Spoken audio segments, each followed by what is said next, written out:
It's time to take control of your journey towards chess mastery. Magnus Carlsen introduces Chessable, the definitive solution for studying chess. Move Trainer uses the science of spaced repetition to identify your strengths and eliminate your weaknesses. There's no need to set up a board, remember which page you're on, or keep track of all the moves you miss. Get started now and join our growing community of over 100,000 chess enthusiasts. Chessable. Take control of your journey towards chess mastery.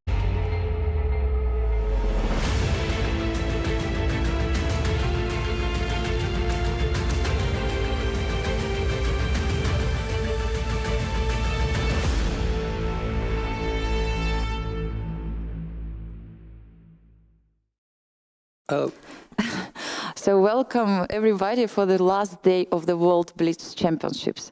Visha, we had so much drama yesterday. We had, of course, fantastic games, but we also had appeals and everything what you can dream about when you are following the chess tournament. How do you feel about the situation in the tournament so far? Look, the chess is always exciting, Blitz, but it's true. Yesterday was a controversial decision, which we probably should address. Basically, there was a prearranged draw between Daniil Dubov and Jan Nepomniachtchi, and the arbiter decided that this brought the game into disrepute, and therefore they were both fined half a point each. Absolutely. So they drew the game. But in a kind of ridiculous fashion. Exactly, they would just moved the knights, and all around that the is board. Ridiculous. And then it's clear that it's coordinated because it cannot be accidental. And the arbiter docked them, and they were amongst the leaders. Exactly, so the tournament situation has changed. Exactly. There are there was a field of 8 leaders. Absolutely. And now there are. And after this night, we have only 6. You know, this night was I met crucial. one of the arbiters, and he said they had deliberated for many hours, and only quite late at night he got to return home. Exactly, yes. You know, I didn't sleep until 4 o'clock because I was waiting for the decision of the appeals committee, which actually decided at the end to leave the same decision which arbiter has made. And so both players were penalized, as you said before. So it also changed the standings. And after that, they had to do the pairings once again. So those who were preparing in the evening, you know, one opponent probably got different opponents at certain point in the morning. So I'm pretty certain no one was preparing. You think so? For the Blitz, yes. And anyway, it's only 1 out of 9 games, so it's I not don't think that's a big issue. If anything, you should be getting some sleep.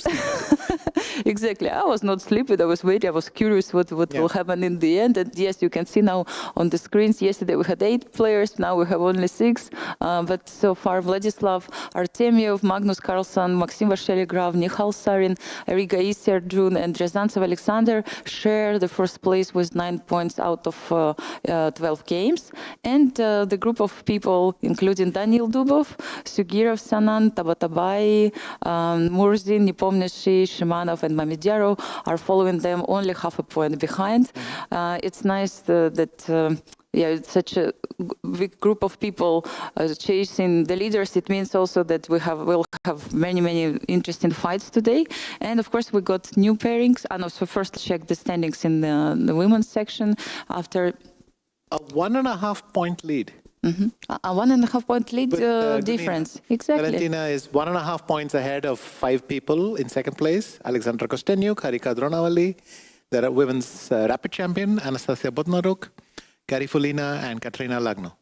Exactly. So 5 people trailing her by 1.5 points, which is sensational after half the tournament, but we'll see. Yeah, we'll see. And I mean, a very impressive result, 8.5 points. She lost only half a point in 9 rounds, and even she didn't understand half a point in her head. Exactly. Because she did not. She, for some reason, was under the impression she had made 2 draws. Yes, unbelievable. She conceded 1. That's very funny. But anyway, very funny situation. I've never heard something like this before. That the player actually missed half a point. Wow, impressive. Times I'm not sure as well. You think +3, +4. That's why I think Daniil also thinks in plus points. Yes. You know, how many points above 50% do you have? It's important. How many wins? What is the net wins, if you like? And that's an easier way to keep track. And sometimes I'll say, I have no idea, I'm on +4. How many rounds have happened? And they may say 11 rounds, and then I can calculate. So 5.5 plus 4, 7.5. So that's how it goes in your head. Yes. And now we're about to start the round of the day, and Charlize is ready to update us with some news from the playing venue. Let's go and check it. Hello, we are live from Samarkand, and today is the final round, final day of the Blitz Chess Championship. In the open section, we have 6 leaders, 2 of whom are Indian players facing off. I know Anand will be rooting for both of them, but let us know who you will be rooting for, Arjun or Nihal. And in the women's section, we have Gunina leading the section by 1.5 points. Yesterday, we interviewed her and she thought she was only leading by 1 point. She thought she had 2 draws, but I guess that is what a long day of chess does to your brain. Let's see if she can do it again. Of course, she has won the Blitz title in 2012, a lot on the line, but there are so many games to play. The open section will have 9 games, the women's section will have 8 games. So anything can still happen. Stick around to not miss any of the action. Back to the studio. Thank you, Charlize. We will definitely not miss any action today. I mean, we will try at least to follow the games on the top boards. We have both section, women's section and open section. Will be not that easy, but we will try to do so with Vichy. And yes, I mean, let's check some pairings on the first boards. I see that Magnus Carlsen is playing against Maxim Vasyliograf. The last 2 Blitz champions. Absolutely. Yes, you're right, Vichy. And Vladislav Artemyev is facing Alexander Ryazantsev. Nihal Sarin will play Arjun Ergaisi, so All India clash. Yes, important game for them. And Volodar Murzin will play against Jan Nepomniachtchi.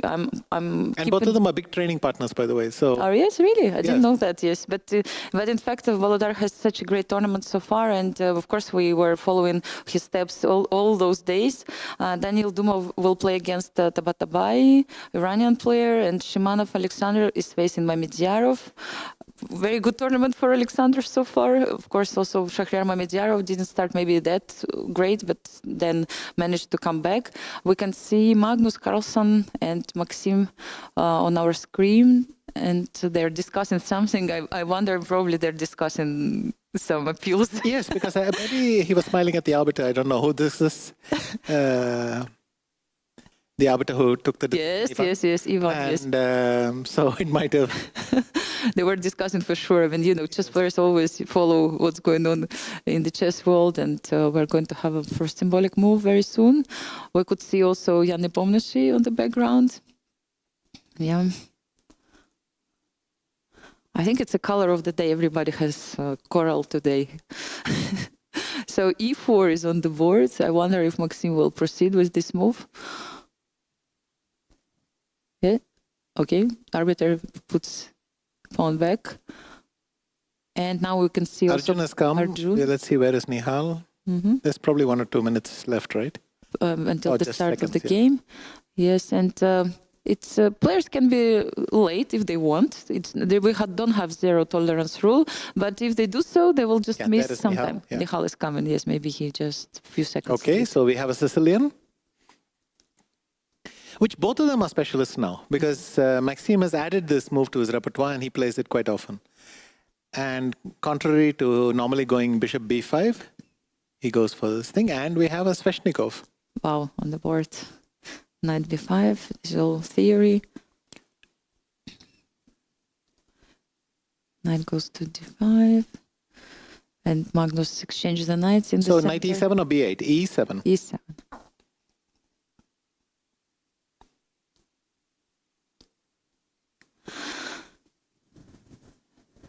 a4, I think, is on the board.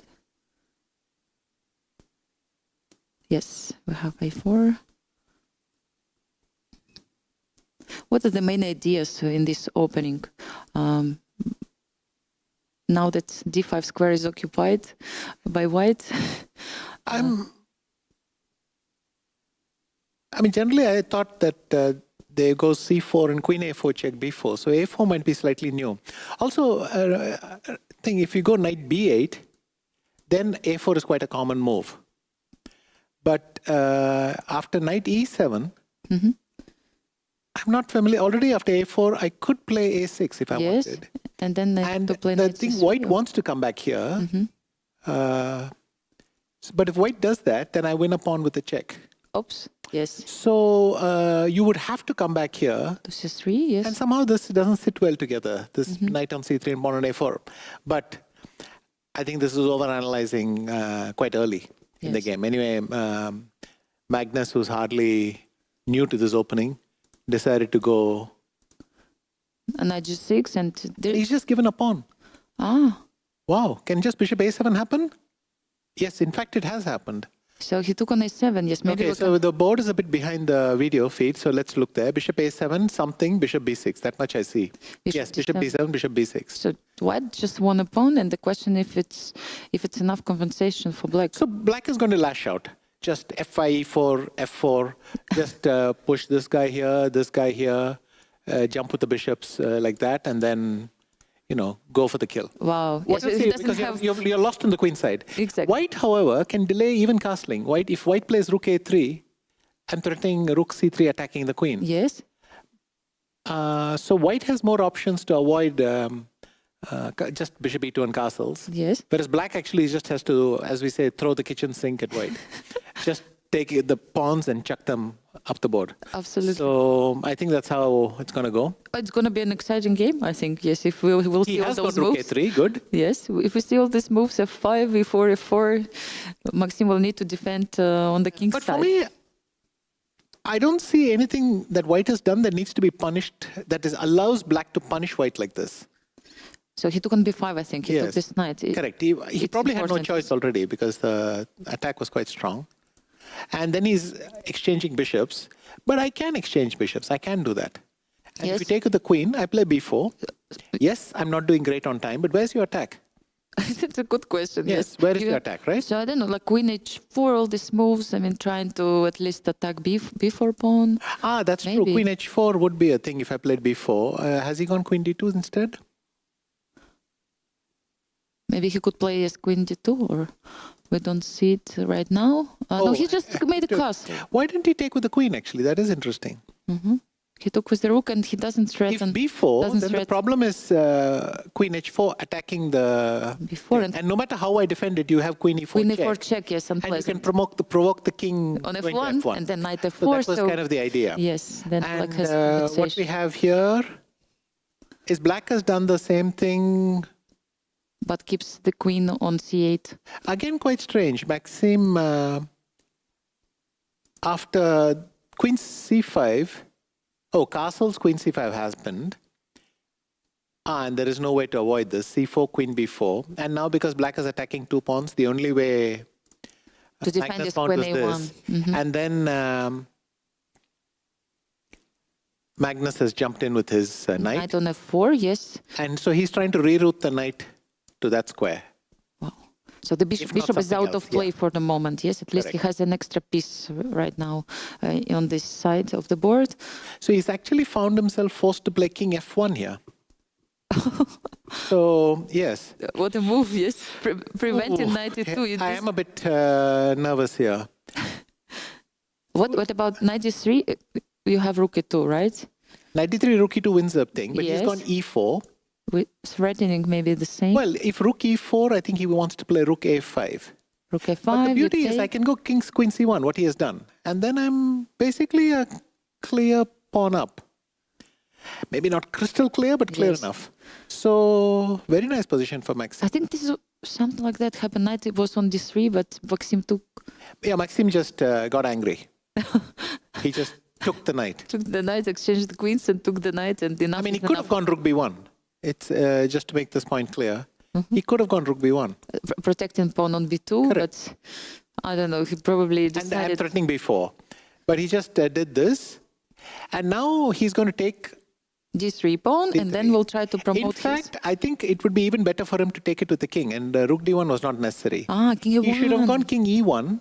King g2, but maybe... clear the board again. Yes. Then king e1. By the way, rook e8 is not possible. Yes, exactly. While the square is missing, I can take this pawn. Yes. And I want my king here. I want it on these squares, on d3 and d4. Yes. So that when I push the pawns, it's supported.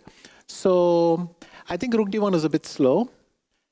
And Magnus had time to consolidate and put his rook on his 7. That's a bit strong, but he's gone rook e2 and offered the exchange of a pair of rooks. You can see the difference that now king is on f1. Yeah. He would feel much better on d4, right? Well, he's gone to d3 anyway, and he could have had this for free. So... yeah, he had to exchange the rooks in order to get So now Maxime has to go king d4, but it's very hard to push the last pawns because Magnus is going to generate counterplay with f4. Exactly. So exchanging rooks, I think, is turning out a bit costly for Maxime. Did he play c5?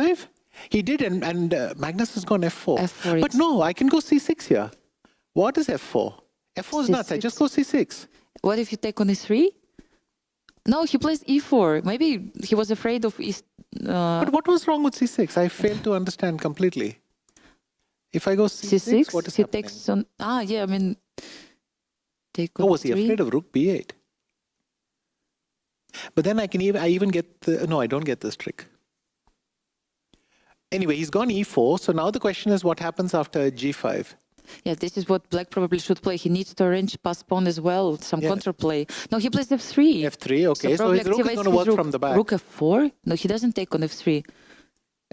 He doesn't take. He seems a bit relaxed, doesn't he? I mean, can I just go c6 now? I mean, I don't understand what's good. Why? a6, okay. Why not? Oh, because if c6, the king was coming around. Uh-huh. Wow, what a game. I mean, yeah. Maxime is trying to promote his pawn. And Magnus also has to find a way. So now he plays g4. Oh, this was very profound here. I think what he wanted here was...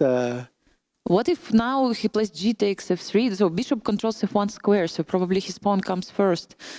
So he can take on f3 and maybe after b7... He didn't play fg4? No. No, he played just b6. And now Magnus takes on c5 and probably he will take on f3 with the pawn. So b7? B7? No, d6 first. As well. It's more or less the same. If king d7, b7... b5, and then now b7. No, he gives checks. King d7 back, and then what's he going to do? King goes to e5.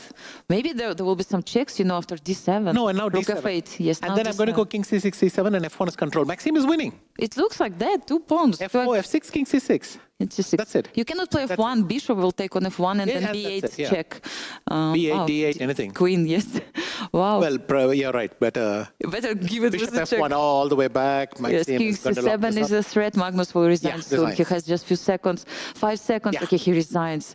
What a game. Maxime wins. And first, Magnus's first defeat in the entire This is the first time, yes. In the entire tournament. He lost the game.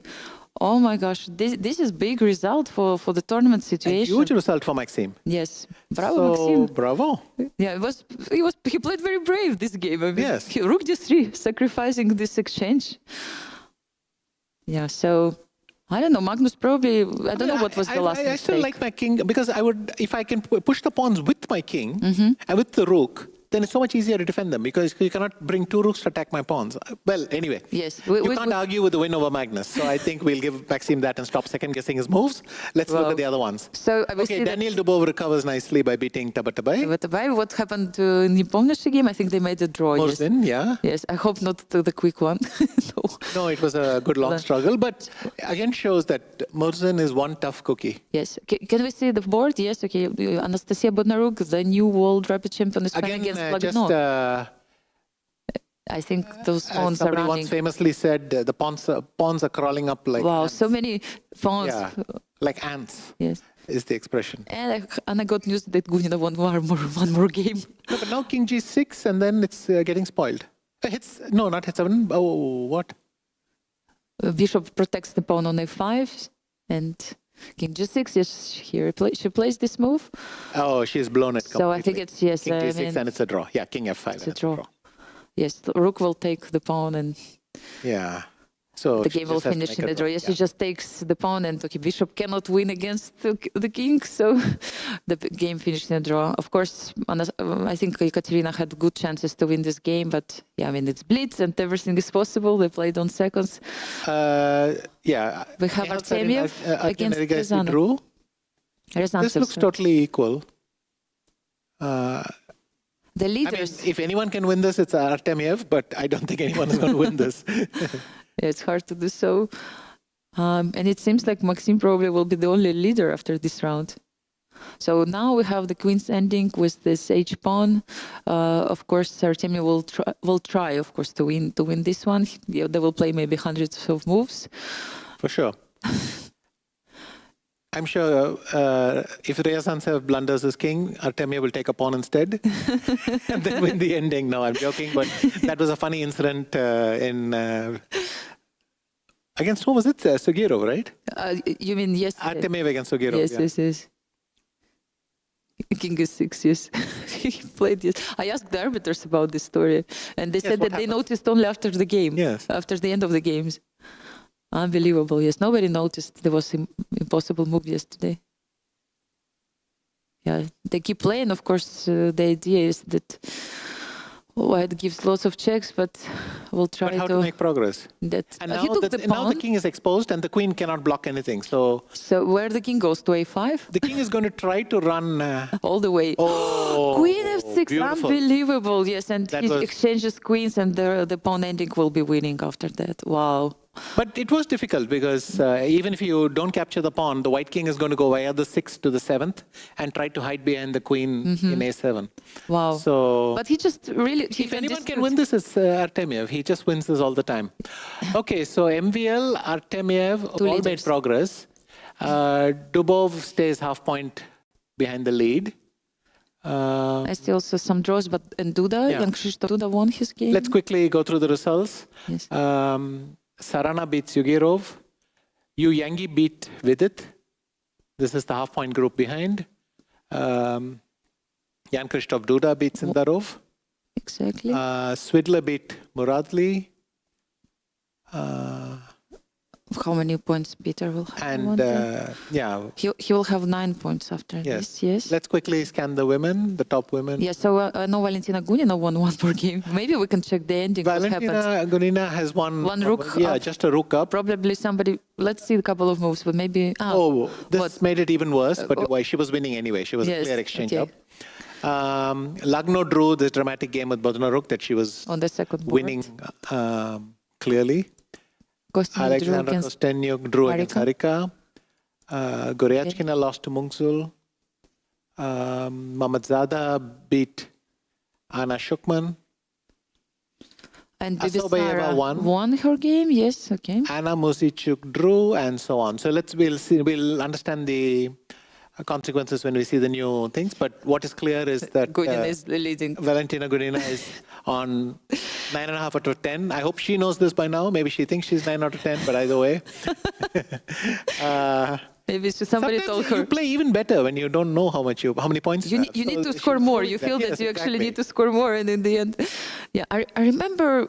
Don't remember who told me this, that one of the leaders of the tournament didn't even know that he's the leader of the tournament. He was just, didn't follow the standings at all, just trying to focus on the games. And I think Magnus was there. He said that he was not checking for some time the standings, and suddenly he emerged as a leader. So this is common for the players who want to concentrate on the game. Maybe we can check the ending of this game between Magnus and Maxim. Everything went so fast. I wonder what was the crucial mistake of Magnus. I don't know if this f3 idea he could take on f3 with the rook. Yes. I don't see why rook a8 was played. Yes. Except maybe to bring it out like this. Yeah, maybe that was. But it's just a bit slow. So if I go king e1, there is no way you can do anything. You have to follow your plan. Yes. I go here, and then I take here, and maybe something like this bothered him, but it's hard to understand that. I could play rook a1 and a6. Still keeping a very, very big advantage. Yeah, very big. Then 2 pawns are running at one point, and black has to be passive. He took with the rook, then had to exchange the rook.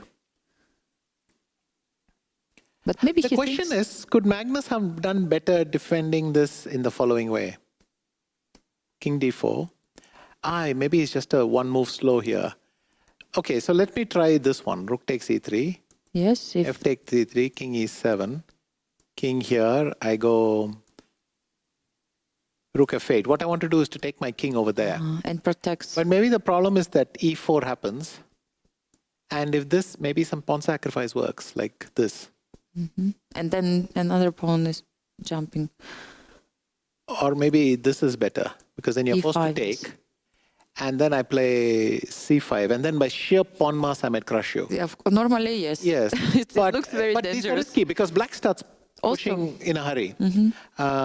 But anyway, I can't work it out this fast. So in the board, you have to play with by feeling. So Maxime went up. C5, F4, E4. I mean, clearly he thought that he's rushing. He could play G5 and G4. G5 with the idea of G4 creating a pass pawn. But then the problem for him is that E5, or even better, it would be CD6 check. Sorry, I have to play G5 first. CD6 check. King takes. D6 and then E5 check. King 7 and this D6 check. D6 check. Let's just. So the king has to hang around the Yes. squares, but then I give a check here, and then I go King D5, and that's very close to resigning. D6 So Magnus then came up with this brilliant fight, Rook F4, which on the face of it, the only thing it accomplishes is stop this check. But let's go back 1 second. Could Maxime have done this? take and then Given this E5 check, first. and then taken here. The difference is that pawns already are on Yes. D5 and A5. So I if rook suspect takes, maybe even this is winning, because if you do this, then I capture this, Yes. just to remove this from the thing. Oh no, one more waiting move. One more, I give this check, king goes to D7. and now I capture this. Yes, and if So- rook F3, Rook F3, then I go King D5. in D5, no checks on D3, and you just want You to can run. pin, you can pin me and pin. stop E6, but then I'm going to go with Another one more pawn. pawn that I have. And that's going to be a far, so this, There is no way to stop Yeah. those pawns. Wow. I don't know if Maxime ever missed anything.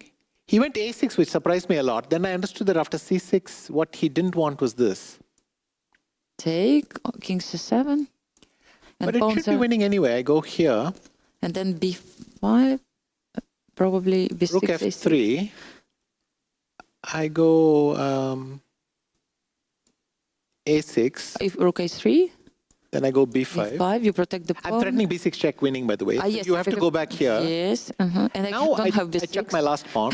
You can give Rook A3 check, Yes, but then there are Take. just way too many pawns. You D6 cannot and D7. stop every single pawn. now it's And you're hard. lost, Because yeah. if rook moves, then you have B6. Yes. Yes, so So just, Wow. but anyway, he went A6. I don't know, somehow I wanted this pawn, but here you see the difference. At the board, with seconds to think, I would have played C6, Yes. not A6. Maxime did the opposite. But what he's trying to do is still keep CD6 and E5 in the board. yes. So then G5 was in G5. the game. Magnus is trying his last chance. B5, and see, Magnus doesn't want to lose even one move, so he plays G4. G4. The idea being that if I play FG4, then he can capture here and take this pawn. Therefore, the pawn thing is being broken down. I still think B6 should be winning. It's hard to believe that it's not. Like rook E1, you have to play what? I mean, trying to No, Rook catch E1, up. I will play B7, Seven, rook Rook B1. B1, Bishop B5 blocking. And that's everything, it, yes, you block the pawn. So it's winning anyway. the rook. Wow. Anyway, you can see that No, you can I don't think Magnus ever got to near saving the game, but he played a lot of unusual defensive resources, and 90% of the time he gets away with it. He saves lost positions Wow. quite often, and it's the ability to not capture on F3. He'll make non-standard moves, but Maxime today was unstoppable. I mean, once he had the pawns, he just worked it out. Exactly. yes. And Too many pawns. Yeah. Wow, oh, it's very impressive game, of course, by Maxime and Magnus trying to escape, but didn't manage. Yes, The last move, of course, didn't happen. King D5 check is not possible. Of course, that's simply because they put the king on the end Yes, to mark the yes. result. So if the two kings are in the light central squares, the white is one. If the two kings are in the dark central squares, black is one. If the two kings are facing each other, it's a draw. It's a That's draw. the That's what way we the know. automatic result is registered. That's why you have all these strange moves of king moves, in the king center. moves in the notation. Exactly. Yeah, so we have Such a results. dramatic game that we didn't have time to look much else. Before we check the next one, can we just quickly check the results of this round? Okay, yeah. Please, yes, and then we will focus on the games until we have time before the next round. Yes, so once again, we have a victory for Maxim Vassiliy and also Vladislav Artemyev won his game, and both of them will be leading in the tournament after this round. Nihal Sarin made a draw against Rigaisi, Murzin Volodar draw with Jan Nepomniachtchi, Dubov won his game against Tabatabai, Shimanov drew. We also see decisive result for Sarana, who won against Sugirov. Fabiano made a pairings, draw. The top two are 10 points, Maxim and Artemyev. Exactly. Nihal Sarin, Arjun, Dubov, Sarana all get to 9.5. Exactly. And the next group will be a set of 9 and so on. Okay, here we have them. Fantastic. Yes, so we have the standings. The two leaders so far with 10 points. Sarana has only 8. Yes. So then it's 3 of them on 9.5. 3 of them, yes. Have not so many people now. Only half a point behind. Only and Magnus and Ryazantsev are alone at 9. And then there's this group on 8.5. So exactly. So these are the standings after the round already 13th, and soon we're going to have the next round. But before that, I don't know if we have also women's section standings. Would be nice also to check the distance between Valentina Gunina and the rest of the field. Yeah. So we have Valentina Gunina. It was from the previous round. 1 second. She has won her game. Results in the women's section. Valentina won, as we discussed before. Lagno drew. Kostyanyuk drew. And also victory for Mutgzul, Mamadzada, Asabayeva. Yes, 3 victories in a row. Then Vuzichuk made a draw. Amonova won her game. But that's already the next point group. Exactly, 6. yes. So the top will be Valentina on 9.5, 4 people on 8, sorry, on 7.5. 7.5, yes. So now it's a 2-point lead. Absolutely great for Valentina. No, 4 people on 7.5 plus 1, 2. So 6 people on 7.5. 6 people following her at a distance of 2 points. Yes. And Garifulina will be on 7. So 6 people on 7.5. Wow. I mean, it's very impressive for Valentina right now. And actually, we have the recap of the previous day. Let's have a look and remember what happened yesterday. The World Blitz Chess Championship kicked off with steam in Samarkand, with 12 rounds played in the Open and 9 rounds in the Women's Championship on day 1. In an event where playing quickly is almost equally important as playing well, top world grandmasters are under severe pressure, having to make complicated decisions in mere seconds. In the women's event, Valentina Gunina, a 1-time gold and 2-time silver medalist in the World Blitz, made an impressive start. Leading with 8.5 out of 9 after day 1, she replicated her performance from the previous World Blitz by securing the top spot on day 1 yet again. The start of the Women's Blitz saw an excellent comeback for the former Women's World Champion Alexandra Kostyanyuk. With 7 points, Kostyanyuk leads a group of 5 players chasing Gunina. The group includes Dronavali, Bodnaruk, Garifulina, and another former Women's World Blitz champion, Katerina Lagno. Vladislav Artemyev, a force to be reckoned with, emerged as the shining star of the day in the Open tournament. But Artemyev didn't finish the day alone at the summit. Sharing his glory were 5 other players, including the defending champion Magnus Carlsen. The constellation of leaders also featured the 2021 World Blitz champion Maxim Vassiliy, then Nihal Sarin, Arjun Erigaisi, and Alexander Ryazantsev. Day 1 of the Open World Blitz saw top players Daniil Dubov and Jan Nepomniachtchi penalized by deducting them half a point. The arbiters made this decision after it was determined they prearranged the draw. The players filed an appeal, but it was rejected. The first day of the Blitz set the stage ablaze, blending drama, triumphs, and setbacks. Day 2 promises more drama as the chess world awaits to see who will be the next World Blitz champion.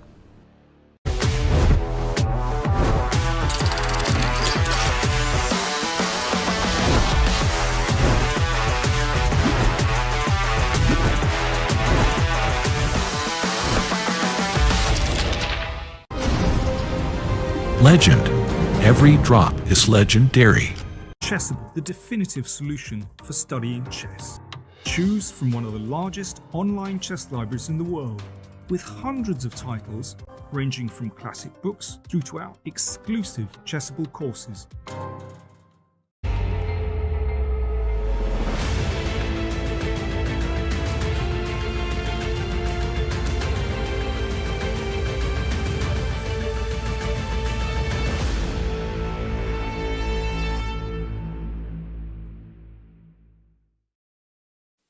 And welcome back to Samarkand, welcome back to World Blitz Championship Day number 2.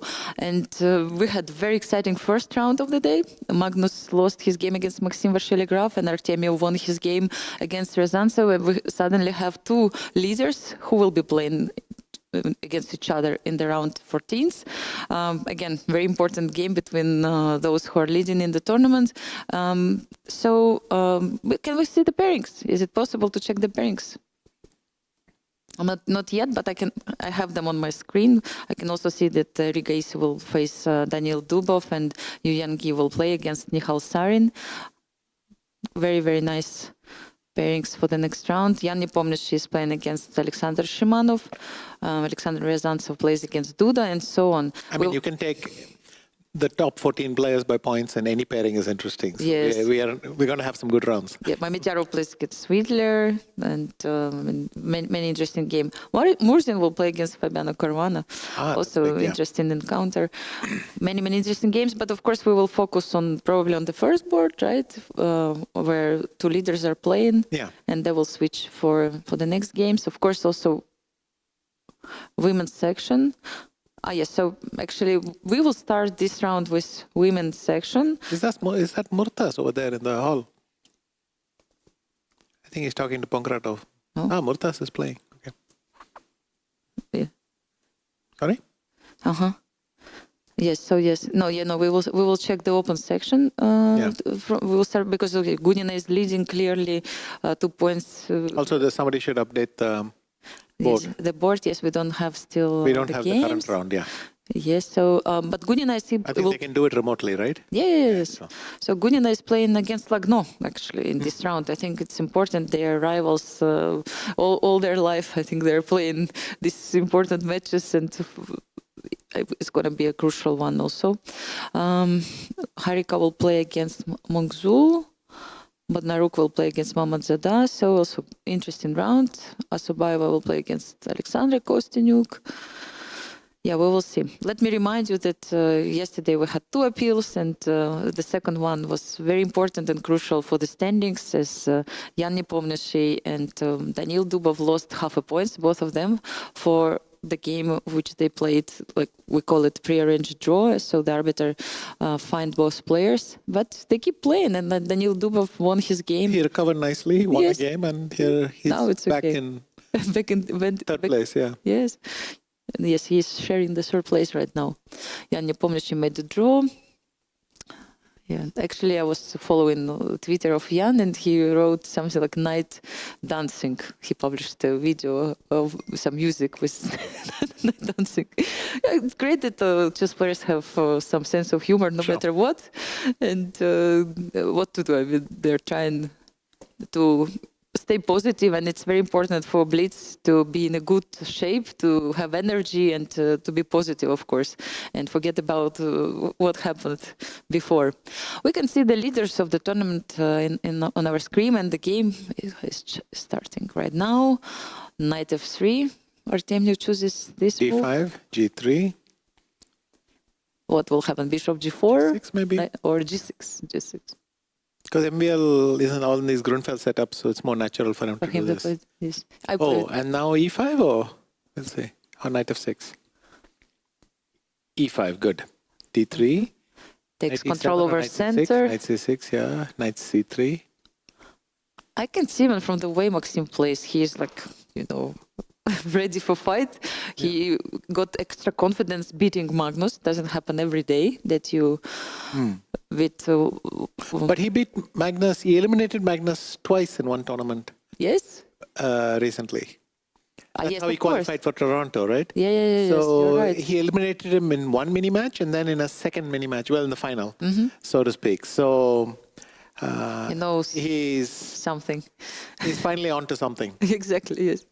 Maybe he understood the secret of... One little detail here, you can see in this game that after rook e1, Magnus takes on e4, because if he captures on d1, then white will have wasted one more move with the rook. Could be one reason, but okay, he's not actually doing it yet. Okay, bishop g4, the idea is to take and put a knight on d4, so we'll see. Bishop g4 has happened, yeah.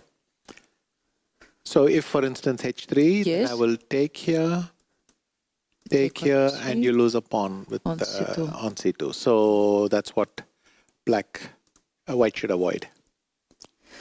How do you avoid it? By playing what?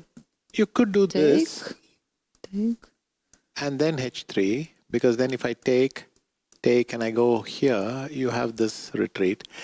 So, I mean, there is always some slightly awkward way of solving this problem, but okay, he's gone for bishop e3.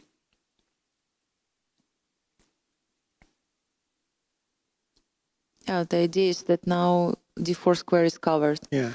Let's just quickly see what, because Sarana is losing already. Oh, really? I mean, this looks overwhelming to me. Like black is going to be smashed. Rook into b7, e5. I don't even... There are no moves that allow you to stop. Rook takes b7 and e5. So... Yes, like rook b8, you take. Then I take an e5 again, so... Yeah. Actually, I just got a kind reminder that last year Sarana won the game against Magnus the previous year. So I would not bet on a repetition of this outcome. unfortunately right now, for him, it looks ghastly. doesn't look great at the moment. Yeah, so He has gone knight c5 because what else can you do? Maybe white doesn't even need to play rook b7. He could go e5, but I suspect rook b7 is... actually, I wonder, yes, e5, like bishop f3, yes, you take and then Queen queen takes c6. f3, you take on e5, I go knight c6. Or, yes, So knight something c6, like yes, this. let's check this line. Take on knight c6. Maybe queen c7, and then you step away. Because And the rook queen is is hanging, attacking yes. the rook. Yeah, very, very You nice step position. away, something like that, but still looks very nice for white. But I think under the circumstances I'd prefer, but Magnus is now trying to work out. The problem for Magnus is that He took on after b7, e5, takes, you're actually counterattacking the knight. exactly. So he's going bishop c6 check. Very nice. Knight d7 is you forced. take on b7, or you take Oh, on e6. maybe it's not forced. Maybe he considers king e7. Really? It looks ugly. Look, nobody's thrilled with playing a move like king e7, but... But what can you will do? you play king e7? Maybe we can continue the line a little bit. King e7, bishop b7, or what? You take on d4. Yeah, you have to take with the pawn. Yes, and then what? You take on a8. I mean, Queen even I takes. could take on c3, though there are two yes. bishops. But probably you'll want to keep the queens on the board. Or you could... king e7 looks shady, but why doesn't he play knight d7? Is it some knight e6? Knight e7. He plays knight e7, knight e6. Exactly. Yeah. Yes, I thought about And it. queen h5 and it's game over. Nice. Queen h5. So bishop c6, knight d7. Now he takes here and queen h5 and just game over. Yeah, so it's, if g6, okay, king e7 was... He can even play bishop takes d7. No, he can't play bishop d7 because king d7. Yeah, rook d1, knight d6. So I mean, he can take b7. I mean, this is... you can just take... I would give this exchange every day in my life. Take b7 and back. Yeah, he just took the Yes. and king is on e7. You can see from the way it looks that it's not that great right now. Rook b8 was played after bishop b7. And now it's a question, okay, just rook d1. What Oh, this is he's very inviting clever to because take. after rook takes b7, he'll play bishop g5 and the Knight rook is is pinning pinned. the... Yes, knight is pinned. thing, So yeah. bishop g5 is a threat. Rook b7. He's gone queen c7. Yes, because he had to move I mean, white can just take this pawn. Not only because you're greedy, but also because you're getting the b5 square, which can be useful somewhere. So Is there a faster This way is to what win? he I don't has know. done. He doesn't, just yeah. took Knight f6. on a6, knight f6, queen goes back. King f7. Yeah, it's looks like a disaster for black. I don't know how many extra Knight pawns white e4. has already. White is only a pawn up. Ah, really? But white's pawns are protected pass pawns, but black's pawns are ugly doubled. So They're the weak. quality of the pawns is not the same. That's important, yes. Not only quantity, but the quality. But suddenly it doesn't seem that trivial. I mean, of course, white is better, but pushing those pawns is not going to be that trivial. Black gets his rook out. So white should keep the bishop, move the rook, and keep the pawns ready. So by this I mean that he's played bishop d3. Yeah, this is a great setup. Get the bishop to e4. I mean, he should just go back to b8. Or rook a1, yeah. Rook a1. Now white can play g4 if he wants. It's very strong, h4. g3. Very calm. Yes, He just can't move that rook because of bishop c2 unless he's planning rook d8. rook but white a1, simply avoiding steps aside, an yeah. exchange of the rooks. Why not bishop g5? Oh, because it's pinned. That would be a good reason. King g8. Yes. At the moment it's not possible, but well, I mean, Serena is still trying, somehow to not to lose immediately this game. It will take some time for white, of course, to start pushing those pawns. And How was your game today? Oh, I was spent some time trying not to lose immediately. Doesn't sound like a resounding success. But look, if you from play that against position, how many Marcus- people would have survived this many moves? Yes. So he's kept a cool head so far. g4 Bishop was the takes idea. h4. G5. He's taking the thing. Wow, But wait, bishop h5 and rook g5. f8, h5 and rook f8. Oh, there is rook a7. Okay, it doesn't work. Yes, he took with the pawn. But he's rook wrong takes because he on missed it. Now a1. he has to go. Rook He's gone d2. rook d2, and he's going to hide on d6. D6. Just go was to d6. check. Oh, there was queen f8. Okay. Bishop Oh, and he's won. f6. Wow. And he's Wow, won. okay, so Oh, he's that was resigning. just too fast. Wow, So what nice happened game. here? He went Nice g4, played. takes, Yes. bishop g5, Yeah, we can check the bishop board. g5. Yes. I think I will tell you what I think is the best. He could just have taken the thing. And first of all, after rook a1, Can you show the board on the screen, please? Because we okay. don't have this board. Yes, we see Maxim what happened finish at the game. it seems to be in a draw. Yeah, Yes, the looks kings are like- facing each other. Yeah. Can you open the board? Okay. Let's just see what the other results And were. then we come back to this Yeah. game. Yes, so Arjun is playing against Daniel Dubov. Exchange up, but Yeah, what this is a to- draw. The bishop stays on that diagonal and it's a draw. And it's a draw, yes. Mhm. So They will play. Danny knows that this is a draw and he's very calm about it. You can see that, yes, from his body language. Yeah, king g7. G7, he will just keep bishop on this diagonal, but okay, Arjun will try to play a few moves just to make sure that his opponent knows. This is one of the hardest things to do for chess players. To be so calm. Daniel understands that d pawn is not needed for the draw, so he just Gives it. chucks it. There are so many people when you have a rook ending and you know it's a draw, but you have one pawn, you think, it's a bonus. Why should I give it back? Yes. But this is the way to draw it. If you know what is a draw and you cannot win, then do this. You just get rid of this pawn and that's Yeah. it. You keep playing with the bishop, which is also easier in Blitz game, right? But You just now I move can the go back bishop. to f6 to take that square away from your king, and I don't see how you're getting in. So Yeah. that's what he played. And he will keep moving his bishop. He will go c7, d8 and try to come in like that. But Yeah, he goes to a6. and now rook e1 or rook e3 or something. Okay, he's waiting like this. f6. That is correct. Uh-huh. Because once you get f6 in, you can remove white's f4 pawn and black's g6 pawn and there is no entry. This is known. Because you simply lack any entry squares. Now see, I'll wait on f8. Yes, king has no... And you cannot, I'll just move the bishop again now, and there is no entry for you. Not even... And I repeat, I can remove my g pawn and your f pawn, and it's still a draw. So that's what he's doing. No, very well played by also Daniel, that he knows what he's doing. Definitely, I think Arjun also knows that it's a draw, but he keeps trying. It's very normal, very common for Blitz games that you will just go around and check if your opponent will not be doing any mistakes. So yeah, I think they would repeat a couple of times this position. We know that after 5 times the arbiter can interfere and or rook He'll try rook d7 check. Maybe. There's nothing you can check on its own. I mean, he was anyway defending it via f8, so it doesn't matter, yeah. Yeah, okay. They keep playing for some time. This position, you can see the face of Tanya. He's absolutely sure of what's going on, that it's a draw. It's easy to make moves by a bishop. Yeah. And for Blitz game, it's important. Daniel is going to build up his time to more than 30 seconds, I think. Yeah, he has done it once, but now he's so calm that he doesn't even try to make an effort to have more time. Yeah. Already a repetition. Yes. So I don't know where the rook was though. It's not clear what the king is doing on g2 unless the rook is planning to come back to g1 or something. Would you play this position? I would have stopped it a while ago because, I mean, I'm all for pressing, but when your opponent is that relaxed, I think you can give up.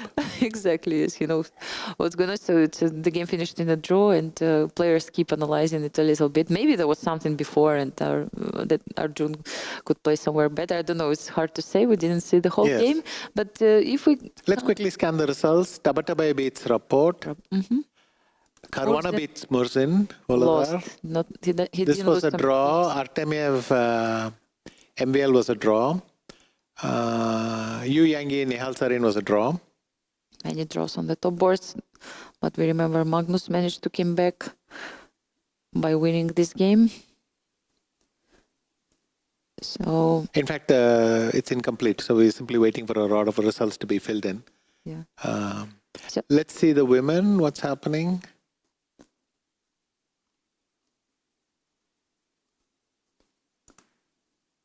We still don't have results. Gunina seems to have won again. I mean, she's we do have better. results in the open section. Yes, so Magnus won, as we discussed, 3 draws on the first boards, and then we have victory. Я не помню, she won against Shimanov, draw between Ryazantsev and Duda. Mamedjarov lost against Peter Swidler. Peter Swidler has now 10 points, I think.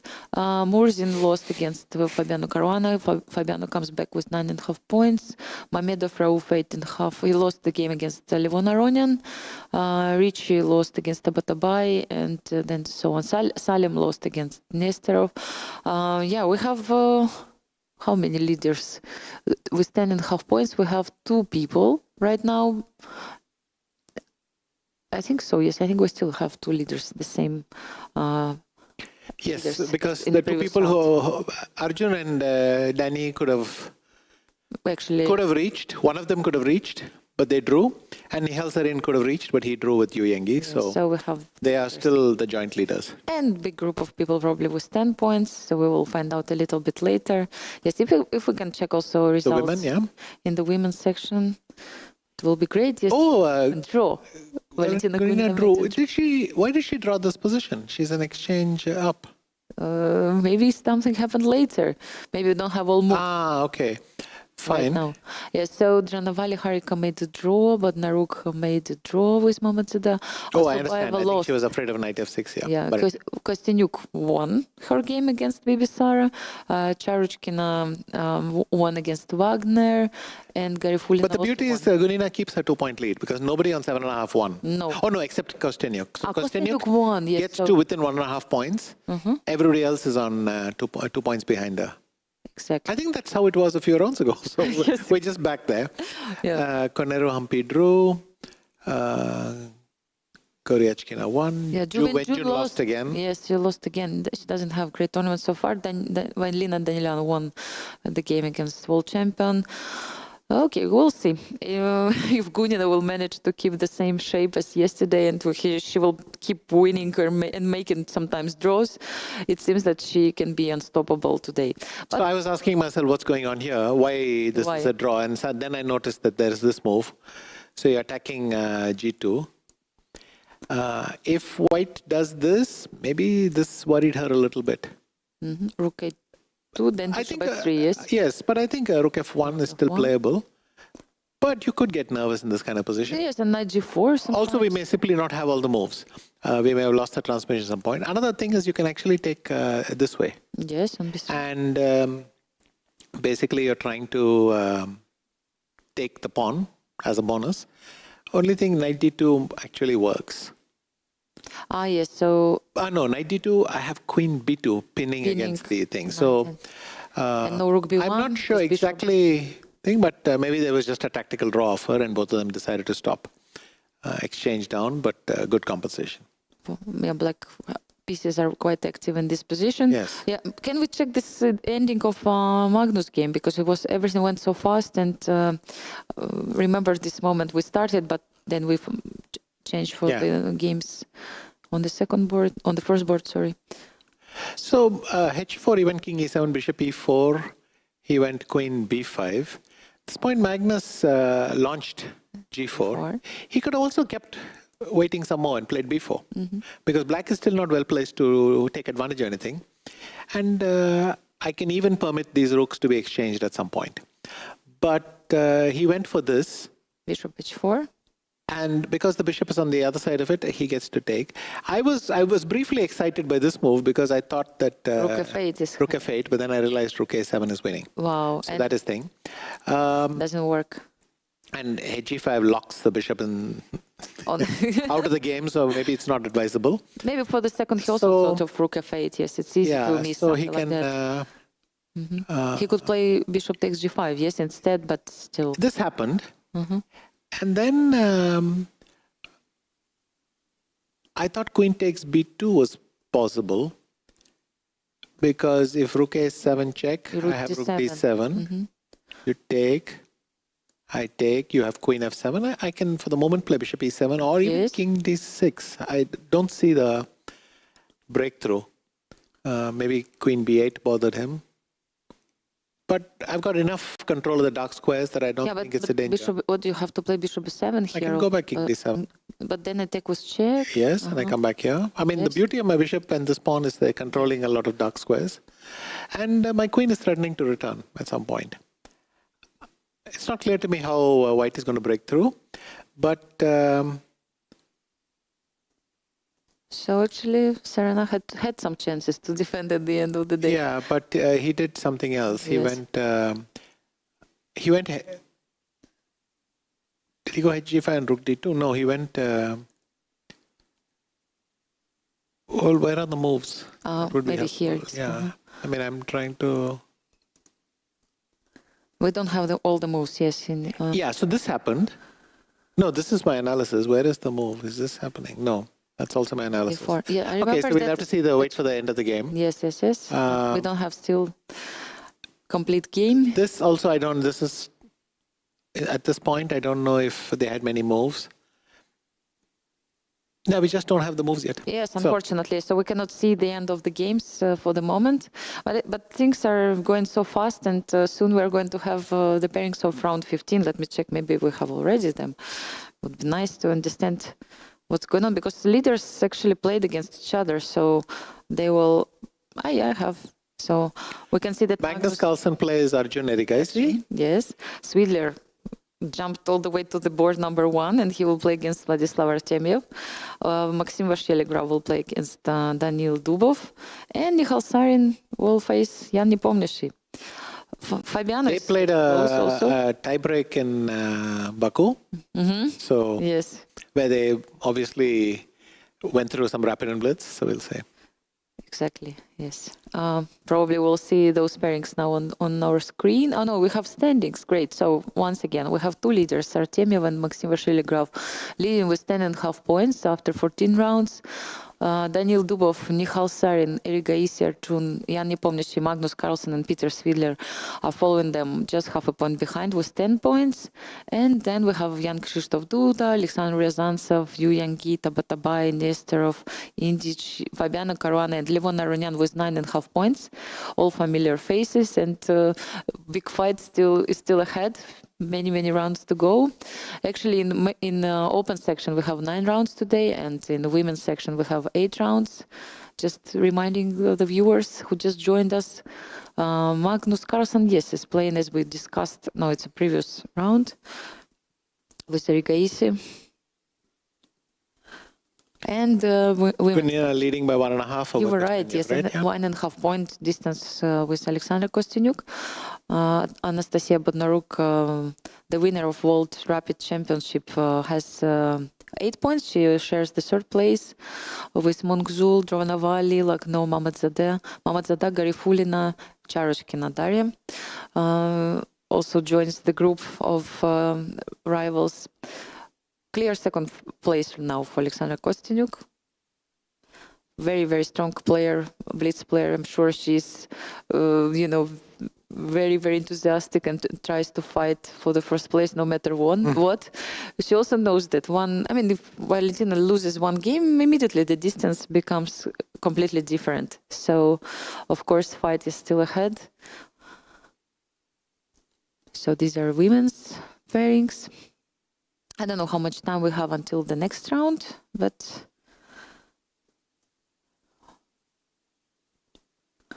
So Mungzul plays against Gunina. Alexandra plays against Daria Garochkina. Charochkina Lagno plays against Harika Dranovali. Mamadzada plays against Garifulina. Anna Muzachuk has 7.5 points, and she plays against Anastasiya Bodnaruk. Danielian Elina, who just beat June, plays against Karachkina Alexandra, and so on. We can see all the pairings on the screen. One round less for women today, which is actually nice for us because we will manage to check what's going on in the women's section. Yeah. One round before the end for open section. We'll see if it's going to be tie or not, because in case of tie, we will have another matches, another tie break. Let's see what this day will bring.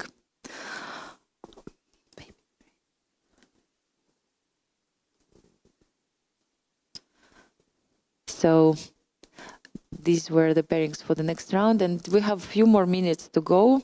Unfortunately, no. So we have open section as well. We just discussed it, but once again, you can see the pairings in front of you. Magnus Carlsen plays with Serigaisi. Peter Svidler will play against Artemio once again. I'm repeating. Vasily Graf plays against Dubov. Michal Sarin faces Jan Nepomniachtchi. Fabiano plays against Yu Yangi. Jan Krzysztof Duda against Nesterov. And Levon Aronian plays against Alexander Ryazan. So we have a few more players with 9.5. It's Indic will play against Tabatabai. All of them are famous to be really good Blitz players. Yeah. We have actually interesting pairings on the board number 15. Timur Rajabov is playing against Uskov Artyom, and I just got information that he is just 13 years old. Let me check. Yes, he has actually, his rating is quite low. He has, compared to his opponent, he has 328 rating, but his performance is pretty impressive. He has 2,650 performance and now winning 57 points. Let me see his way to in this event. Lost actually quite a few games at the very beginning. 3 games in a row against really impressive opponents. And then he won 3 games, including Evgeny Nair. And look at these 4 victories in a row. In a row in the last few rounds. Konkratov, Esipenko, Chaparinov, and Alexei Drev. Very impressive. Yeah. So far, and he's playing against Timur Rajabov. Yes, only 13 years old. I think the only person who's ever started with half out of 4 and then has came back, screaming into the top. Yes, 15th board, not bad. And yes. You can be proud of beating so impressive field so far. Yes. Wow. This is example of what you were talking about yesterday, Vishay. You said that sometimes players have all this kind of, 3 in a row, losing streaks, yeah. yes, losing 3 in a row, winning then few in a row. So this is absolutely great example. Yeah. Yes, he won. Actually, the most important thing is to win more than you lose. This is what I learned. Yes. And that this seems is like a good plan. Yes, it sounds like a good plan, but it's hard sometimes for some players to accept that he lost the game. But still important and Blitz to keep to be positive and think, okay, I lost one, doesn't matter. Let's go for the next one, and just keep playing. Yeah, we'll see. We'll keep an eye on this player, only 13 years old. We know there are many youngsters actually playing in this tournament. Also discussed yesterday about that we have 8-year-old player in this event who is, I mean, fighting in every game and doesn't give his points so easily to anyone. It's not an easy walk to play against youngsters. I mean, I don't know, Visha, it was always a little bit annoying, to play with kids, in a way that you always know that they're underrated most of the times. They're very energetic. They want to win no matter what. So I don't know, how did it feel for you, to play, especially with Indian prodigies? I didn't play too many of them. Yes. I mean, I played the previous generation, if you like, a little bit, but not so much. No, our career arcs didn't cross. But whenever I play youngsters, I think what's most irritating is they're totally unknown quantity. So with most people, at least you have a sense of what you should be aiming for, what they're good at, something. Here you're just in a vacuum. There's just no information. And you're just blank. You have to go there and conjure up something. So my usual response is to play something sensible till I get some feeling for what they do. But it's very tricky. And the stronger they are, the more unpleasant the surprise will be. Absolutely, absolutely. And maybe sometimes you can overpush. You think that you're playing against not so strong opponent. You try to choose some strange, maybe opening or side lines, and suddenly they know everything. And then it can actually finish not so great. A couple of minutes before the next round, I see that players are gathering at the venue slowly. We all know that they have a special area where they can have some refreshments and stay a little bit and have some rest. Actually, we had remembered a funny story which happened to me in 2021 in Warsaw. There was also this common area for players, and they were hanging there. And I was trying to find someone for the interviews. I was looking always for some players. And at one point, I thought, okay, it's maybe a nice moment to have Gukesh for the interview. So, and then I was looking for him like for a long time, and between one round, then the next round, and I couldn't find him. And then I saw a group of Indian players, and I asked them, where is Gukesh? I mean, I see all of you, 10 of you, but where is he? Where is Gukesh? And he was hiding, he was sitting alone in the place where nobody could find him. Actually, I found him at the end. And he was just trying to concentrate between the games. He didn't want to talk to anyone. He was fully concentrated, and he told me that, please, I don't want also to give the interviews. Let's speak after the end of the day. I'm ready to come anytime, but after the games will be over. It was very impressive, because, normally Indian players, they like to be together. They like to discuss things, and he was absolutely lonely, sitting, absolutely in the area where no one was there. Everybody has different approach, and for some people it's kind of even relaxing to have a chat with friends, and for some people it's better just to concentrate, think about, just relax and have no one around. I also paid attention that Magnus, for example, he likes to listen to music between the rounds, and in Croatia, for example, he was always trying to get out from the playing hall, to have some fresh air, and he was listening to music all the time. I wonder which one, but we couldn't hear it. Yeah. There are tournaments where you can hear it, but this wasn't one of them. This wasn't.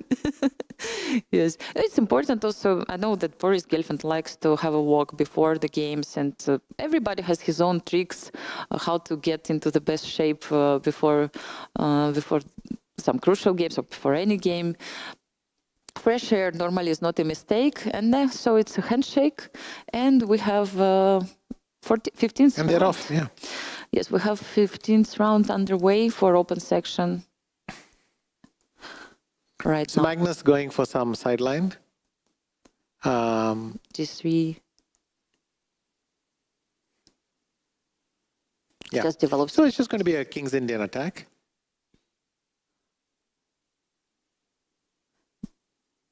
Brings bishop to G2 and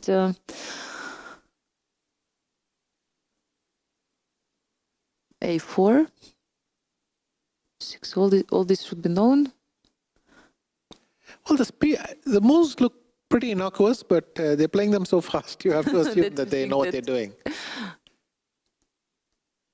But h6 can also be a target, right? If I go e5 now, knight d7, queen e2, and then try to bring the knight f1.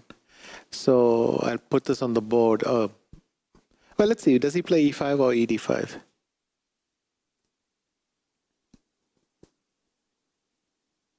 Arjun still has his entire segment of time. Yes, Magnus spent half a minute now already in the opening. Queen e2. He chooses to play queen e2 here. Maybe.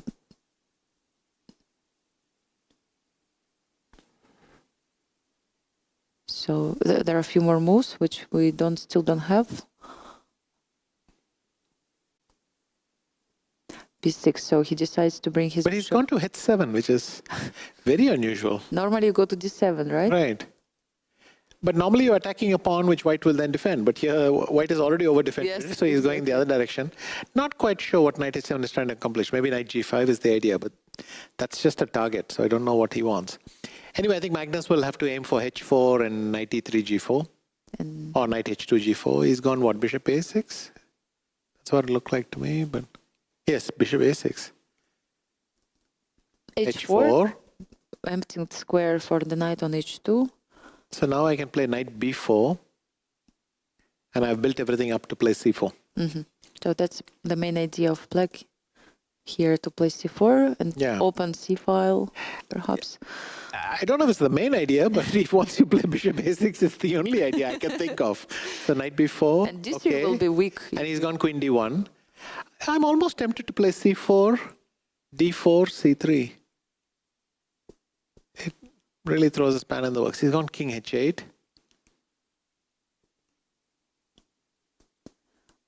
King h8 was which idea? To place rook I have g8? no idea. No, I don't think so. I think he wants to play F. Oh, but this is beautiful. He's gone bishop f4, just strengthening. And Arjun has gone d4. So he's going to kick the thing. Now can I just go knight h2, g4 and try to sacrifice? I mean, king h8 makes that sacrifice less strong than it would be. But I don't have another plan. So I'm going to do the only plan I've got. Or he could go g4, I don't know. I wonder what players want to do. Quickly, let's see what's happening in some of the boards. Nihal is plus equaling. MVL, and I think I've played some strange Marshall. Typical Dubov. He's an expert of lines you've never thought of. But that's just spectacular creativity. Yes, this game looks Svidla Artemiev looks fairly solid. Caruana has come up a long way against Yu Yangyi, and he's trying to press in the Petrov. But here, Yu Yangyi looks to have done a good job. I mean, there's a lovely square on f5 waiting. Did he play queen f5 or did I play it? Hang on. another one. Yes, he played queen display f5. I just mouse clicked and he plays it. Okay, that's nice. Simultaneously, yes. And Caruana has gone rook e1. So the Yu Yangyi keeps the possibility of improving his... the idea is that if... Okay, takes fe6. I mean, if not, why?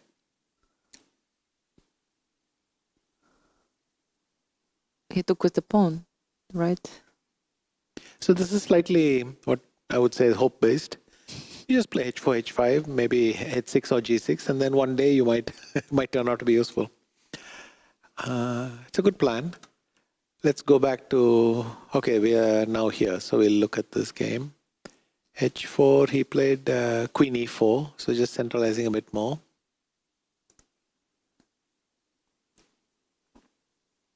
And then Fabiano's given himself a little breathing space. b3 is just to make sure the king will be safe. On b2. Yes, this bishop is quite passive right now. Yes, on d8. Yeah. Yes, so he should find a way. What, c5 maybe?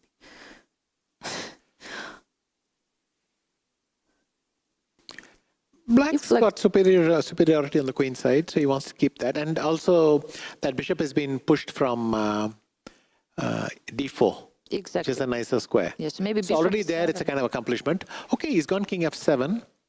h5 has happened. And then what did he do? He went king e8. So he's decided simply to move walking the king away. Okay. Which is maybe a great idea, is not to have your king under any kind of pressure, under any attack. But the black bishop is still looking for a good square to sit on. Maybe bishop 7. I don't know if you can afford playing like. He's done it. Yes, like d5 and later d4. Maybe it's too optimistic. Okay, so all this has happened and he's played a4. He could. What did he do? He's gone d5. Bishop was on d2 already.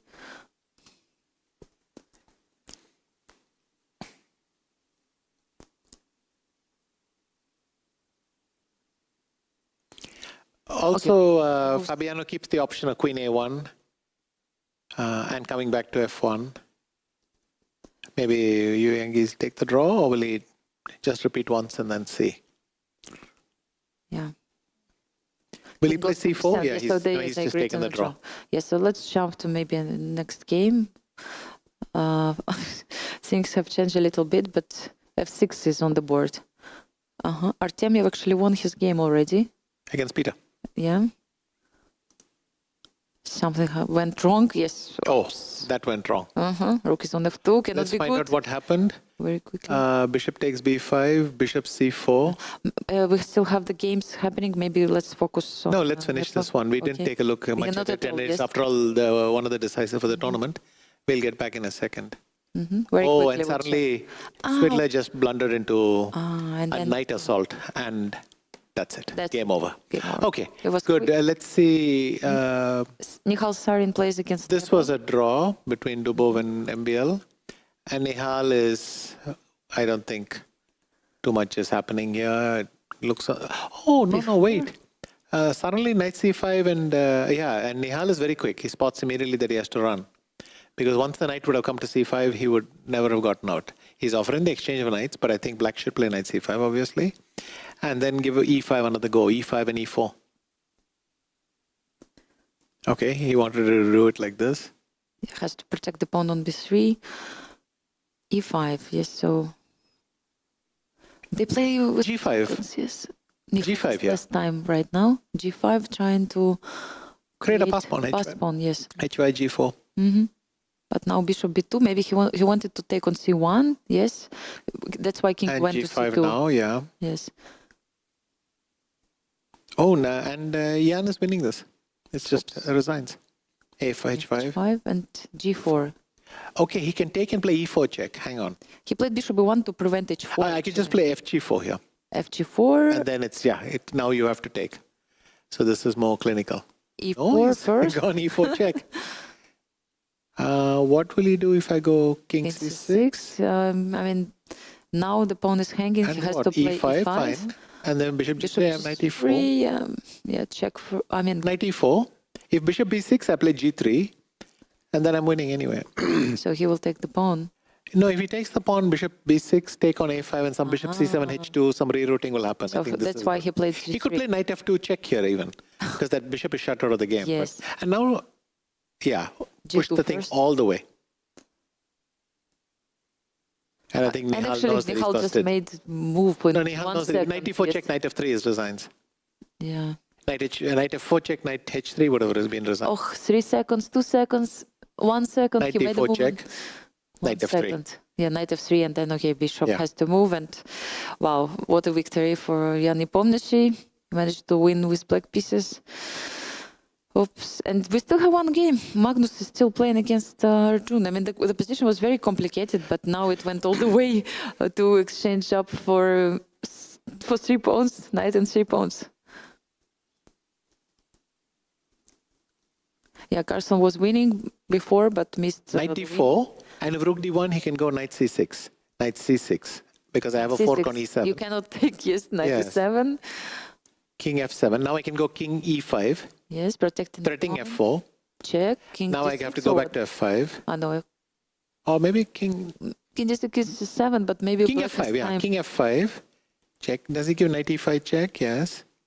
G6. And rook d5, G7 is winning. Rook d8. It's over. He took... Come on. This is yes. f4 and king e6. And king f6. Yeah. Beautiful. Nicely played.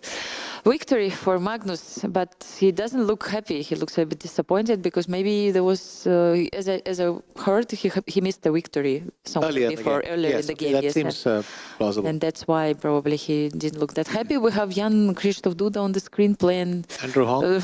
Yes, and No, I think the is it? Droish. Yeah. No, not sorry. Who's this? Jan Krzysztof is playing? Yes, I will check. Nesterov, yes. But again, the problem for White is that though he's 2 pawns up, there is no way to make progress. To make progress, essentially. I mean, that king, well, it can go anywhere it wants, but... And now rook f2. This is what he played. Yes, it seems like very unpleasant for young Krzysztof. You have 2 pawns, but hard to do something because king is cut and black's king stops pawn. I like the way Jan twiddles his fingers like this, almost to say, I've got nothing. Yes, actually, you can see from his body language. It's like a running evaluation, no? Yeah, he keeps doing that. Yes. No, but this was a mistake. Oops, and suddenly... No, I give rook g3 check, and then it's... It's still the same. You can see from his face that he's not happy. Okay, rook takes, and if we check, king goes to g4 and takes the second pawn. And there he does it again, anyway. Yeah, he cannot believe what happened. Probably there was something else in the game. Okay, all possible emotions you can see. Yeah. I mean, like laughing and... I mean, after such games, yes, you always feel... Okay, quickly scan through the results. Carlsen beat Arjun. Svitler beat Artemiev. Oh, no, sorry. Svitler lost. Svitler lost Artemiev. MVL and Dubov drew. Nepo beat Nihal Sarin, as we saw. Yu Yangi was a draw. Duda was a draw. Levon Aronian wins against Ryazantsev. Indich beats Tabatabai.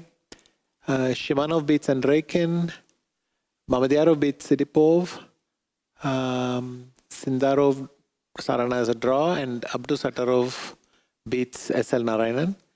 And Raunak Sadhwani beats Maknev. So I know that Raunak was on 9, so now he'll be 10. But Artemiev must be what? 11 and a half? What was that? Yes, actually, no, he was 10 and a half. 10 and a half, he won, but he won. 11 So 11 and a half. So I think how many players have only him? Because Vashi Legraf, he made a draw, yes? So yes, I think we have the only leader in the tournament. Artemiev have been there already before. Remember that he was leading in the tournament 6 out of 6 at one point. Yes. So he was already the sole leader, but it didn't last for too long. We'll see now what will happen. And Murzin strikes again, beating with it. Oh no, really? I mean, he's having a spectacular tournament. Wow. Rostov has fantastic field.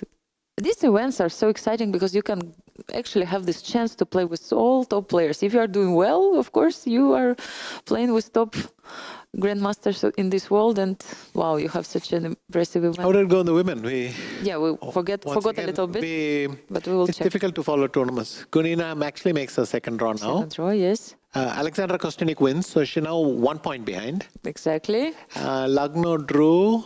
Mohammad Sada lost to Garifulina. Muzicuk won. Anna Muzicuk beats Bodnaruk. Yes.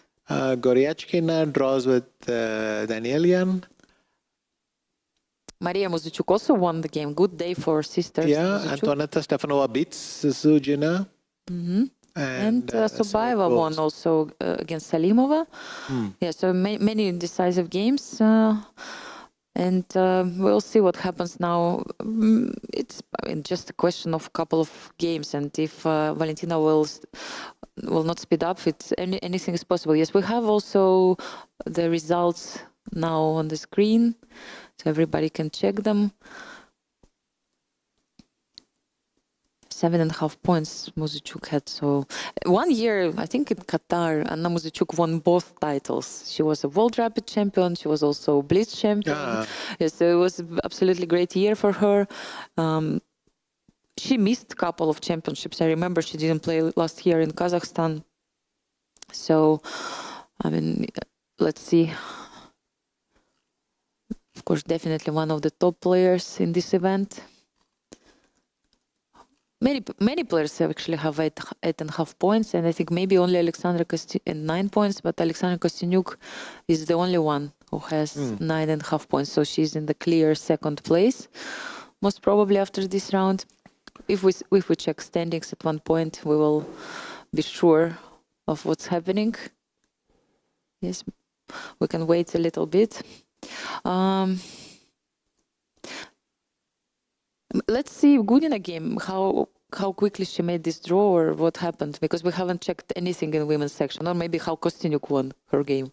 Very important game for the second round, or for this round, sorry.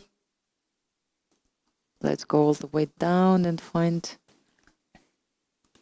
So they drew, it was rook ending. I wonder what happened in the game of Alexandra Kostyanyuk. Maybe we just can go through it.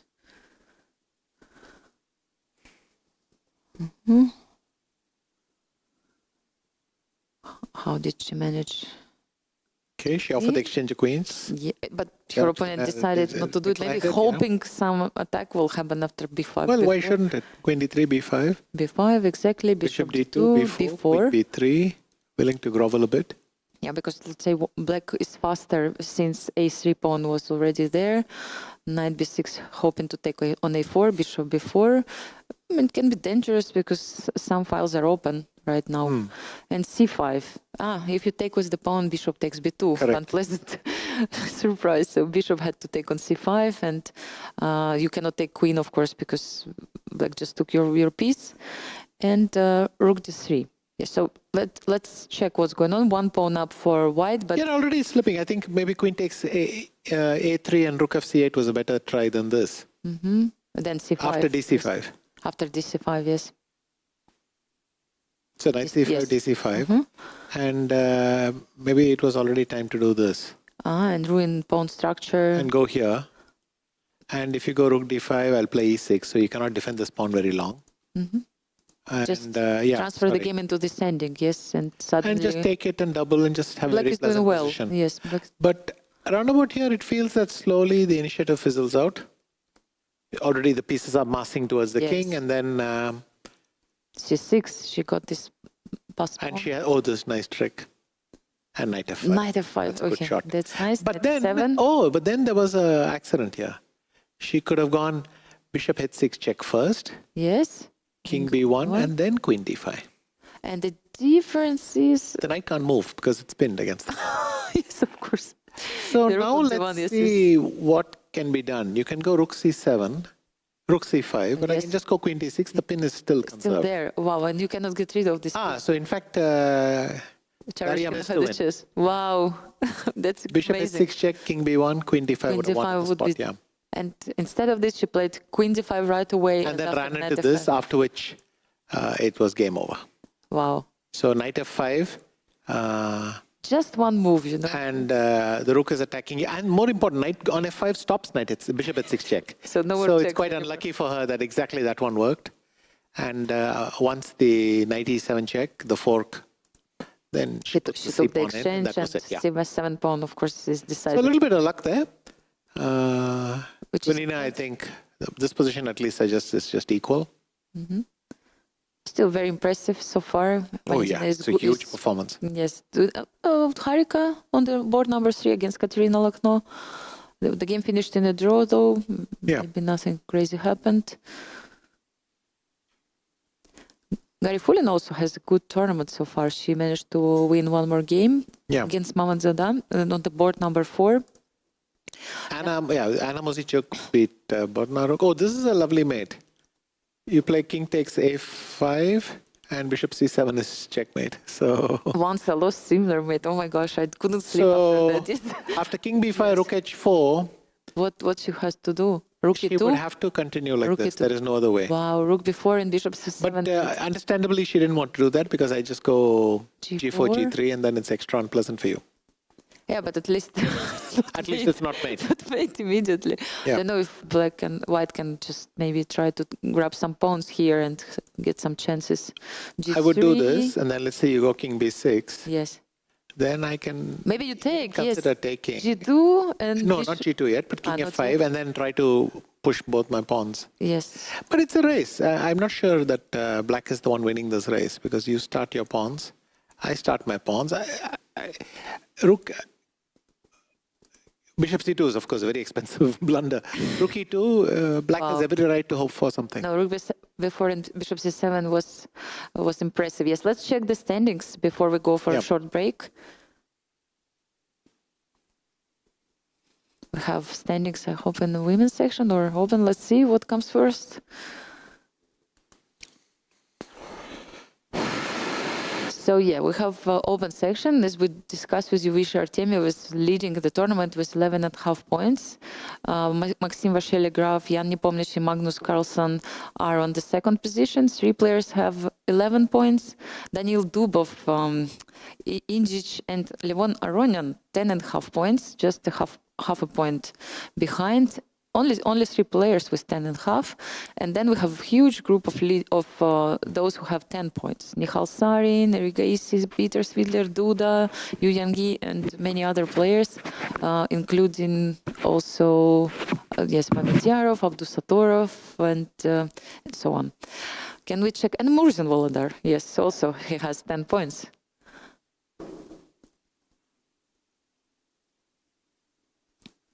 And let's check ladies. Valentina Gunina impressively leading still with 10 points, 1.5 point distance from Alexandra Kostyniuk, who has 8.5 points.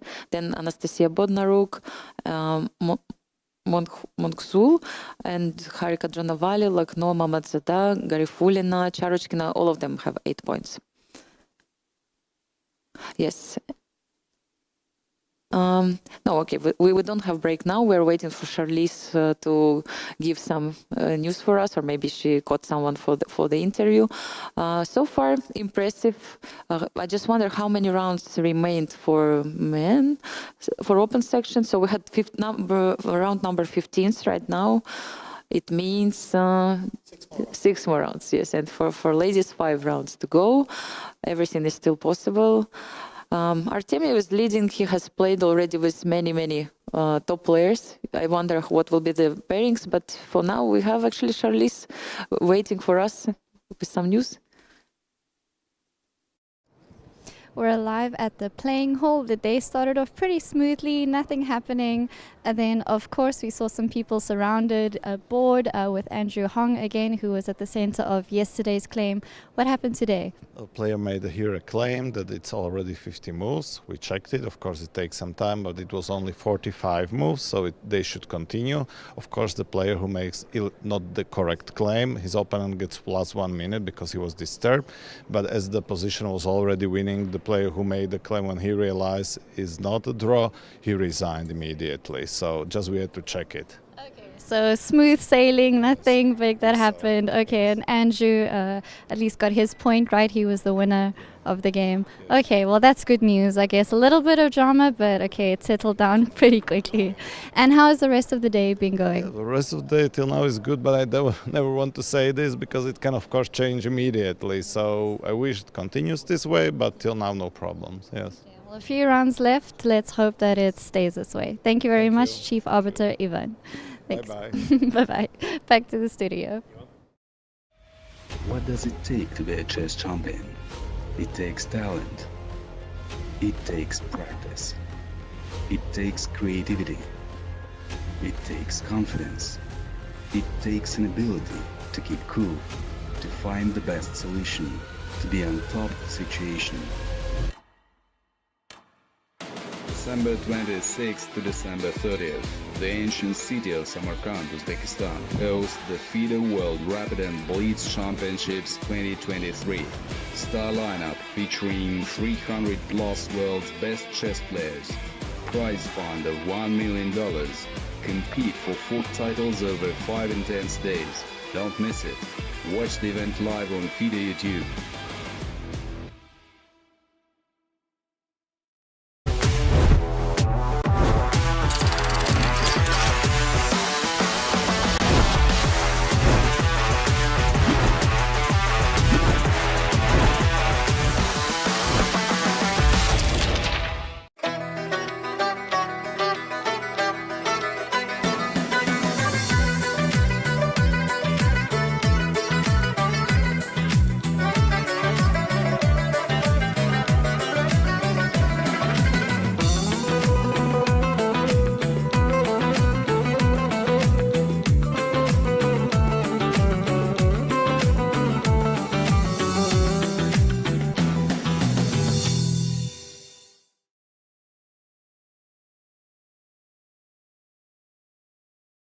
My name is Sam Shankland. I was the US champion in 2018.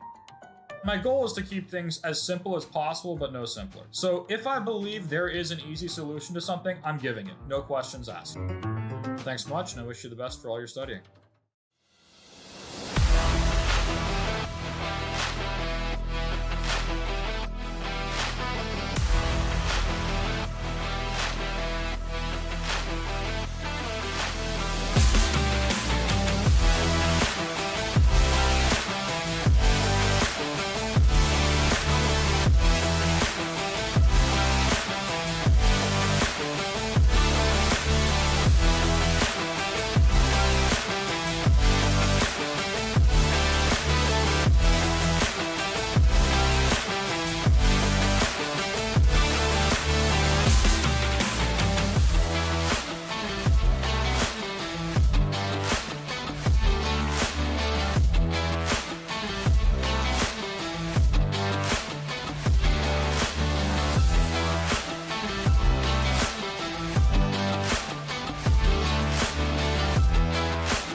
Oh, Gunina has actually either sacked a pawn or didn't pay attention. I don't know what.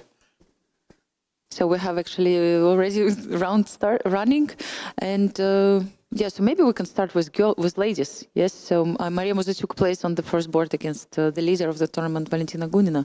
Yes, maybe let's switch to women's section. Yes, we can see them on our screen right now. Yes. So what has happened is, I think it's more likely that it was a sacrifice. But you'll notice that the h7 pawn is missing. And so queen c2, bishop d3, she ignored it. Bishop h7 check happened. It's a bit too obvious to say that she blundered it. So I think what she is looking for is some sort of compensation with knight b4. Yes. Take the thing and then play with the two bishops and get some compensation. That's you what mentioned she that played, she's quite aggressive, sacrifices a lot. Exactly. And here we have the proof. So, absolutely. But while I think black has some compensation, but it's still a nice, fairly nice pawn. So, not sure how much I agree with that decision. Maybe she could play knight before one move earlier. This is what I was told. Okay, she plays bishop g4 instead of knight d3. I mean, I could play knight c3. Actually, it's threatening now to take on d3, right? Correct. And take on e2. So that's why knight c3 has to be played. I like Valentina's outfit. She has like chess short today. And now queen d7 looks like a reasonable move, just to have bishop f5 and some threats here, there. look, h3. white has a solid extra pawn, queen f3. Now, thanks to the pawn on h3, it can't be bothered anymore by the bishop. Very important, white is threatening bishop f4, offering an exchange. That would be a very favorable exchange for white. So king g8 is played and bishop f4 is on the board. What's she going to do? If she goes bishop b4... Bishop f8. Okay, she's got f8. And now just d5. Oh, why not? Just rook d1. or d5 now, please. Pawn on d5 will be placed even better. And d6 will be even even better, yes. If you have postponed, you better push it. Obviously, that bishop has to make a decision. After d6, it's too late for the bishop. So I'm guessing she would need to jump bishop b4 or something. Yeah, but she plays rook c4. And at d6, what is she doing? Then it's a critical position. Okay, rook e1. I would have really expected d6, yes. Just to shut this bishop. Now b5 is very good because that knight is going to be kicked out. Oh, d6 was really important because I want to play knight d5 afterwards as well. Ah, that's so she can still do it. She can play d6 now because f5 is hanging. So she can play d6 now. And also some rook d1 ideas with the pin. Just first of all, knight d5 and knight e7 check if I'm allowed to do that. d6 looks good to me. Yeah, important, but maybe critical decision and it's on the board, d6, yes. No, she felt the right moment for this move, otherwise now knight has to leave. leave. Bishop e6 because I can't take on d6. Yes, f5 will be hanging. The bishop on f5 will be hanging through the x-ray. Rook d4. And if bishop e3, is she going to resign? No, the bishop is defended, sorry. Knight d5. For a second, I thought the bishop on f5 is... Okay, knight protecting d5. d6 pawn directly, but can you take now on d6? No, not really. Bishop e6. Yes. Now, does any knight f6 check work? I don't see it. I mean, I can give a check or two, but no, I don't see it. So knight is hanging. We have to do something. For sure. Knight c7 looks like a reasonable place to start. Can I take on d6 after that? You can. But then I will take on d6, go queen a8 check and take on a5. Yes, a5 pawn will be hanging. Or include a capture on e6. Yes, so after we take on e6 and then queen e8 at the end of the line. But Maria has to do something. Knight is hanging and I don't know, I started to have feelings that she's losing 38. Yeah, just knight e7, back. Yes, so she's kind of losing. Panicked a bit, gave the point back. You could feel it, yes? Now it's just a draw. Wow, great defense by Valentina Gunina in the situation where she had pawn down and was trying to get some initiative in Rook compensation. d5 was possible because the pin is broken now. B3. I think she Yes. queen c6, now b4, or queen d7 is trivial. Queen d7 and just draw. Unless she's going to try some bishop d5, queen e4, but I don't think it works. For the moment, queen d7, yes. d7. She has... Look, Valentina is there, but the advantage of her situation, she doesn't need to do crazy stuff. So Exactly. So I think the game will most probably finish in a draw. Or I hear news that Artemiev won against Aronian right now on the first board. Okay, Yes, then increasing his lead. It's a very big thing. Maybe if we can switch anytime, we can watch it. But at the So rook moment, d1 check, and she's going to go rook a1, a2, and bishop b3, and win that a3 pawn. She could even start with bishop b3 here. No, don't waste your time with the king. Just play bishop b3. That doesn't help at all because it's putting the bishop, the rook in an even worse square. Now I can go rook a1. What? Yeah. Okay, I think they've not gotten on to that idea yet.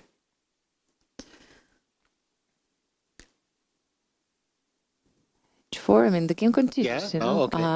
Bishop I b3 and if rook a1, bishop c1. Yes, That's why king h7 is a tad bit slow. Rook a1, she still plays this. Bishop c1 is the only move. And then bishop c4, and funnily enough, you're trapped in a very passive place.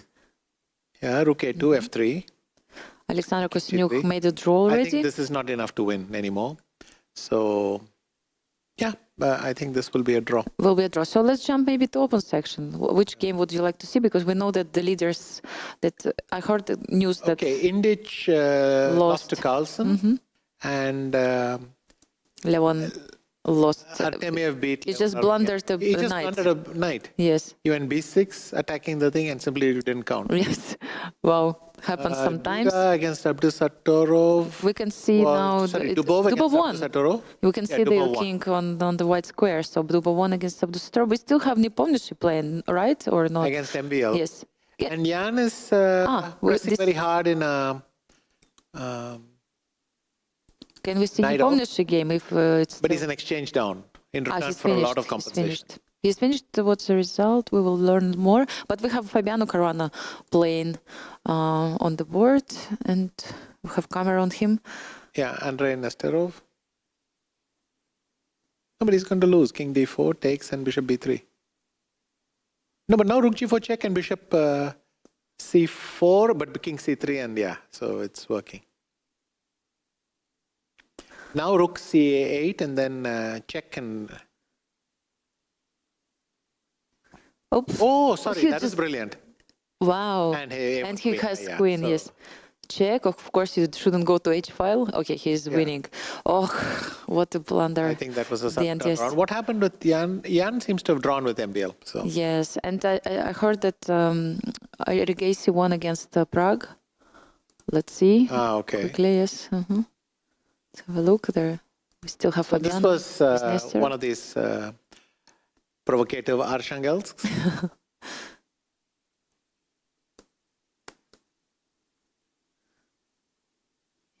Before was the threat. G4. Yeah, and bishop g5. Okay. So this didn't work out for black. The bishop on g6 is just horrible.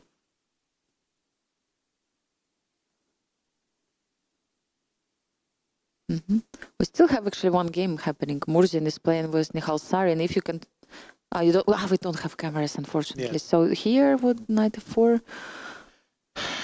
This is not easy because the black king is close enough. Okay, he's in fact won the pawn. So now it should be a draw. Fairly trivial draw. But as we know, win endings operate by their own logic. Yes, Okay. exactly. Especially in Blitz when you Duda have beat few seconds. Advani, Svitla beat Yu Yangi. Bravo, Peter. It's checkmate actually. Yes, come in rook f4 or what? What happened to the king? Yes, there is no defense to Against rook e4 f4. check. Wow, nicely played. Yeah, So actually, Svitla a lot lost. of decisive results today. Yes. Mamediarov only made a draw, I see, with Timur Rajabov. Okay, this happens.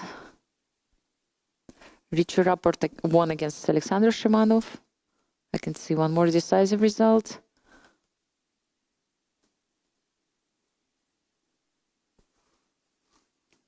And we're going to have a special guest, it seems, for the interview while we're checking what happened. I wonder if Valentina made a draw in that game against Maria Muzichuk, because she won the game. Unbelievable. Oh, it was mate. My God, look at this. This was fascinating. It's just a dead draw.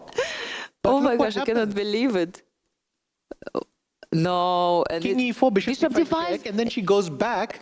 Yes, and G5 was checkmate, made. yes. Similar to Bishop C7. I hope we have the video feed at this moment. Unbelievable. Because it's unbelievable. Yeah, he could play King D4, right? And it was. But then you lose the F3 pawn, which is what you wanted to avoid, but I think that's a trivial draw as well. Wow, unbelievable turn. We didn't notice it. Bishop, yes. No, they're not. It's not that simple. Already, yes? I mean, if I do this, you will give a check, I have to go here. Yeah. Because King E3 is another mate. Yeah. So, in Blitz, you can easily lose these positions. Absolutely. And we have a guest. Fabiano Caruana is with Charlize right now. Let's jump there and check what happens. He beat Nesterov just now, so. We're here live in the mix zone with Fabiano Caruana, who just won his last game. How's your Blitz tournament going in general? Very mixed. The first day I started, it was a really rough start. I was losing a lot of games. My result after the first day was 8 wins and 4 losses, so no draws. And today has been going good so far because I started to break into the top of the standings. Okay, still, my tie breaks are bad, and there's quite a bunch of people ahead of me, but I'm starting to win some important games. And now I'm +6, which is probably like a point out of first, I guess. But my tie breaks are bad, and there's a lot of people still who I'll have to play who are very strong. Like I haven't played Magnus, I haven't played Maxime, and so on. So it's going to be really tough, but I'm happy about my situation. I'm happy at least to still be in the running. And you have a lot of rounds to catch up with. Like you can play against them, beat them. So in a way, that's a good thing, right? That you still have to catch up to them in that way. Yeah, I assume at some point I'll have to beat the strongest players if I want to fight for the top spots. But that's how it always is. So I didn't expect that I would have an easy ride here. And an interesting question I have for you. For classical chess, of course, you have time to prepare against your opponent. With Blitz, you find out a minute before you play who you're playing against. So what is your decision based on, like, for your opening? Like, how do you decide what you're going to play in your game? If I know my opponent and I more or less know what they're playing, then I might think of something that I'm comfortable against them. Something where, like, let's say I like one of the lines that I know that they play. If I don't know my opponent at all, which is very common, like let's say I was playing Nesterov, who's a very talented young player, but I don't know him at all. I've never played him before. I don't know his repertoire, and in that case I tend to fall back on my usual stuff, the stuff that I'm most comfortable with. Okay, great. And how do you improve at Blitz? Like the general person, what would your recommendation for me be to improve, get better at Blitz? I would say practice is very important, and tactical awareness is the most important thing in Blitz. I would say 2 things are definitely like top of the list. The first is tactical awareness, and the second is going to be being comfortable in the positions you play. So having a repertoire where you know what you're doing is going to be very important as well. Okay, great. Last question. Should we have a Bullet World Championship? Well, it depends what that is, because if it's 1-0 with no increment, then yeah, it's going to be such a mess that you'll never be able to sort out all the disputes and complaints and so on. If it's like 1 minute with 1 second increment, it's still going to be a mess, but because 1 second increment over the board isn't too much. Maybe like 2 seconds, 2 second increment. Yeah. I don't know if that's Blitz or Bullet, but it's an idea. I wouldn't take it too seriously, but I would probably have fun participating in an event like that. Yeah, maybe that's the future of chess. Let's see. Good luck for the rest of your rounds, and we'll talk to you later. Thanks so much. Back to the studio. Thank you very much, Charlize. It was really nice interview with Fabiano Caruana. We didn't notice that yesterday he didn't have even 1 draw. He won 8 games and lost 4 games. What a day it was for Fabi, playing so many decisive games. And today he is back, actually. How's he doing today? Actually, he's doing well, because by winning this last game, he has, I think, 11 points. So he's getting close to the leaders. 3 more today. Yes, it looks like that. Yes, right. A good day for Fabi, and of course we'll see what happens next. But he mentioned that he doesn't have really good tie break, and he really needs, and he still hasn't played against Magnus or Maxime, the top guys who are in the top right now. Yeah, so we'll see what will happen next. We'll keep an eye, of course, on one of the best players in the world, and probably 12.5. Yes. Yeah, we'll see the pair standing Yes, soon. Yeah. we see actually the results of the previous round. Magnus Carlsen won the game. Levon Aronian lost, just blundered the knight in the position which didn't look like lost at all. Jan Nepomniachtchi made a draw against Vasily Graf. Dubov won one more game against Nodirbek Abdusatorov, has actually 11.5 points. Nesterov lost against Caruana. We just saw this game and then interview with Fabi. Victory for Jan Krzysztof Duda. Yu Yangyi won against Peter Swidler. Eric Gaisi beat Pragnananda, and so on. Many decisive results. Differences. We have some differences, of course, in the standings, but what is clear that by winning this game, Vladislav Artemyev still leads in the tournament. He's the only one who has 12.5 points, but it's not going to be easy at all because Magnus is chasing him, has 12 points. And also, I think, maybe only Magnus, right? It seems like that. Danny Dubov is a further half point. Yeah, half a point behind. So it's only Magnus who's half a point behind of the leader. Artemyev, and then there are 3 people of 4 maybe on 12. No, sorry, on 11.5. So. Exactly. So maybe we also can check women's section because there were some important results. Let's see if Alexandra Kostyniuk is getting closer. Not by this round because. Yeah, she made the draw, I think, yes. So Valentina Gurina won this spectacular game against Maria Muzichuk. Unbelievable checkmate. If you missed it, please go and check. We were showing it before. And Alexandra Kostyniuk made the draw against Garifulina. Munkzul won actually the game against Katerina Lagno. And I was wondering, actually, I've never met her name before. And this girl is actually from Mongolia. So I had a quick look. She's a player who has 2,200 elo, but her performance is absolutely amazing. She's showing right now 2,557 performance and gaining 107 points. 107 elo. Unbelievable. And she has so many points right now, and she lost only one game, and then won few games in a row, which was important, beating Stefanova, Vaishali, Shuvalova on her way to the top. And now, by winning this game against Lagno, she is getting closer to the leaders with 9.5 points after this round. Impressive performance from Mongolian girl. She was born in 2002. Yes, 2002. So it means she's like 21. Yes, 21 years old. I'm trying to calculate, how old is she? Other results, we have Harika Dranovali, who made the draw with Anna Muzichuk. Saubaeva Bibisar is getting closer. She won one more game. Garachkina drew with Wagner. Hampi managed to win against Elina Danilyan. Bodnaruk lost one more game against Stefanova Antoaneta. Okay, big fight also in women's section, and but Valentina is very impressive so far, defending first the position and then turning things so differently that in the end she even managed to win a very exciting game against Maria Muzichuk. It's a pity that we switched to another game. It felt like the game would finish in a draw, but then what a turn we had. Let's see if we have pairings for the next round right now, or maybe we can show the standings in the open section. Don't know if we have them ready. Let's check. Maybe they come on the. But we don't have them at the moment. But we remember that Artemyev was leading. So I think I have already pairings of round 17. And Magnus Carlsen is playing against Yu Yangyi. And Jan Krzysztof Duda is playing against the leader of the tournament, Artemyev. Fabiana Caruana on the third board playing Daniel Dubov. Vasily Graf is, who has still 11.5 points. He's playing against Eric Gaisi, who has 11. Mamidyarov facing Jan Nepomniachtchi. Who has 11.5? Yes. So all the 11.5s have played against each other, maybe? Probably, yes. So probably they'd have to go down. Levon Aronian plays against Sinjic Alexander.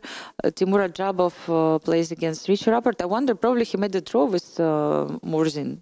I think he played against him in the previous round. I think it's second draw they made. Yes, I know that he played with Mamidyarov. Sorry, he made the draw with Mamidyarov. Yes, sorry, don't remember.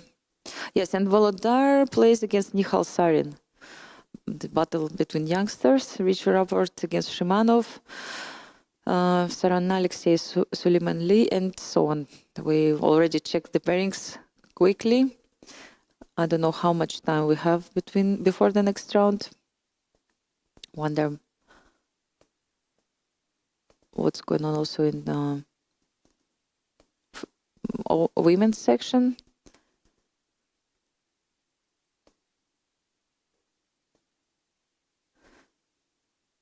So probably we'll still have a few minutes to go. I'm just checking if we have the pairings for the next round. Look, Vichy. Valentina Gunina is playing against Hampi on the first board. 2.5 point difference. Yes. And but I also run out of opponents probably. Yes. And Alexander Kostyuk is 1.5 points behind and playing with Mungsul. Mungsul, who is impressing everyone. So let's see how. For the moment, yes, winning 100 points. This should be a good clash. Yes, Garifulina plays against Bivasara Subaeva, who was the champion of the previous year. Yes, we have all these pairings now in front of us. Really nice that we can check them out now. Anna Muzichuk plays against Stefanova Antoaneta. Wagner plays against Dronovali Harika.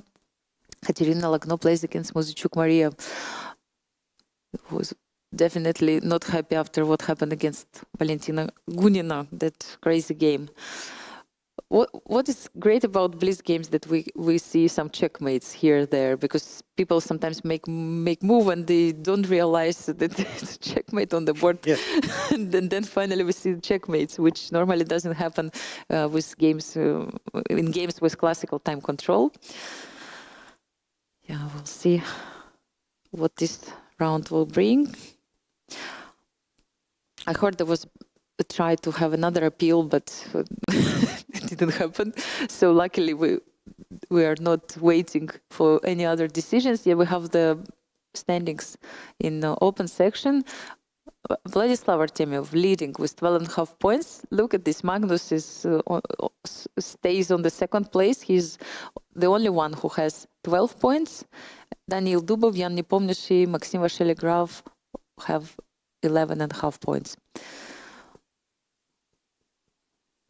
And it's an important round for the first boards. We had the pairings already, or here we are. Yes, Yu Yang-gi, who managed to take bronze medal in the rapid tournament, is going to play against Magnus Carlsen right now. And Jan Krzysztof Duda, also the silver medalist from 2021 Warsaw World Rapid and Blitz Championship. He is going to play against Artemiev.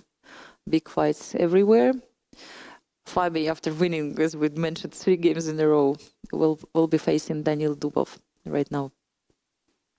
Actually, Vish, I had a look yesterday and I checked this appeal, which was between Mamedyarov and Grishuk from Riyadh. I just was curious after our discussion, like what happened there. We were discussing many different appeals which were happening in the chess world simply because we had to wait for the decision of the arbiter. And yeah, it was actually, the situation was like that Grishuk was exchanged down, probably worse position, and they repeated the position even 4 times. And when Grishuk claimed the repetition, the arbiter said that no, there was no repetition, so they continued playing and Grishuk lost the game. And then after the games he went to check again, and he saw that it was a repetition, it was right, and he made a appeal, and after that the game finished in a draw. But I remember people waiting and checking and long discussions, what you have to do in this case, everybody has an opinion. So I was taking photos, I remember, and there many people were gathering and talking, and arbiters were trying to find out what happened and so on. Yes, these things are very common for the chess world. We already had 2 appeals. Let's hope we're not going to have more today. Sure. And everything will happen according to the schedule. I was 4 appeals. Yes, already 4. We missed something on the way. So there was the yes, because actually claim, 2 appeals. The night tour, and then? Yes, also because there were 2 appeals from Nepomniachtchi and Dubov. Oh, separate. There were separate appeals, let's say same case, but separate ones. And today was another appeal from the same player who believed that, again, something happened to his clock. But I think, I don't know, if you have so much money, when you have to do the appeal, you have to pay also $300. I mean, if you want, you can do it every round, if you wish so, but should be careful. You can finish the tournament with minus. on your budget. And I was also checking here there which kind of appeals we had during all these years. Of course, you cannot remember all of them, but I remember also, Vishy, you had a serious situation in the World Championship match in Sofia when you played against Veselin Topalov, and you appealed actually not maybe to the appeals committee, but you asked to postpone the match one day. Mm-hmm. So it was also the case when they had to decide, made a decision. There were no flights, and because we had traveled 40 hours by bus for 40 hours, we said that due to force majeure, we wanted to ask for a delay, and finally settled for a one-day delay. Yeah, it was in the end like this, but I remember it was really also tense moment, because I think the organizers didn't want, they had everything ready for this day, and the decision had to be made. And it was, all these World Championship matches, they have also this very tense atmosphere, right? And sometimes some changes at the last moment. They also wanted to play according to the Sofia rules, these new rules introduced at that time, that no draw offers, but I think you rejected this idea simply because it was not in the contracts before or something like that. Correct. Also in a match, you don't want to have too many impositions. But the point is, the Sofia rule it can be done unilaterally. If you don't offer a draw, then you've imposed Sofia rules on your opponent. So in a sense, why do you need to change it? Yes. But I think it was more they wanted it for the publicity side, and we wanted to just keep things as they are, and that was it. So I don't know. Every time it was actually the first match I ever attended, and you could feel the tension. It's absolutely different tension during the World Championship matches. Even if everything goes smoothly, still there are always some questions like that. And of course, this delay caused by volcano ash in the air. It was something unbelievable at this moment. Who could imagine something like this affecting the World Championship match in Bulgaria? Yes, and a very interesting moment in the history. You know how to say the name of the volcano? No way. I tried to remember. Every once in a while I practice. Recently I practiced with Gunnar a few times. I hope I'm remembering this correctly. Eyjafjallajökull. Oh my gosh, no, I will never repeat it in my life. Wow, this is impressive. I hope I haven't fumbled it again, but I think that's the correct one. So you're practicing with Gunnar, yes? Yes, every time I meet Gunnar, we have one demonstration of this. Okay, so you had a lot of time to practice this on the way from, I think, Germany, yes, to Bulgaria. I don't remember from where you were traveling. I was traveling from Germany. We went from Germany, we drove through Austria, we reached Budapest, we slept there overnight at the hotel. Next day, whole day, we drove through Romania. Yes. Basically, literally across the country, and then reached the river, which is the border, Danube. And we did that crossover at like 1 o'clock, and then it was 3 hours to Sofia. Yeah. And we reached at 4 in the morning. Yes. Oh. Okay, and we're off. Duda and Artemiev are playing a queen's, well, not yet. Yeah, a different queen's gambit declined. Gunina is playing against Conero Humpy on the other side.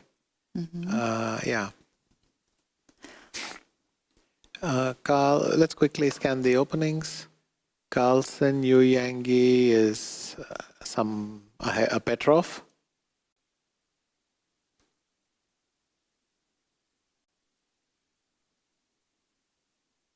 H3. Caruana, Dubov is playing his favorite double deep e-pawns in an Italian. MVL is challenging Arjun Erigaisi in what has become his favorite line in this tournament. This Bishop B4 Sicilian, I don't know if it has a name. Okay, let's go back up quickly. It will be after MVL if it doesn't have a name. It will be called after him. So, C4, I really don't understand anything. You should explain me what's going on. Do you know this line? No, already 5H3 is a unusual Petrov. Unusual, yes. But so Magnus has an extra pawn, and he's quite happy to play the isolated pawn, as we saw. Yes. But we'll see. It's quite clear that Black will recover this pawn pretty fast. So the only question is what happens along the way. So we'll see that, and then we should check on In B5. Oh, in fact, he's gone B5. B5. Bishop B7 next or what? Yes, but that's interesting because now even if you get the pawn back, you've got a lot of weak squares. Yeah, S3 and bishop goes to B7. Keep an eye on the pawn on D5. D4, asking for A6, and then he'll play bishop D3. I don't think it's worked out well for Yu Yangi. Bishop D3 looks like a nice isolated pawn. Bishop E2. He wants to play knight E5 and bishop F3. So that's even more... and protect the pawn on D5 for the moment. This hasn't worked out at all for Yu Yangi. Just a very bad decision what he played. But he could still play bishop F6 maybe. But knight C6... White will probably just end up with a clear pawn. Yeah, if he So keeps D5 this pawn... surprised me a lot. Okay, knight E5. And bishop E2 is thoughtful. Not to blitz out bishop D3, but bishop E2 and then just stick the thing there. Now, should he go knight C6, queen E8 castles? Or does that... So black has done this. Sorry, he's done this. White could go here. Yes, and you don't want to take white this could knight. do that. Bishop B4. I would guess that this spoils the advantage because now these pawns will not be easy to hold. Yeah, knight C6 looks tempting as well. On the other hand, the problem with knight C6 is that knight B6... Threatening bishop C6, yes, and we don't... So I could, of course, knight C6, queen E8, go knight A5 and exchange that bishop and then move on. I don't know if this is what will happen. Let's see. He could go... Will he go knight C6? Such move like F4 is not possible. I like knight C6 in combination with knight A5. F4 is possible as well. I mean, then it's a real clamp in the center. But let's say F4, I go knight... Oh, there's also bishop H4. This is what I don't like. Yes, also you allow... So instead of F4, you could go bishop F4. You could go knight G4. I mean, it's just so many moves in this position. Yeah, probably that's why he spends time right now. Actually, Magnus is down on clock, so not C6, I think. He's gone C6, yeah. So Fabiano managed to get this beautiful tactic in, bishop H6. Wow. But Danny Dubov just... So they're both very confident. Danny is confident that his central pawns are worth something, and Fabiano... removing this H6 pawn means that all these squares become available to the white pieces more. Yes, and but how to get... Maybe we can get with the queen. Well, that is a good question, but the queen will have to crawl. Yes, it's too far away, yes. For the moment, probably at least. It's not referred to as a pub crawl, but anyway, they'll have to do it. Let's see if Fabio will make first draw in this tournament. Today he has not managed to draw? I think this is a good question. Let me check. I just wonder if he draws today or it was all... no, the 2 draws. Yes, 2 draws he made. Yeah, but yesterday was only decisive game, starting with losing the first round. Let's see Carlsen. So he's kept his 2 bishops, but black can take the pawn back now with this. And queen takes d5. So Magnus probably very sure of his 2 bishops. In fact, he has not taken with the queen, he's taken with the knight. So raising knight c3 also. I think Yu Yangi has done quite well. The bishop f3, he's ready to give this pawn, it seems. Well, he's not giving it because queen c2 and then, yes, what do you do with the knights? I can go queen f6, yes. But then you still have bishop b2. And I have no way around this. Yeah, and there are no tricks anymore. So he's gone bishop f3. And Yu Yangi has gone knight b6.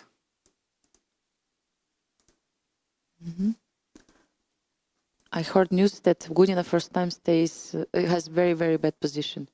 So let's quickly check. Yes, let's see. It doesn't happen that often, so we have to check.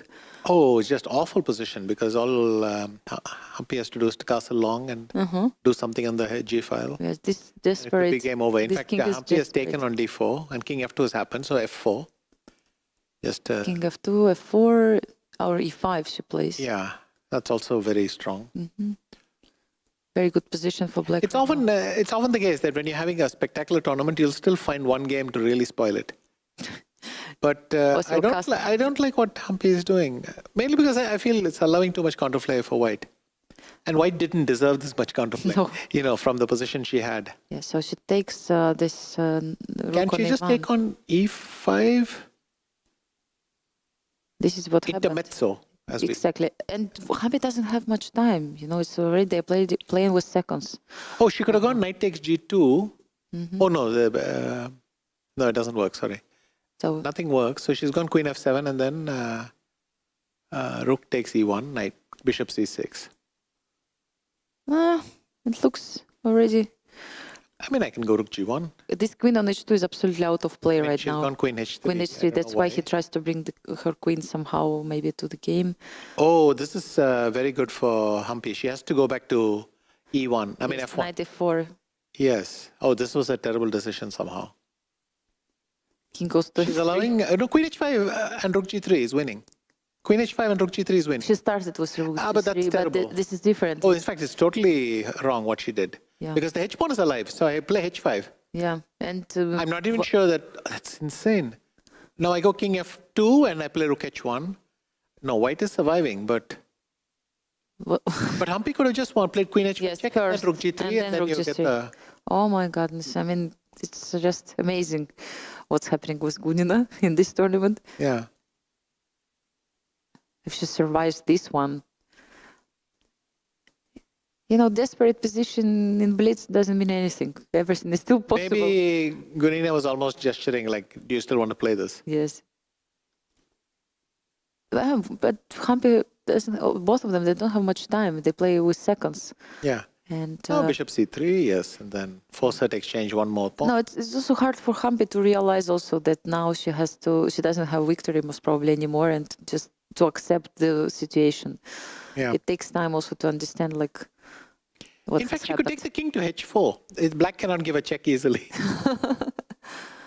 Magnus won on meantime. And e4 check, e4 check, e4 check, and take the king to e3. Oh, if she could play bishop c3, she'd have rook d2 mate. Yeah, we know. Valentina is very tricky.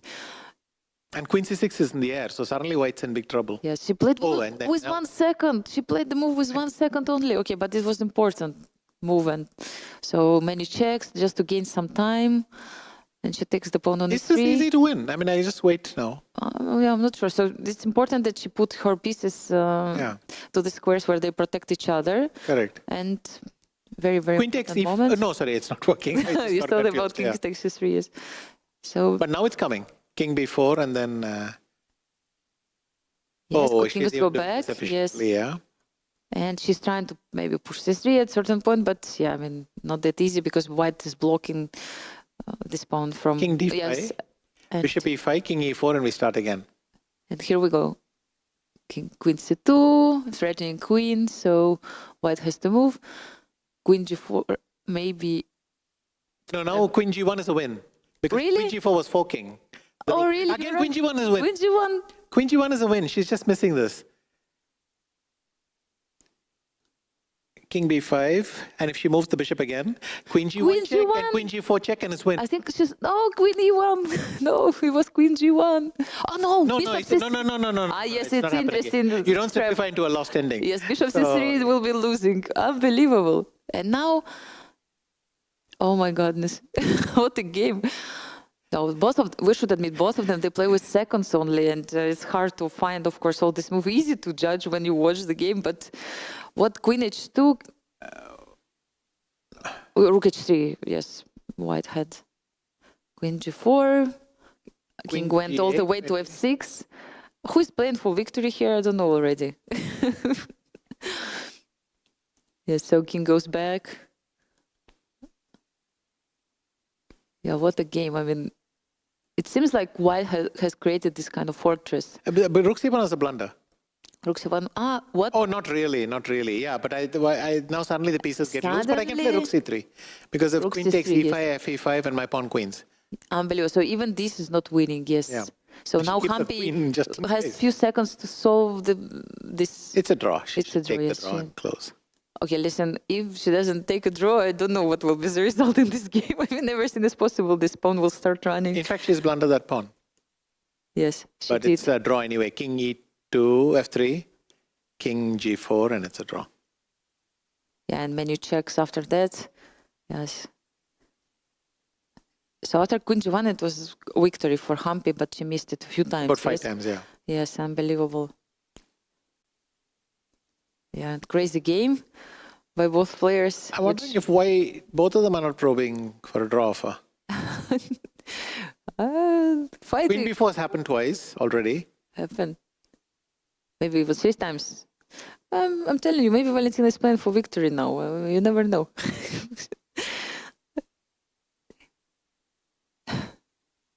Just trying to use her chance. Also, okay, now 20 seconds for Hampi. It's important that she managed to get a lot of time. It's interesting, they never pause for king f5. Whereas my hand is just aching to play king f5. No. Yeah, Because yes, you want to kind of get rid of this. Well, I just want to blockade that pawn. Yes, and then blockade the pawn, yes. It's very cozy there. And queen f4, it's a draw. What is she? Is she playing for a win? Probably Hampi is playing for a win. Maybe Still. one. Because queen takes f4 would have nailed the draw. Yeah, instead you just exchange queen for rook, and of course it's a draw immediately. Okay, queen e3 takes f4 as a... Queen takes a4 as a draw, yeah. Okay, now it's a draw and she takes the pawn, the game is over. Yes, what a game, thriller.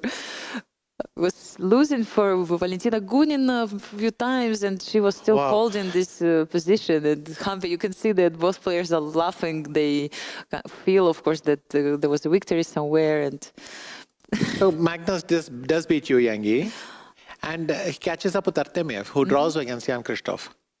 Important. Caruana loses to Dubov. Why did he lose? Oh, he has no defense to queen d1 check. No, he has. The f3 he can play. Maybe it was because of time. Maybe time. Wow. There's nothing wrong with f3 as far as I can see. f3, yeah. It's possible. Yeah. And then MVL drew with Erigaisi. Mamedyarov drew. Aronian lost to Indic, Alexander. Serbish player. Think. Rapport drew against Rajabov.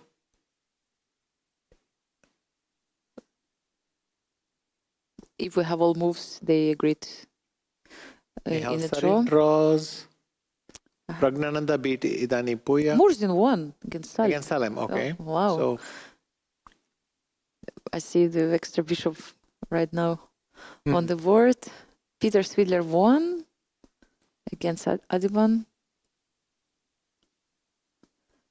Many interesting results, but what is important, we have standings right now. Oh no, we have results on screen. We were mentioning, of course, a few games. So now you can see many draws also in this round. Carlsen and Artemiev are joint leaders with 13, and Dubov comes up to 12.5. And that's it. Everyone else is behind. That's so why we have the top 3 out of which Dubov is there. Where is Jan Nepomniachtchi? He's at? He made the draw with Mamedyarov. He drew, so he's at 12. Together with Maxim Vasiligraf. Yeah.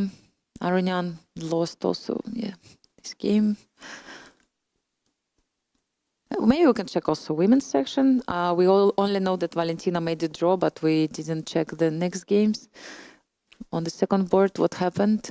Kostyaniuk Alexandra won her game against Mongolian player. So now the gap is only 1 point. Mogzul, yes. So it's only 1 point, yes. Just everything is possible right now. Garifulina made a draw against Asabayeva. Muzichuk drew against Stefanova. Wagner won against Harika Dronovali. Lagno Katerina managed to win against Maria Muzichuk, who lost actually 2 games in a row. First to Gunina and then to Lagno. Didn't recover probably after that loss. And Tan Zhongyi lost against Rouginier and so on. Yes, so now it's also interesting situation. Only 1 point gap.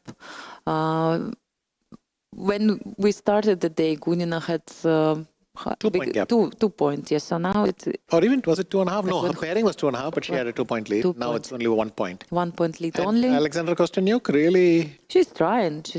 How many games are left in the women's section? So 18? The total number of rounds? Yeah, I think that it's 1 less than in the men's section. 20? So I think it's... No. They have... Just go up, you'll see the maximum number. Yes, exactly. Yeah, it's like 17 games, 14 out of 17. 3 games left. So 3 games left and a 1 point lead. Okay. Yes, 3 games left and 4 games. It means for open section. One game more for today. I meant. That's what you mean. Yes, I try to find out what's going on. What is the difference? Yes, we have 3 rounds for women's section and 4 for men. Everything is still possible. Interesting that Alexander Kostyaniuk fighting with Valentina Gunina. I remember last year they were also won the top 3. In Warsaw. Right. Now I just imagine, because I've taken photos, so I have this kind of pictures immediately, who was standing on the stage, Right. stuff like that. So this is how I try to remember. By the photos you yes, took, right? Even like that sometimes. Each yes. person has, yeah. So have this kind of memory, photographic memory. Like, I remember them staying there with medals, with cups, huge cups, if you remember, in Warsaw.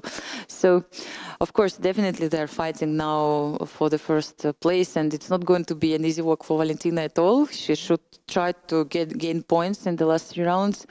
Maybe draws will not be enough, because your rival can just win 1 game, and then it's getting really, really close and unpredictable.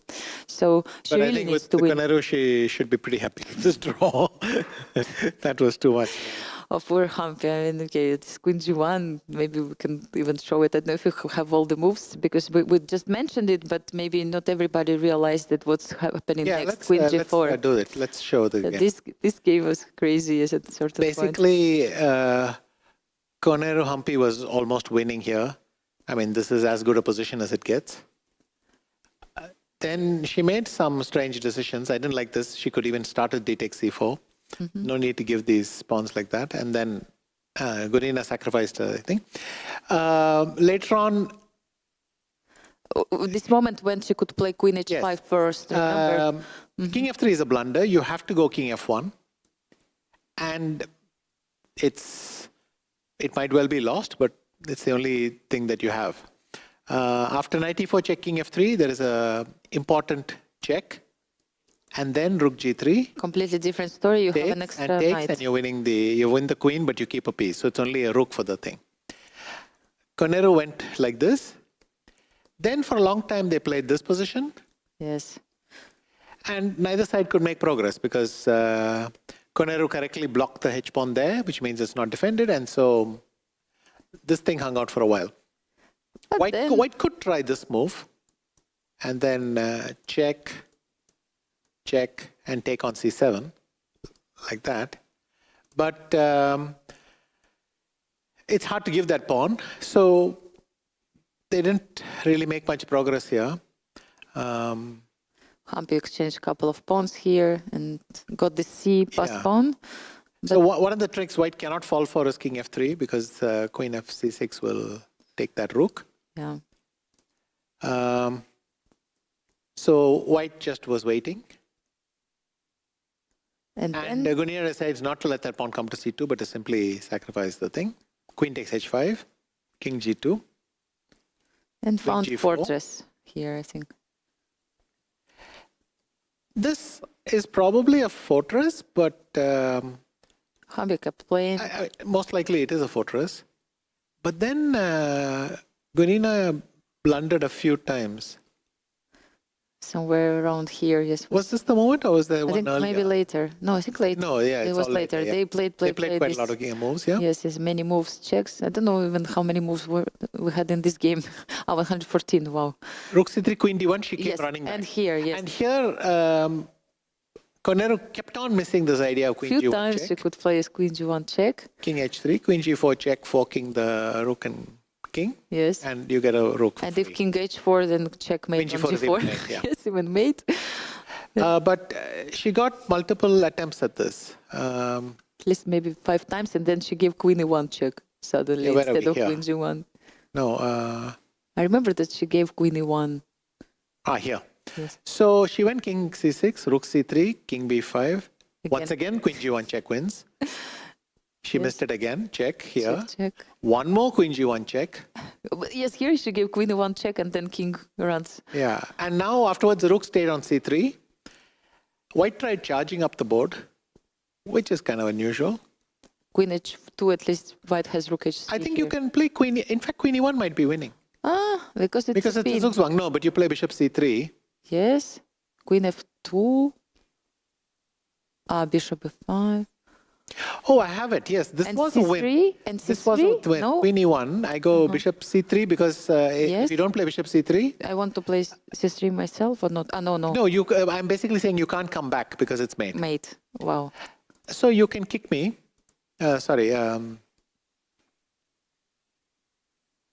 Queen E1. Yeah. Yes. You kick me with thing, and now I go Yes. Queen F2 attacking this pawn. You have Bishop to go F5. back. Now C3. C3 wins. Yes, so if I take... Because you take, I now go Queen H2 check. Rook You have H3 to go is the Rook only move. H3. I go Queen takes F4 King check. H5. So once again, I'll just I see show what's that coming. move. Uh-oh. I'm going to take this pawn with check. And then I'm going to go here check, and I'm forking the king and the rook, and I'm winning the rook. Wow. So Like puzzle. I don't know, 7, 8 ways to win. But eventually the king went around the turn, and somehow she White gave up. collected that pawn, all after which pawns. it is pretty trivial. There are no more thing. And in fact, White won the other pawn as well, but it is still a draw. And finally, they made a draw.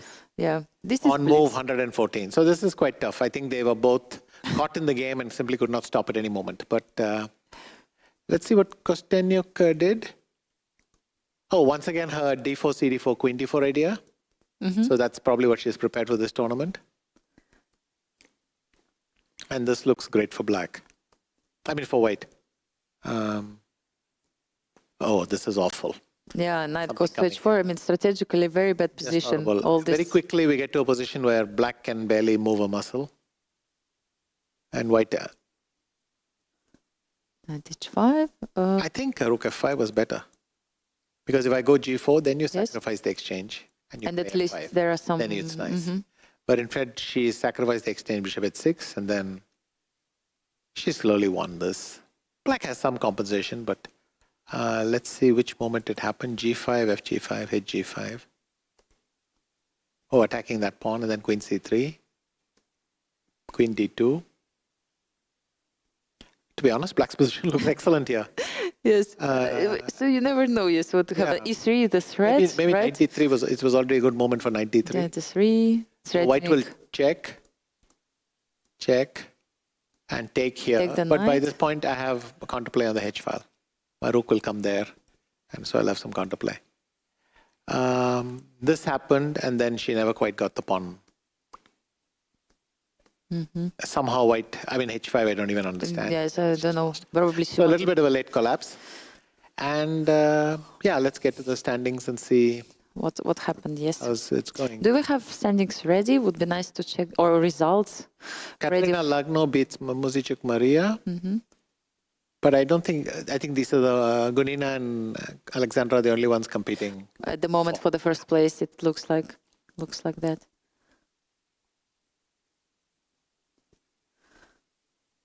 Yes, we have Yeah, results. she's a point up Gunina is, over Alexandra, who has a further 1 point lead over Garifulina. yes, good. And then half point from a big group.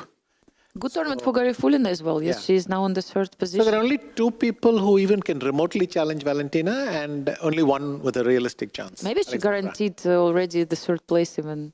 I mean, one draw and she's Yes, the definitely big group getting is medal. 2.5 points away from her with 3 rounds to go. So Yes, I a told you. very dominant performance so When far. she starts to win, But I think you cannot be satisfied with third place anymore after leading every single game in a tournament. no. You're going to kill yourself. Of course, no. You want to That's win, yes. simply, yeah. You want to win this event. I mean, You'll feel that something was snatched away from you, and that's definitely not it. somebody told it no. So we'll see what will happen. But I'm happy that there is still some intrigue in the women section, that Alexandra is still fighting. And we know that she is also from one of those players who are not satisfied with second place. She's always fighting for the victory, no matter what. She has this very champion character, I would say. And she has won so many events already in her career that definitely the only thing she wants is to be the winner of this event. So we will see Alexandra fighting until the end, and it's great always to have such players. Big group of people, yes. Also, we will see if Bibisara will manage to join the leaders. I remember last year she appeared suddenly winning few last rounds, and this is how she won the championship. So the end is very important. We have the pairings already for women's section, and Zhu Jinier is playing against Valentina Gurina. 2.5 point difference. So she has simply run out of opponents. Exactly. So Kostyanyuk is playing against Antonetta Stefanova. Still not an easy walk. Of course, Antonetta, former world champion, fighting as well. Hampi Konero got Garifulina in this round, and Bibisara Subaeva is playing against Lagno.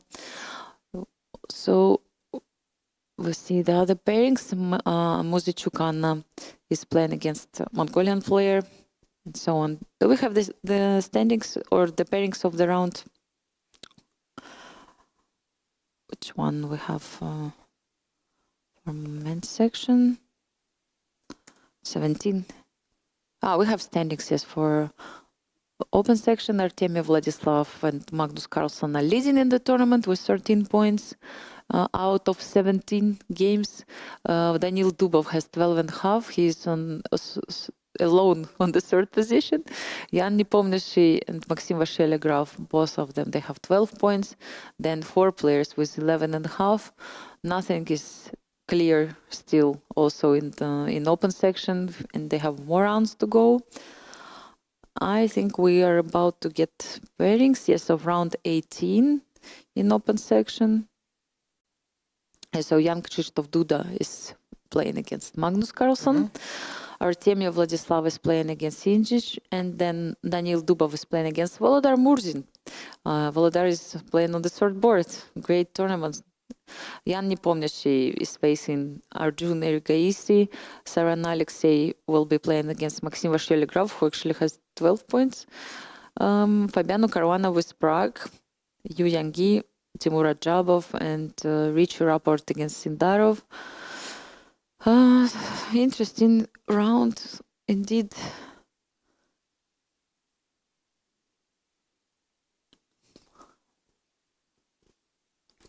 Yes.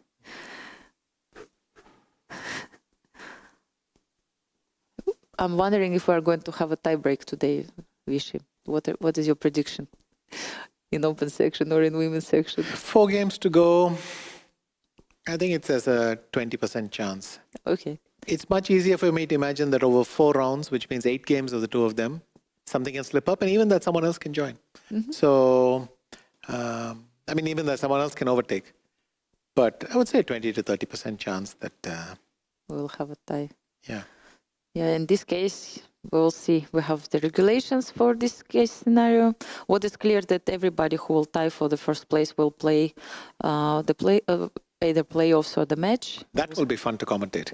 The playoffs. Because we'll have 3 or 4 games. Yes. Maximum, and then I think 2 games maximum. Yes. Then it will be easy to switch. Yes, between them. Yeah, people like tie breaks. They like those kind of matches which are decisive for the first place. And Jan Krzysztof Duda, one of the best also Blitz players in the world, facing Magnus Carlsen. Glad to see Jan Krzysztof back to the board after withdrawing from Singfield Cup. I'm sure his Polish fans are really happy to watch him playing, especially now with the world champion. So they start E4, E5 or what? Yes, he's on the board. Ray Lopez.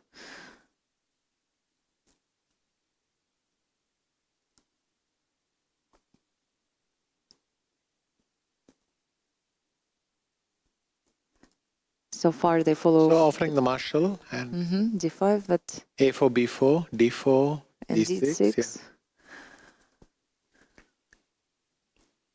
He took on E5. And what, many exchanges will follow? But no, they go knight BD2 or these kinds of things. I see. Queen E2, H3, all these moves. A little bit less time for Jan Krzysztof. Maybe we can run quickly and check what H3, happens. Yeah. Let's quickly see the women as well. So Zuzina and Gunina played this Caro-Kann a few rounds earlier, so it's something on the menu for this tournament. And Alexandra upping the risk with playing F5. Dutch defense. Dutch defense, yes. So Konero Hampi got a solid position. I mean, it's one of these Ragosans which play, but black probably is trying to get the knight to f8 or f6. So. Okay, let's come back to open section. Duda against Magnus. Yes, we have them on the screen. Artemiev against Indic. Okay, seems reasonable so far.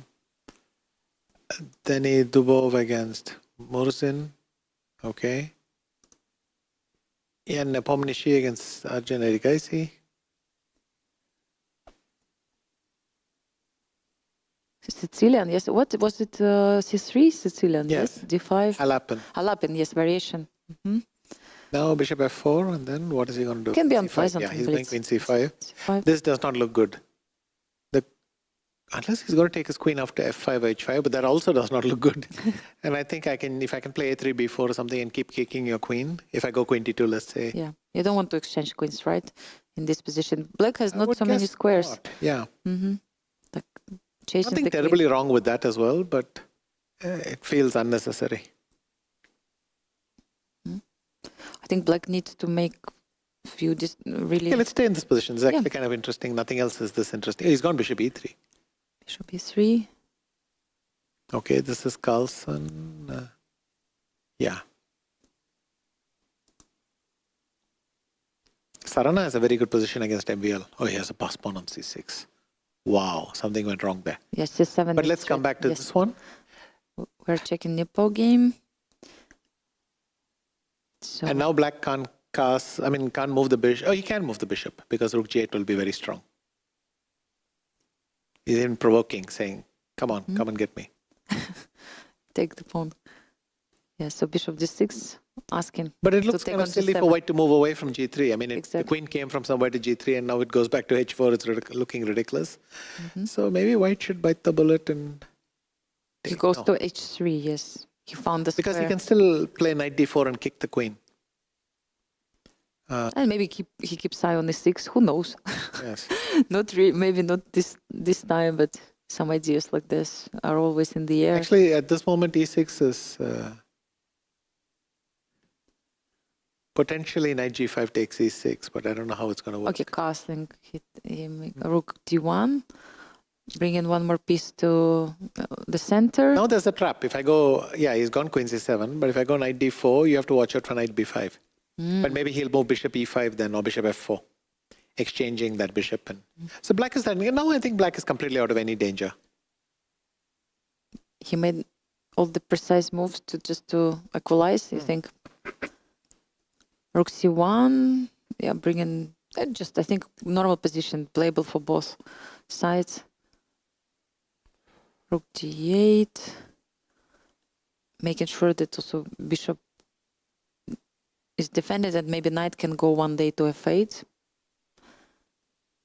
g6. Knight d4 is so knight b5 is a threat, but knight e5 might be a good answer. Bishop f4 might be fine as well. I like knight e5 because it keeps some life in the position. Even knight f8. Bishop e5. Okay, that's also basically asks white what he's trying to do. Just b3. I have the feeling that Ian is drifting and maybe Arjun is going to win this. Oh, really? Oh. Just that Ian seems to be drifting. I mean, b3. Yes. It's hard to play positions once you're drifting, and because you don't quite see once again. Knight f3. Threatening the bishop. Maybe he's happy just to finish this game in a draw.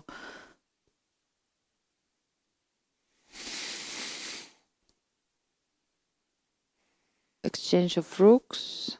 Knight goes to d1. And back to c3. Yeah. Rook d1. So he's ready to exchange all rooks. I have a feeling, yes, that maybe this game moves towards equal, draw.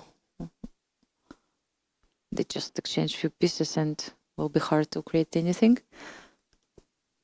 What about knight e4? Yeah, okay. Take. Suddenly black has knight c3, taking that bishop, so... Yes.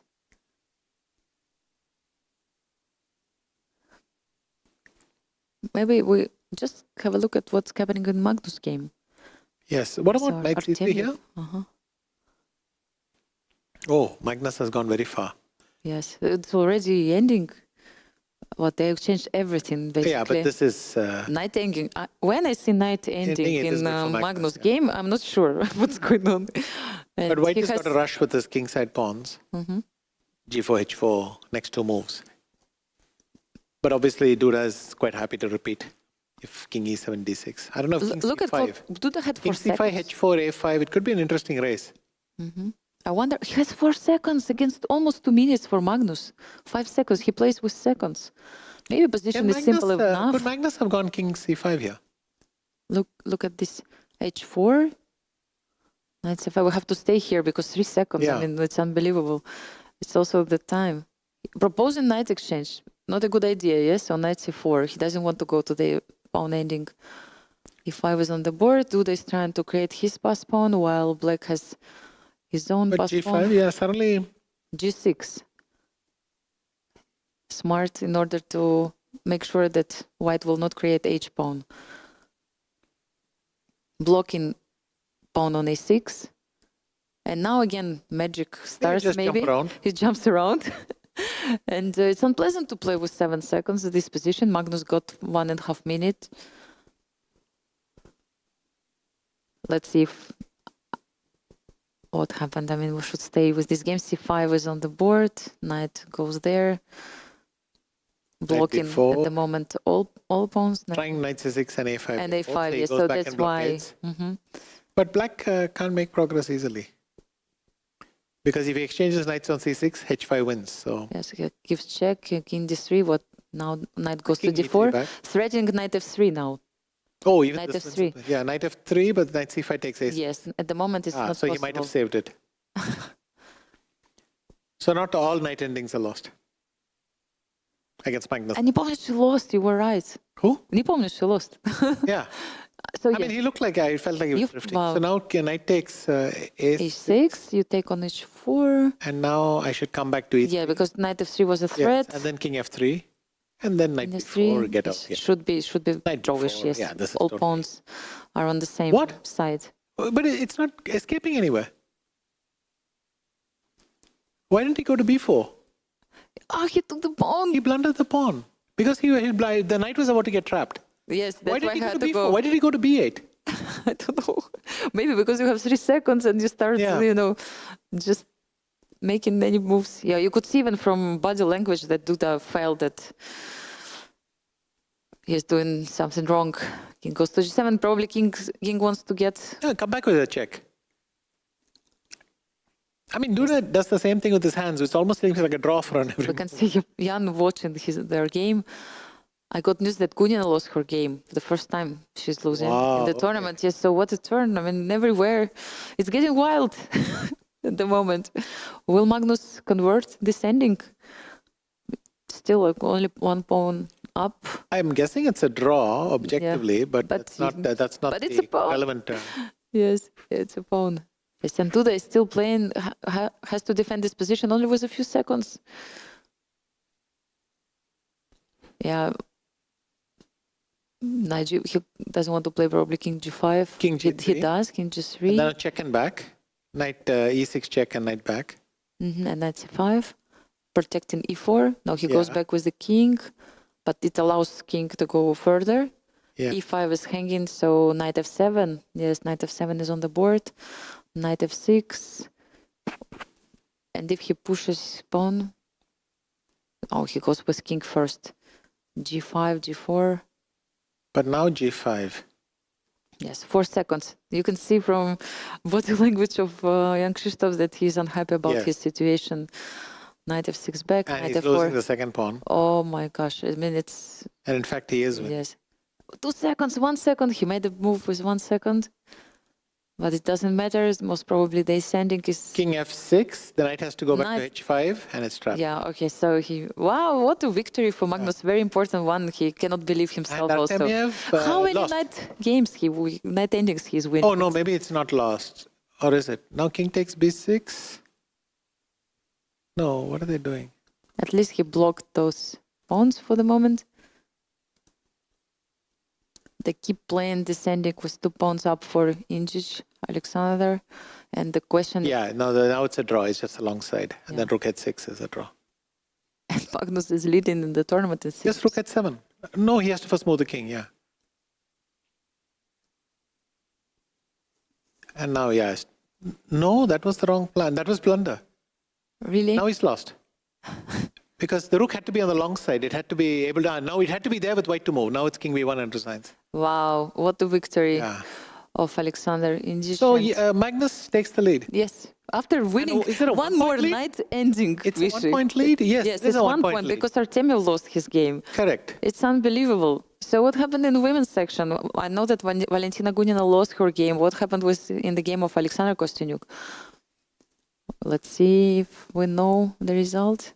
Let's check also. Dubov won against Murzin. Look, all decisive games. Gunina lost to Zujiner, okay. Yes, but... but it looks like she was overpressing. Yeah, and she lost not in this exact queen. position. She lost the queen somewhere. Yeah, she somehow won a pawn, but there's this... like this would have been a good moment for Gunina to play queen e3 check. And her king is slightly better. But let's see the final position. I heard that she kind of blundered queen or something like that. Yes, in a way she did, because she went here and queen g8 check. Oh my gosh. Okay. But there are not many squares. You can't go to either of these because of the fork. You can't go here because of queen g8. So that leaves only one move. You go here. 97. But this one is holding, but I can still play queen b6 and queen takes a5. So I think she went here hoping that queen b6, she'll have knight d6, but of course... queen g8, queen g8 check. And Kostyanyuk only draws that Gunina still has a half-point lead. Yes, but you see how close it is. I mean, one Konero point here, beats there. Garifulina. Asaubayeva beats Lagno. Yeah. And we should see the standings, but I think it's clear that the last 2 rounds suddenly the but the rivalry for first place is very hot. Yeah, but here, in fact, now the men's has a bigger lead. Yes. Magnus has a bigger lead than Valentina suddenly. Yeah. So by winning one game and the fact that Artemiev lost his game means that Magnus is, magic of Magnus. I mean, here there are equal pawns.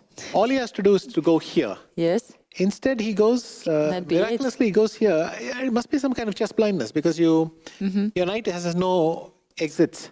Squares, he has to go back. Magnus then went knight e6. And Yankrishna realized that if he goes king g4, then knight c5. And then you collect the helpless knight. Wow. So he had to jettison the first pawn. Probably still a draw. But then he jettisons the second one as well, and then it's over.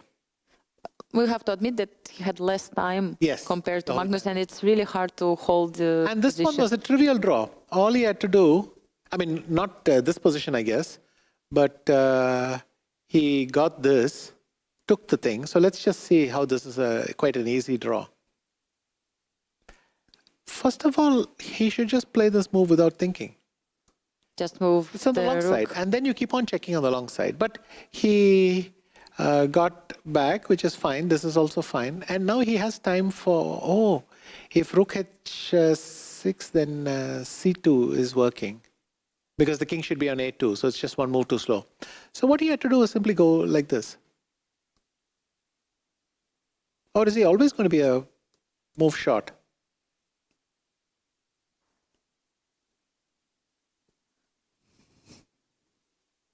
Now, maybe the king is just a bit far advanced.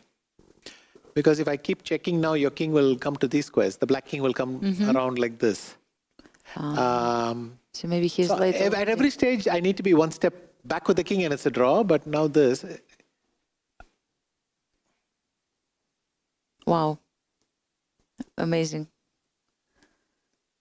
So this is how no, here I can start checking. But now the rook is too close. Here. And if you go like this, then I go here. And when you do the long side checks, my king will hide on b1. So, maybe this is... because we don't have I think white the king is just too far. But I had a feeling that earlier there was a moment when he could... why didn't he take here? The difference is that king was still on g file, yes? Like I go king g4 here. Right? Well, it's b5, but so sorry, yes, for me it's rook h4. b5, yes. But here you have so much more time. You can even play king a5 and then go over here. And the king is threatening to come thing. So somewhere in this melee, he lost that crucial tempo.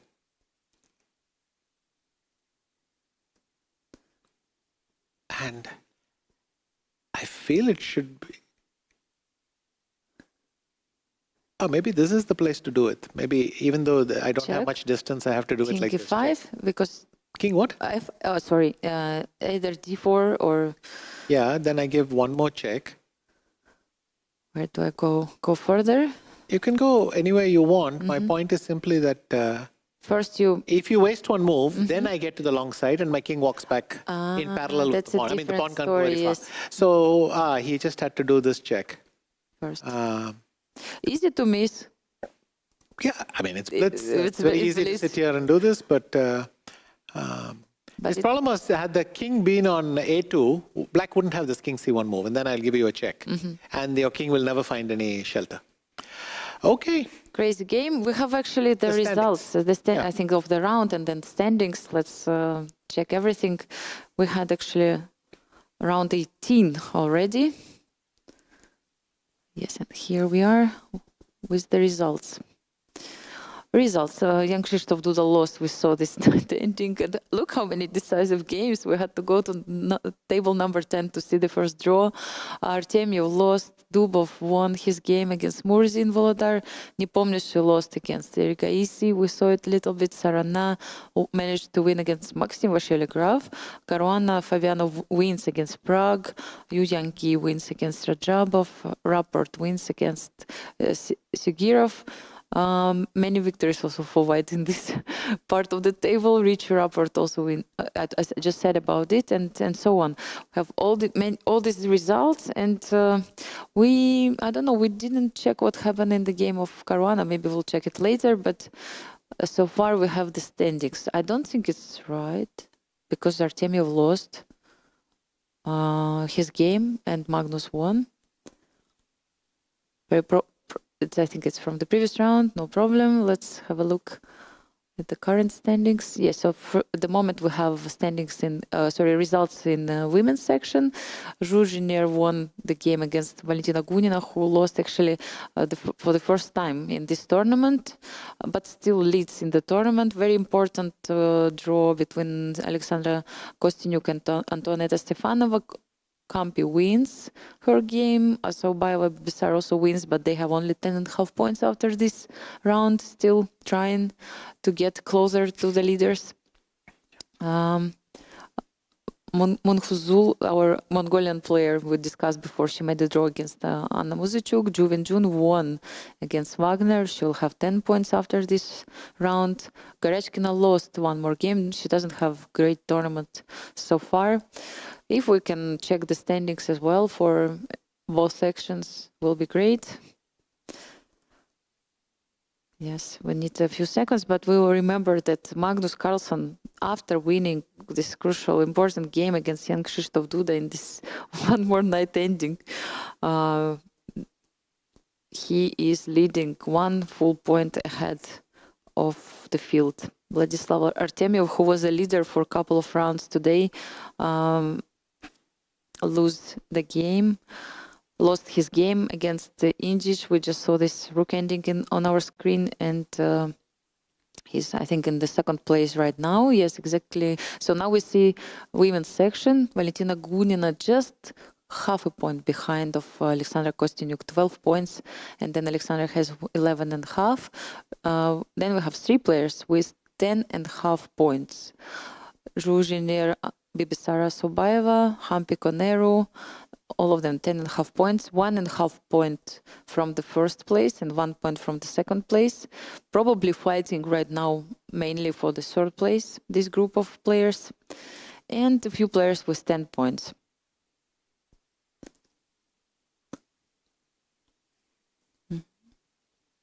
Yes, and now let's go to the playing venue where Charlize will tell us about Hamilton Cup.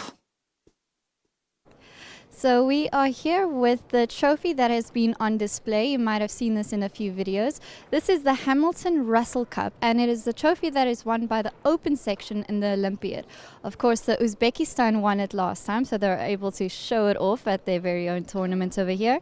It was given to chess FIDE in 1927 by Frederick Hamilton Russell for the very first Olympiad, and the first country to have won it was Hungary. Of course, Hungary is a very strong chess country. The Polgar sisters are from there, and the cup has lost its still. Of course, it's still in good condition, but probably because it's kept safe in a case like this. And yeah, some very interesting history that it has lasted so long, and I'm interested to see how long we will be keeping it in the chess world. Thank you very much. I'll see you later.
Welcome to 100 Endgames You Must Know. Over 200 mini videos that our Chessable team edited together, synced with our move trainer, and made it a seamless learning experience. So thanks for watching, happy studying, and enjoy the material.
And we have the game of Magnus Carlsen in front of us.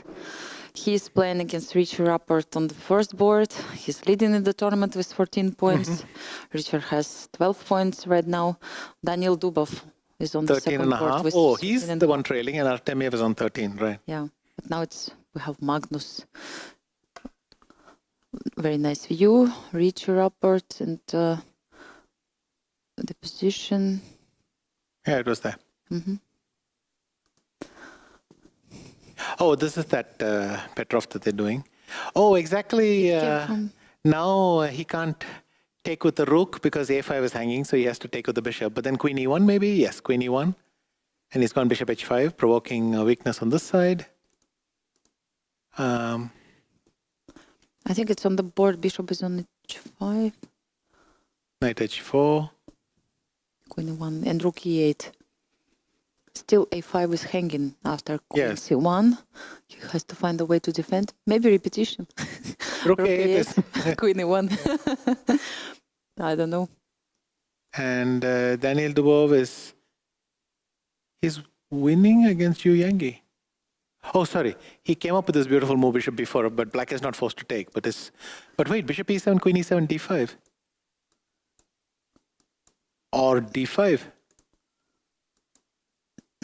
Yes, his 7 Yu is Yangi hanging. in very, very big trouble. In fact, he could have done it this way. Yes. Because if black does this, then you win a piece with... d6 take and queen it. Yes, nice. So this would have been stronger than what he did. He did it like this, but at least black can still fight on a little bit. But if Dubov wins, that's a spectacular performance from him. Exactly, and you can try to... And Rapport is doing miracles not to lose a pawn. He came back with the rook on a8, indeed. Of course, Magnus didn't come back to e1. He keeps trying, of course, to win this pawn. I don't know if you can take it. Yeah, because of queen b6, he's... Oops! And then both pawns are nice. Yes, and it's a nice pin, so... Black cannot... I don't know. I wish I could do this, but I think you do this and attack the rook. So, this is fun. Okay, so queen c5 has happened. With a threat queen b6. I mean, all it takes is one inaccurate move, right? I mean, a4, f5. But if he didn't play a5, he might have a better, just say bishop f8, allow a5 and move back. But one move, and then suddenly take, rook e8, bishop e8, queen e1, and you're going through a lot. Well, Magnus managed to win this Even game. king h8. King h8, yes. Has he won? Protecting. No, if he will manage, yes. I mean, he's protecting against queen b6. But what about a5 pawn? Yeah, now the knight is hanging, yes, so you cannot... No, you can play bishop a5 because the knight is hanging, but again, Pawn b6, yes. He's going to attack the bishop first and then collect the pawn. Knight g3 to make sure that everything is fine with this. But wait a minute, if I go bishop f7, yes, you can take... Oh, I wanted to play knight a4, rook a4. I forgot there's a bishop on b3. Yes, so he took the pawn on a8 and knight c8, threatening b6 probably was played. Knight c8 is on the board, and the idea is to play b6, I guess. If the bishop is on a5, otherwise I think it's just to remaneuver to d6. No, there is queen f8 also, but I mean... But then bishop g8. I mean, it's not a threat even, b6, yes, so... Maybe you can play rook e1. Let's quickly see how this is going. I mean, suffice to say that I think Dubov could have done better than this, which tells you how good his position was a minute ago. Mamedyarov against... it's time to take on d2, take on c3 and all that.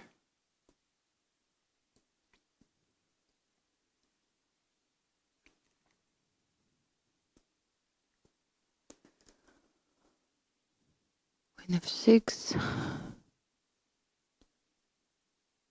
Now he took on c3, as predicted.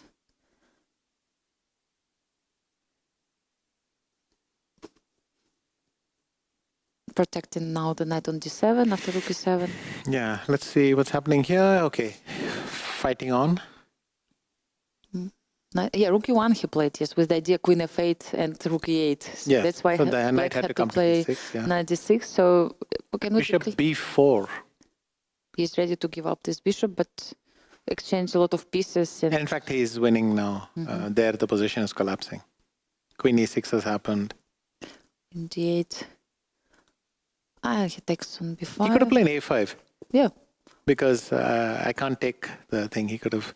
Here, he could have played a5 because rook a5 is met by queen d6. But he went a b5 instead, which is fine. I mean, I think he could have tried this.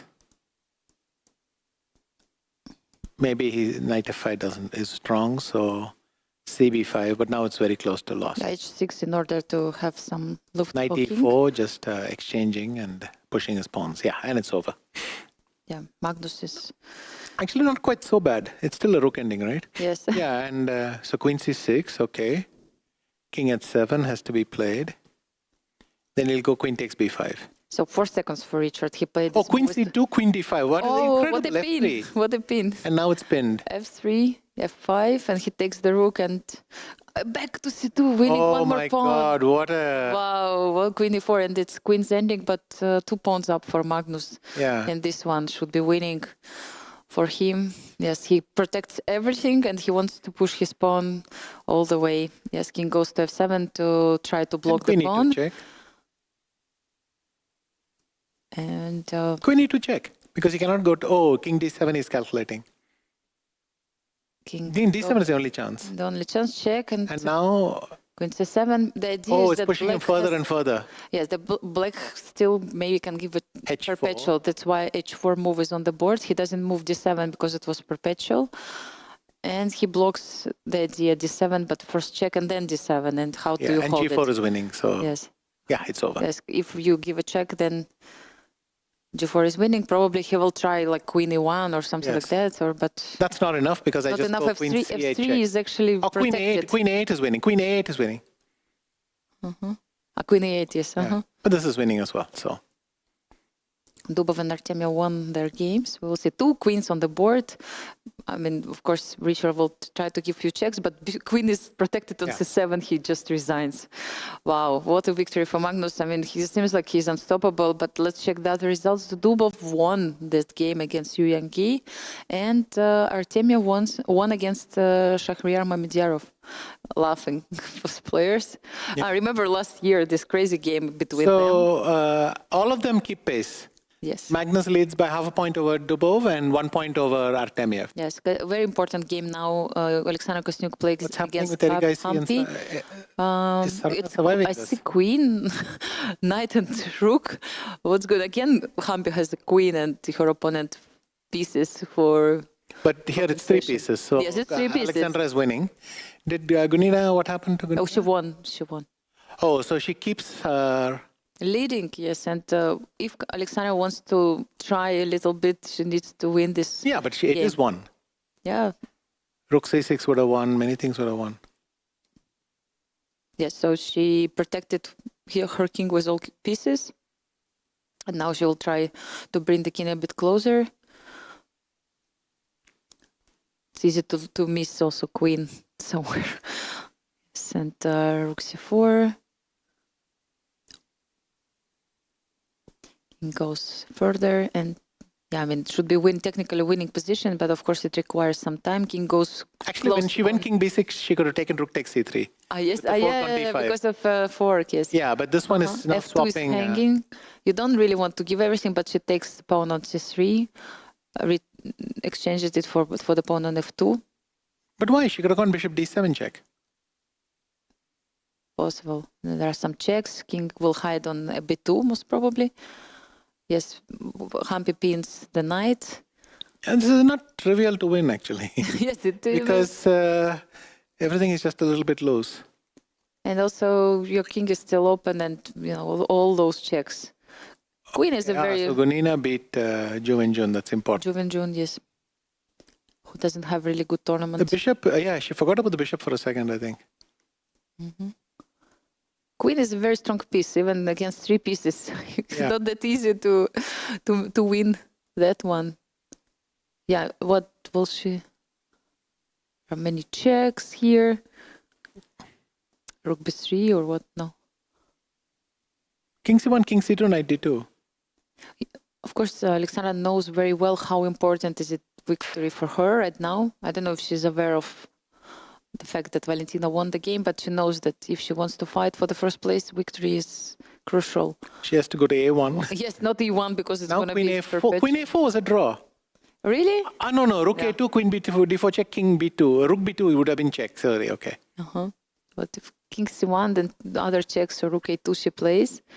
One more check, king goes to a3. She tries not to repeat the position because maybe actually they have repeated. King b2 feels like queen e1, queen yeah, e1 queen is b4 normal. for the... What? I think it's a draw. King a2 again. I think the problem is Humpy is offering a draw instead of claiming it. Yes, she should have claimed the draw. King b3. Now white has improved a little bit the position. Still checks, but knight is at least not on b1. Easy to miss your queen, with this bishop, knight everywhere. Also, I have a feeling that they repeated positions 3 times. Yes, queen b4 was a repetition, but Humpy, instead of claiming, it's tough to claim, in this time control, but sometimes that's the only You way. really need to have a full stop and say that, yes, now it was 3 times repetition, please check the position. But yes, you need to understand first, after all these checks, that this is a repetition. We saw yesterday this game, Hans Niemann was playing. They repeated position 7 times, they say, until the arbiter came and he couldn't take it anymore. Yes, they said that, okay, enough is enough, guys. You have to leave. Now it's a fork. Yes, knight c4 was a threat. So king goes to b5. Opposition. King b3.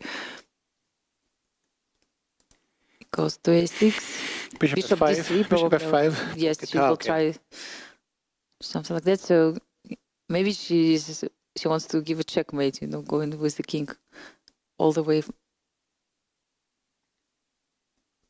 Bishop e4 check, just to scare everyone.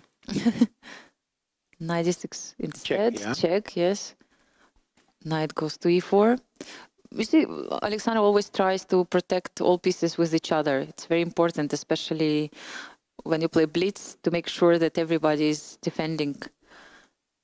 King h1. Oh, sorry, queen h1. She played in was 1 second. Now they retreated. Now knight d7 check, yeah. And, it's not mate yet, brilliantly. Bishop e4, no. You thought about some... I thought rook c7 check, king a8, and then king c3, and... Just pay attention. Players, of course, check the clocks from time to time. And now Alexandra saw that she had just a couple of seconds left. That's why she actually speed up. Yes, and maybe we can have a close look also. 7 seconds against 4. What a game. I wonder, they made maybe already 150 moves at this point, so many checks. Yeah, 100. Yeah, 43, almost 143, right. not too bad. I almost got the number, 145 moves already. Then they keep fighting. Few seconds. King c4. If queen c7 check, then knight c6 check is a good place to start. King b5. I think now Alexandra's making solid progress because that king really has run out of space. And the king is on b8 right now. So bishop goes to e6. Few more checks. Rook c5. She found some kind of construction, yes. And now king cannot move really because knight is on b4, maybe hanging. So she empties the square. King b6, king b6, king b6 was over. Yes. Yes, and there are some checkmate threats, yes, after that. No, just the next move, knight a6 mate. So she tries to get out. Rook d5 check. And Humpy felt, okay, it's now g5, and maybe it's decisive. One more pawn, extra pawn for white. It's hard. You have to bring all the pieces together. Look, this king already is on g7. I don't know how it happens. Now, what is this? Knight e6? No, because it's check. Easy to make a legal move as well. Yeah. With so many checks. She has to somehow get rid of all these ones. Where the king will go. No, it felt that white came very close at one point, especially when the king was on b8. But now it's like the new game has started. I have a feeling that they will play 300 moves here in this game. Bishop d3 check. Bishop d3 check. Okay. Knight goes to d4, one more check. It goes. Queen e7 check. Yes. Many checks in this position. Go back to c6. No, she's going. So again, she has to find another construction. The chief arbiter is around, of course. Keep an eye on this board. Oh. Still, okay, players, they have some seconds left. They played so many moves that Queen e3 they got check, some extra time. Queen e1 check. No, Queen e7 she played. Could she play Rook d6 check? No? No, then Queen g5. Ah, okay. That's why she keeps her Rook on the fifth rank. For a minute, I thought she had blundered Bishop d3. But Yes, but it was a pin. Now she wants to play Bishop d3. So, but Hampi, of course, sees it, and you can see how tired the players are to play this game. All the time, you have to be very, very concentrated and not to lose your queen. Easily to lose it in one moment. I mean, in one move. Bishop threatens queen. Bishop e4 check is now significant progress. Yes. And then g6 and Rook b7 check. So finally, Rook b7 check. I think she will move her I think pawn. now it's over. Yes, now g7 and Bishop d5. Quite tragedy for Hampi. Oh, She should have claimed the draw. g7, queen takes, and look at this. Vichy, knight and bishop against king. Okay, the last chance went. I imagine you played already 200 moves, and now you have to also give a checkmate with the bishop. And yes, it's almost 200 moves. Still, good practical decision by Hampi. This is the only way you can try to survive, but we'll see what Alexander will do. For me, it's always a problem also if you have to give this checkmate from... She's got it. She's doing the W in reverse. W. Knight g4 check, king f5, yeah. Wow. Knight c5, yeah. Yeah, and then bishop g6 check. Professional. Knight e3. You can see how hard this game is for Knight Alexandra. e3. She's such a fighter. Yeah. Yes, and W. And then again the check, and now king f3, and she's got it. Bishop d7. Yes, Knight she's e3. cutting the king. Knight e3 or king g3, whichever you like. King g3. Check again. And then knight King f4. goes there. Knight f4. And then the last construction. Knight goes to f4. Now you just play bishop a6, one move, yeah.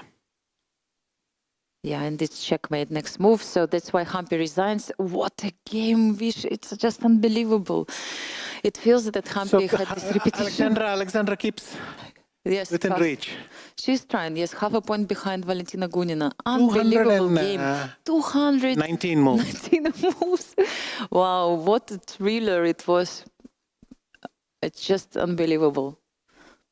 So they finished definitely last. And probably, yes, Hampi had the opportunity to claim the draw after 3 times repetition. Who knows, we might check it later. And coming back to open section, I completely forgot already what was happening there. It was So Magnus, Danny, and Artemiev have all won. Erika drew with Sarana. Nepo drew. MVL beats Caruana. Wow, okay. Paced him back for St. Louis. The last round in the Rapid and Blitz tournament. Fabiano won, and then now Maxim managed to take the revenge. How Murzin played, I wonder also. Jan Krzysztof beat Muradli. Aronian beat Maksudlu. Local hero Abdusattorov lost to Jobava. Nihal Sarin drew, and so on. Pragnananda beat Ponomarev. Murzin beat Tigran Petrosyan, okay. Yes. Many interesting results, and maybe we can have all of them on the screen if we have them ready. In a moment we'll have them. How is Anish Giri doing?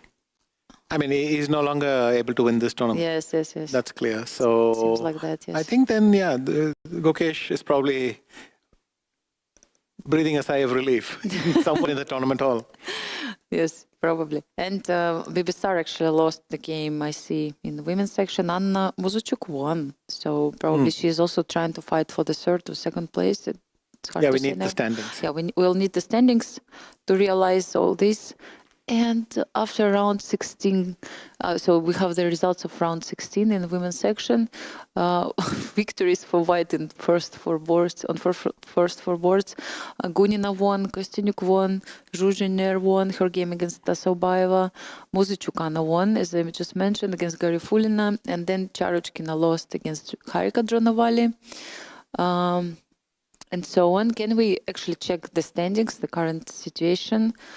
If I'm not mistaken, it's going to be the last round in women's section. Last two for the men and last one for the women. Yes, it's going to be the last one for women.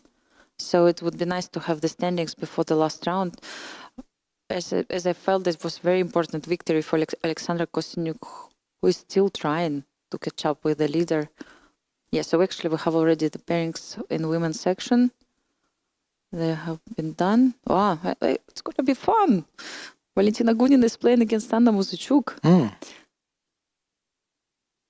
Yes, I just saw it quickly. So in the last round, we will have Valentina Gunina, who is leading with 13 points, playing against Anna Muzichuk, not an easy task.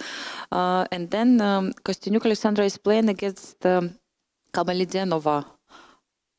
Let me check the player, who has 11 points, and Kostyuk is just a half a point behind the leader. And last round, yeah. Yes, and the last round. Actually, Zhu Jinier is the only one, I think, who has 11 and a half right now. So she's on the third okay, so in place. fact, Alexandra guaranteed already. Guaranteed, yes, she guaranteed second, literally second place. So actually, it's a fight between Gunina, but the good thing that anything is decided yet. Yeah. I just don't know the opponent of Alexander, so I wanted just to have a quick look. Yes, no, sorry. No, you got to the men's I got the section. men. Yeah. Yes, sorry. Let's go back. We have some Kamalidenova. Yes, Kamalidenova. So it's a player with 314 elo. And gaining 55 points so far in this tournament? Yeah, so she was placed 33 in the starting rank, but she's having a really good event. I mean, playing on the second board. At the end of it, she won last two games actually. Look, someone who's playing this high up is as dangerous as anyone else. I think both Valentina and Alexandra are going to have tough matches, but at the same time, the tension is in the air.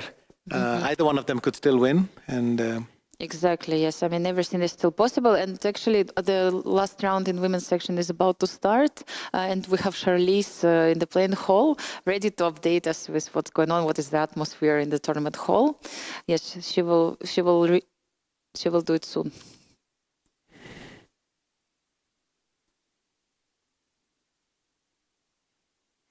And the women's section is about to have their final round. The open section are about to have their 20th round.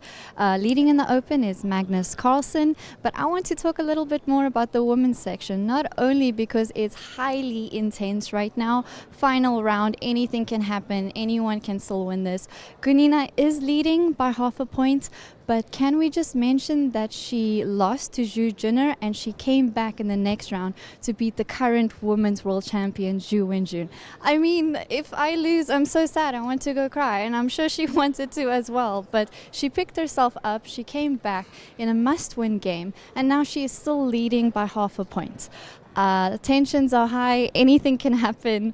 We are here with Chief Arbiter Ivan. What do you think about the emotions, everything going on right now? Tell us your side. Yes, it's still great because the tournament is still not decided yet, so we wait till the last results are completed and we'll see if we will have once again tie breaks or not. So it's really thrilling and nice today. Let's enjoy it. It's amazing to watch these players have seconds left on the clock, their hands shaking, they have to find good moves, not blunder. On this board, we actually just saw Humpy and Kostyuk play. Kostyuk won, but she had to win a knight and bishop checkmate with seconds left on her clock. Of course, former women's world champion, you should know how to do this, but I think this serves as a warning for everyone at home to just learn your end games because this checkmate might come up one day. Let's see how this round goes. I'm very excited. I think everyone else is as well. And yeah, we will soon have a women's Blitz world champion. I'll see you later.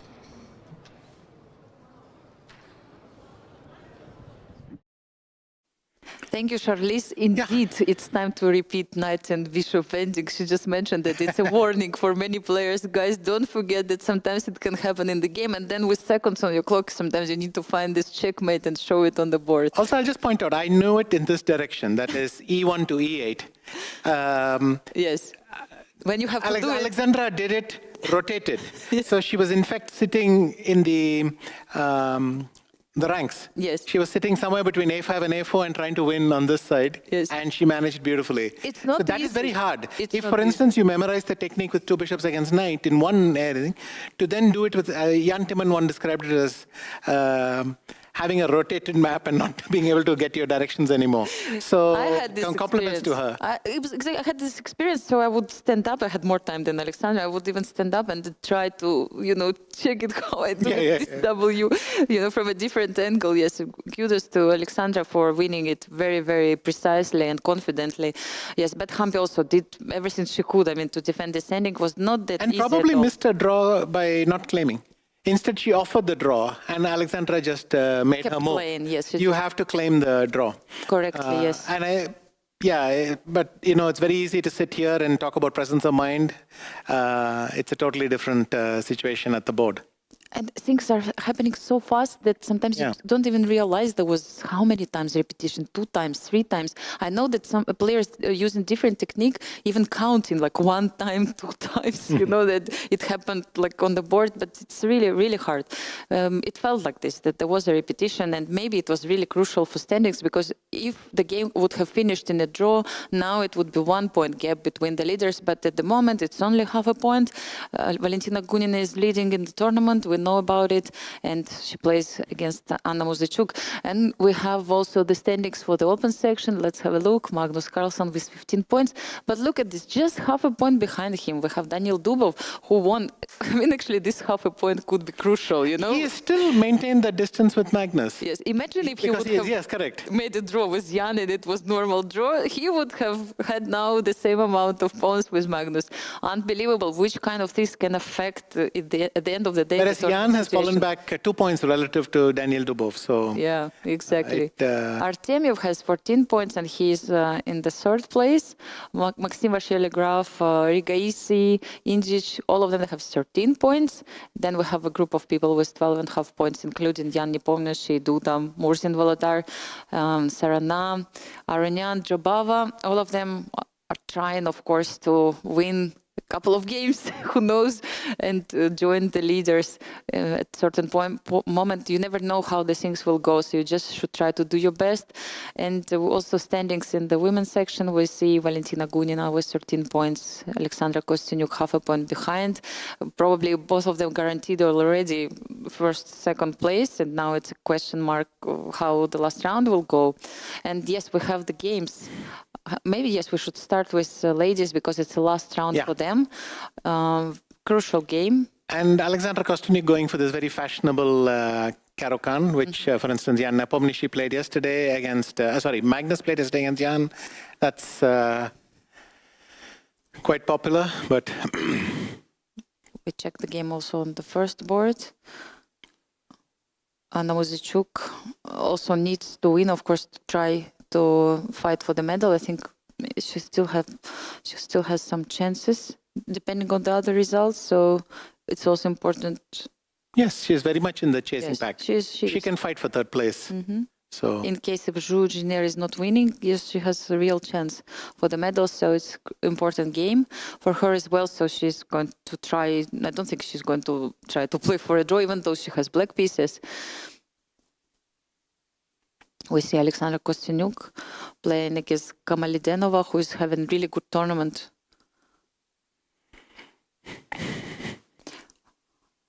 So which game would you like to follow? Gunina game or this one with Alexandra? I mean, I'm going to keep bouncing back and forth. Yes, so let's go between. We will be between 2 of them, yes. Because both games are important for the standings, so let's have a look. Okay, H4. So Valentina has thrown in H4. Now you have to decide, are you going to play H5, H6, or ignore it? It seems like Anna is going to ignore it. But that can be risky because that pawn is not really going to exchange. It's going to go to h6, I think. And chase this. And these days, we see the power of this pawn on h6. So, first of all, the back rank. Can be a problem at certain point. Yes, if you have this. Yes, also second, if the h7 pawn drops at some point, it's very close to the queening square. So now bishop d3, bishop e6.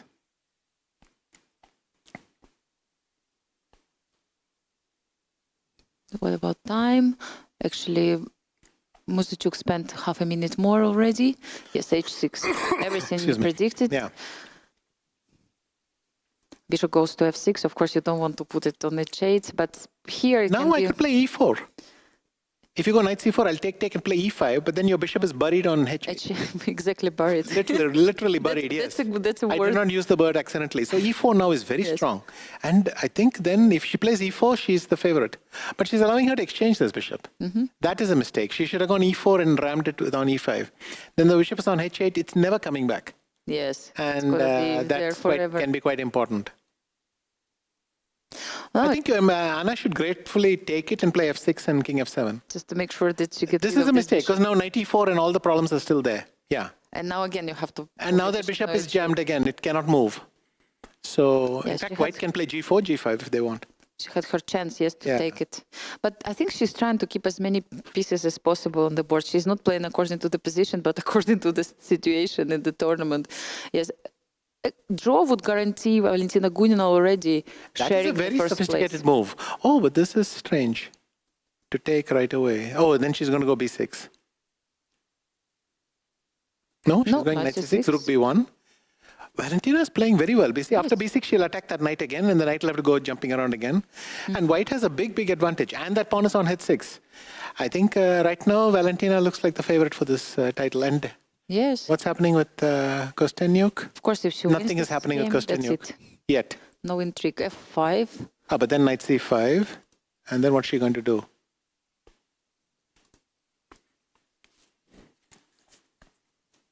Wow. Bishop c7 is a very clever move. I like it a lot. Yes, we have some moves. Bishop c7 is a superb move. In the game of Gunina, yes, bishop c7 is very strong. I mean, her idea is after b6 that she can play rook c1. But anyway, let's go back to the game. B6 now knight e6, yeah. Oh, it doesn't and look that rook, good. It looks awful actually. If rook f6. Oh yes, rook f. No, then d5. I still have d5. Now rook h1. Rook h1. And that knight cannot go to b8 or d8. It'll have to go back to a5. Yes. And now, whatever I want. I mean, I can play g4 if I want. f3 with the idea to play g4, yes. But now I'll go bishop f6. Then I go e4. e4, okay. Take. Maybe king f7. King f7 and d5. d5 protecting that. And you see how helpless the black knight is. Oh. No, it doesn't look good at all for black because this knight on e6 is and now I have g4, but she'll have to play g5. And now I play e4, and I want to play e5. e4 with the idea e5. Just pushing pawns forward. And what this bishop will do? Will go back to h8 or what? Yeah, you can see also. Well, king g6 is the obvious move. Did she play that? No, it looks like the king is on f7. Oh, she went rook g8 or something. Or what is she? King g6, no, king g6. King g6, e5, bishop h8. Now rook h1 even. With the idea, okay, she's strengthening there and this pawn is not necessary for her anymore. She could also, actually, so now rook f1, yes. Black has no moves. Yes. Not so many moves. And then rook f5, you can only move the rook. Rook takes g5 and checkmate is coming. Wow. Okay, it's a very bad position. Seems like Gunina is just... I mean, this is the way you win a title, right? If she does it, it's just great. Wow, that's This is how you win a title. Yeah, and it's just resigns in 2 moves. I cannot see a move for... Pity for Anna, she has actually completed a pretty impressive recovery to get this far. Yes, and then... But what is her move? Oh, she's still thinking. But there is just no move left. She was definitely trying to do something. Yeah. But bishop f6. Okay, she's just giving up the bishop, but I mean. And now rook f2 doubling, and then I just crack on f6. That's it. You don't have even rook f8 here. Yeah, so she just stops the clock and resigns here. What a victory for Valentina Gunina. No tie break, nothing. You know, she just won it all. She just managed to win, lost only one game today, and the last game finished in her favor. Congratulations. Congratulations, Valentina Gunina. Great achievement. Yeah, you can see finally she is pleased. She must have been always the stumble just before the end. Yes. There's one stumble and then you get past it. So yeah, fantastic. Okay, now that the drama there is over, let's see what's happening in the men. Exactly, we can see now. Carlsen played against Murzin, but I don't know what. This is the previous round. Yes, sorry, we don't have the games right now, but we can we'll see the thing. Okay. Why is he doing H? Which game we are watching now? Wonder. Is this Artemiev, I thought? Artemiev's game. Yes. And bishop g4 here. Bishop g4. Oh, he went g4.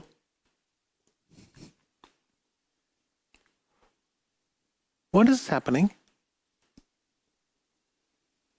Oh, he's just going to go rook e1 check and g3. First. Oh, he did this instead. He could have played g3 and maybe there's already no defense. And now he's spoiled it, yeah. Yes. He can make a draw, but nothing more. Oops. Yeah, important moment. Seems yes, he's repeating. It's just a draw. So I don't know what happened in Carlsen game. He's still playing? If yes, let's. He could have played g3. That's what he immediately told him. Yes, that's what he told him. Just play g3. Yes. Oh. Let's switch to the game which we still have running. Do we have Magnus game? Or they have finished already? I don't know what's going on. Draw in the game, of course. MVL is an exchange up, but with a lot of reduced material. So White has chances for a draw. Both players have 13 points. But Maxim is trying, of course, to do something about it. Knight is protecting the fourth. What happened in the other games? Yeah, I heard that Magnus made a draw with Murzin. Okay, yes. And Jabava-Dubov? Jabava-Dubov, what happened there? Also draw. So we have two draws. Now e6. Oh, no, e6, there was rook d7 check anyway. Oh, king f6 is equally effective. So I go knight d7 check and king e6. And that is also mate. Yeah, it's mate now. Wow. So Maxim wins. Maxim wins this game. Yeah. What a nice, actually, checkmate at the end. Wow, two rooks managed to get to the king. So MBL comes up to 14. 14. Artemiev is 14.5. Magnus 15.5. And Dubov, we need to know what's happening with Dubov. Dubov made a draw, so it means he is not catching up with Magnus. He has 15 points, Magnus have 15.5. Yeah. Yes, Kostyuk is still playing her game. We know already that she was not... Okay, the game is over. Alexandra, I think, won the game, but she's now checking what happened in the game of Valentina, I think. And actually, we have an interview with the World Women Blitz champion. We're about to have her on our screen. It's going to be really nice to hear first emotions of the winner of the tournament. Great result for Valentina Gunina. Our congratulations once again. I'm sure that also our viewers sending the congratulations right now. Yes, and so we jump now to Charlize and we check the interview. We're here with the 2023 Women's Blitz World Champion, Valentina Gunina. How do you feel? What does this mean to you? I feel happy for sure, but yeah, it's so complicated. The second day that I told you yesterday, it can be like this. Yeah, I had 2 points more than other girls, and something went wrong, and I know what exactly. Yeah, we were analyzing today games from yesterday with my coach, and quality of the games was quite well. And today I'm afraid it's not. Yeah, but the last game was so important. And I played what we were preparing before, and I think I was doing quite okay by quality of the games. No, definitely. You said you know what went wrong. What is that and how did you fix that? I cannot so much fix it exactly because I have lupus. It's a strong immunity issue. And it's better to play short games like Rapid and Blitz than long games, because long distance for me it's with energy. So and I don't have energy, but it's I promised you yesterday to open my secret, and it's chess is my motto, and it's helping me to pull myself together. Yeah, and for example, yesterday everyone was tired except me, because I'm tired all the time. Except yes, except chess. But when you put me on the chessboard and say me train or play, I feel better, much better. So because I don't think about my illness and how it's hard. So. That's it. It was such an inspiration.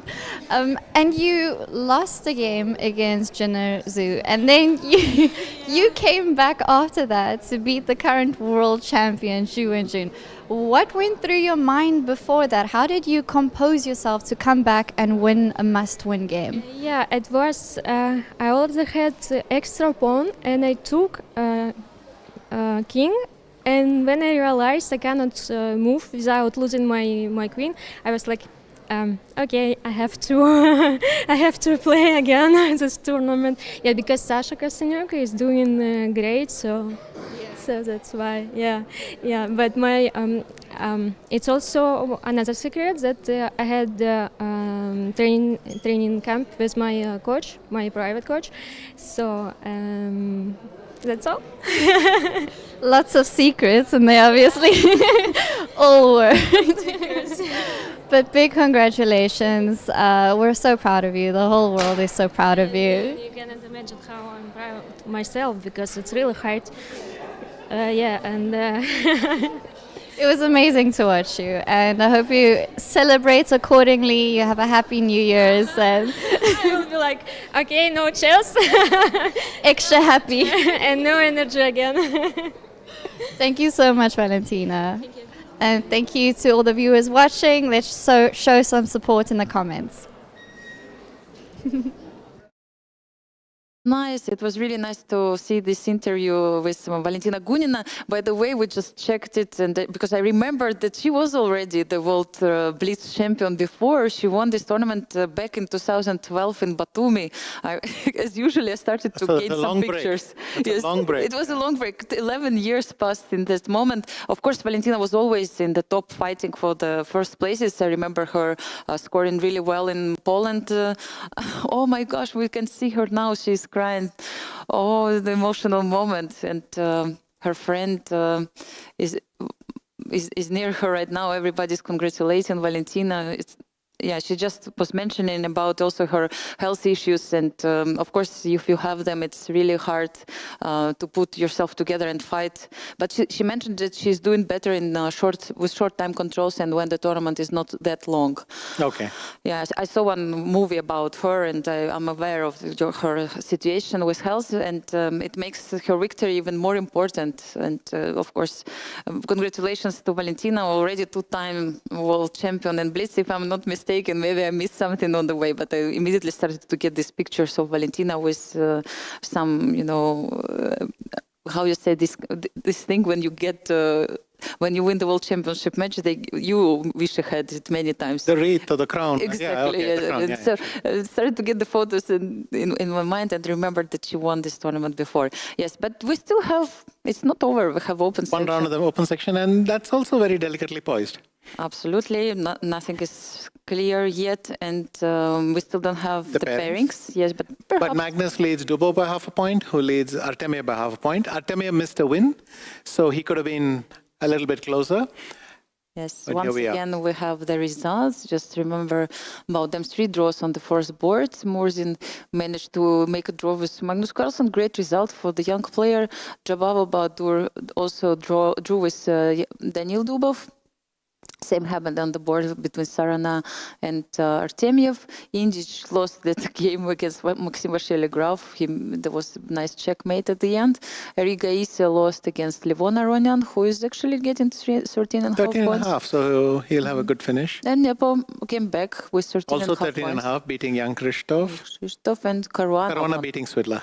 So it's already the 13 group. So, yes, it's already there. They have less points. A draw between Yu Yang and Prague. Rapport won, Andreikin won. So a few players also have now 13 points. Would be nice also just to have the standings, just to visualize it. Wish you already guessed everything, but just in case, a little bit later we will have them on our screen. I see that we don't have. Yes, we have a little bit of time to check what happened in the previous round. I see you're checking the game of Vaishali, yes, but unfortunately. Yeah, no, this was the last one I checked, and then I left the screen on. Yes, But, and maybe what happened in the game of Carlsen? I mean, I really wonder what. Well, I still haven't. Is it appeared here? 1 second. I hope we have the moves for that, because the game finished in a draw. And Yes, now finally we have. I was wondering. Oh, it's a pretty solid draw. Pretty solid draw. Okay. Okay. This is how you do. Jobava drew even quicker, same opening. It was 7 moves. Magnus, almost exactly the same opening line, and then a lot of pieces got exchanged, and nothing really. No, not so much. Happened. And Murzin, okay, it's understandable. He's playing very solidly. So, but still, just to make a draw like that. Yeah. Kudos. But when you're young and playing chess, you're not. And afraid. then Yes, all the pawns got eliminated. We can point out Artemiev's win. Over here, he took on h4, check, completely missing queen h2. If he had played g3, I think Sarana can basically resign, because there is no defense to rook e1 check. Wow. Yeah. Unbelievable, yes. So that was quite an expensive pawn mistake. And quite an expensive pawn on h4. Yeah. After queen h2, white somehow managed to defend. Yeah, that can be one of the most important games, because if Artemiev won, there'd be 2 people threatening Magnus. Now Artemiev is a point away, so Magnus would have to lose for him to have a chance of catching up. After this, I guess queen f2 or something is still possible, and you can keep going around, but the easy win already slipped away.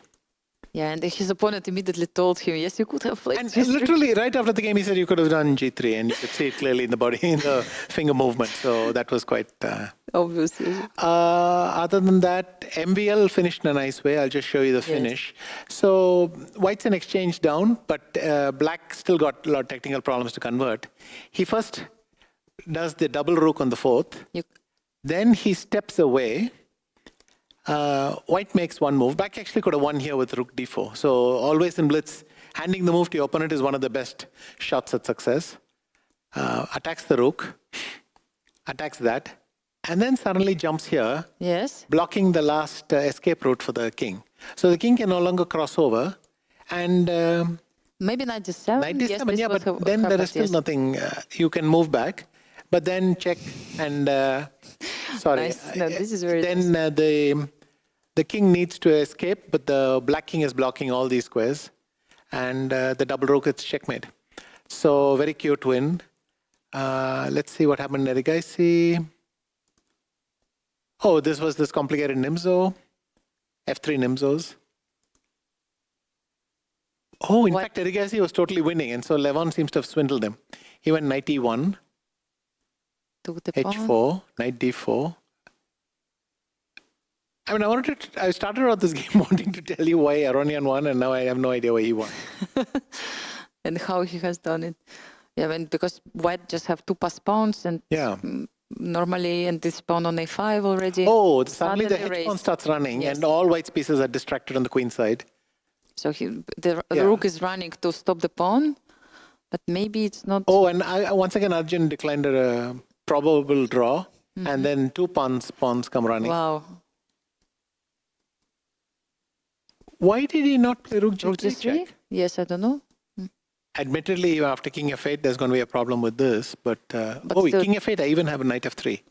Because knight takes f3, rook check. f3 is a check. You go back. Yes, so it was maybe his last chance. I don't know. Probably But no rook time. h4 is just a blunder of some sort. Because g1... Ah, maybe he wanted rook g4. He wanted rook g4 possibly, but suddenly it's a check as well. And so he had to resign. It took me some time to realize it Yes. as well. You know, which I didn't see it was check. And Wow. Jan Nepomniachtchi beats Jan Krzysztof Duda.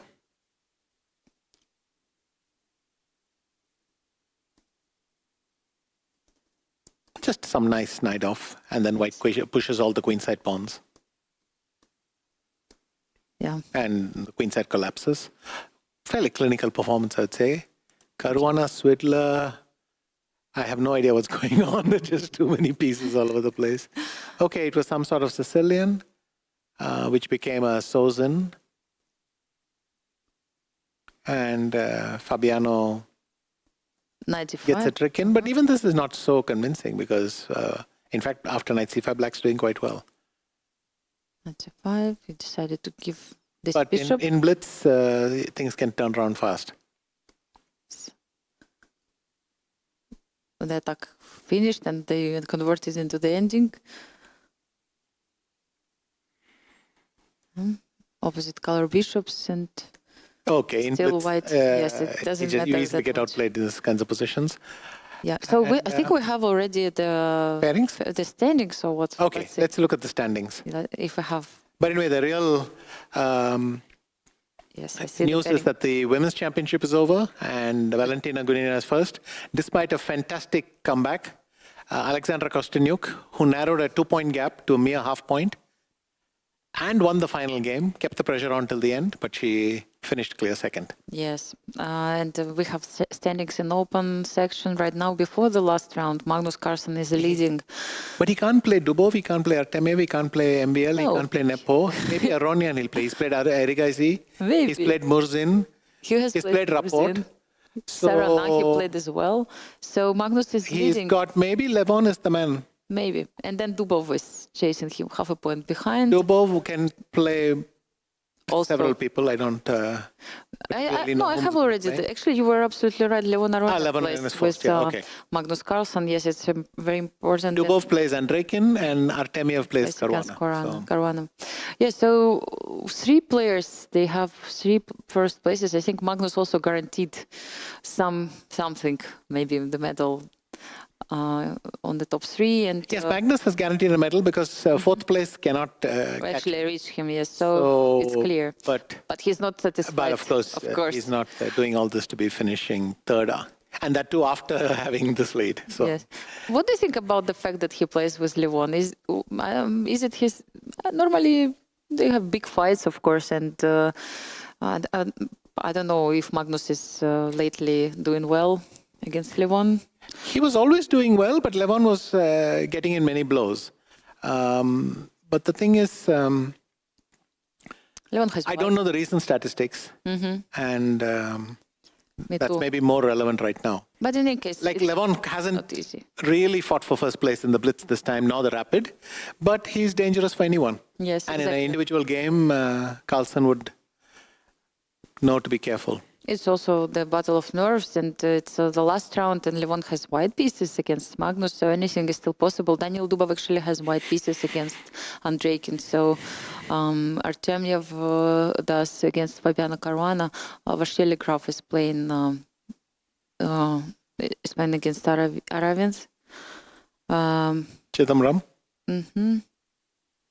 Who has gone all the way up to fourth board. Yes, I think maybe that he didn't have opponents. But again, Nepomniachtchi is higher than him, but playing on a lower board because the way pairings are. So the top players have run out of opponents. Yes, so for example, Jan is playing against Danishvar, who is, let's say, was 127 seeded. But he's the one who gave Alexander Grishchuk hell in Baku. This endless tiebreak. Yes. No, So I obviously, I would say underrated. Underrated, yes, exactly, yes. And I guess they're using rapid ratings for this. Then it's even more likely that you're underrated. Which is like sometimes sad for the player who has the more rating. Oh, these things are supposed to correct in the end. That's all. I mean, you can't. You can do, yes. So we will see. We'll keep an eye now on the last round.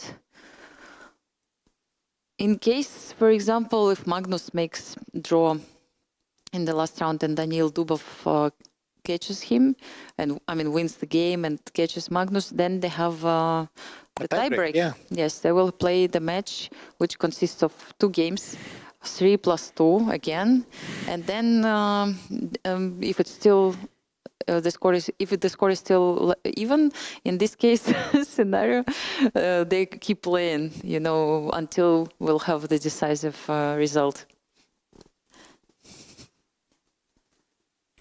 Artemiev is on. We can see.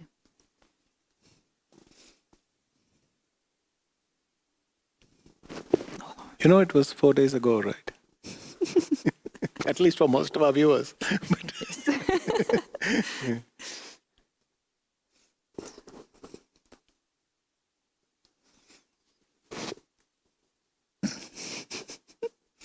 Yes, and we see the handshake between Jan Nepomniachtchi and I don't know with whom he's playing. I guess now the mentioned Berdia. Yeah. Berdia.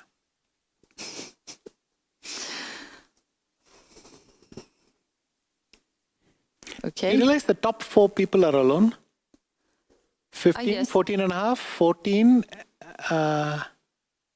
15 and a half, 15, 14 and a half, 14. All of them are alone in their spots. Only the ties start from 5th place. Exactly. It's been long distance. That's a very curious alignment that the top 4 are unthreatened in at the end of their cabins. Exactly. Yes. Oh, so far, I think the heroes of this tournament were, of course, Magnus, Artemiev, and Daniil Dubov, who are fighting. And okay, Maxim Vashelegraf, all of them are around first boards. And Maxim did start the day with a win against Magnus, but then fell behind. Yes. But one nice game, the last one. Yeah. Dubov didn't lose even one game. Only the one against Jan Nepomniachtchi. The one which both of them lost. Both of them lost. It doesn't happen that often, yes, but I think it had some kind of effect also on the standings right now. Imagine he would have had this half a point, and he would be now leading together with Magnus Carlsen. Yes. Definitely. Yeah, actually, he didn't lose any game in Rapid too. So very great score of Daniil Dubov in this tournament. Playing 5 days with all these top players and nobody managed to defeat you. It's, of course, an achievement right now.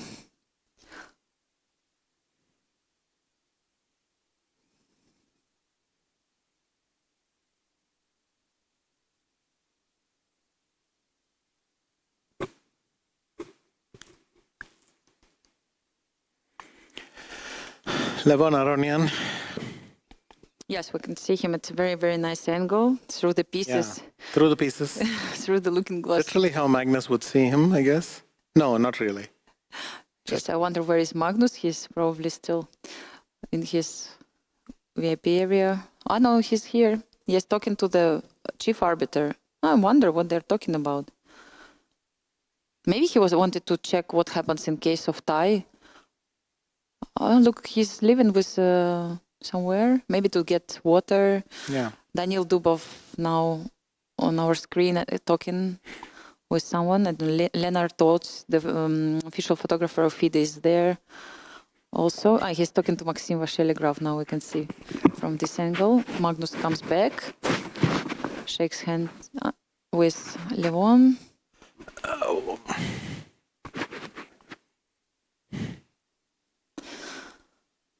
Yeah, I wonder how many games they played actually against each other. Should be many, many games in total. We don't know the score, but definitely many of them.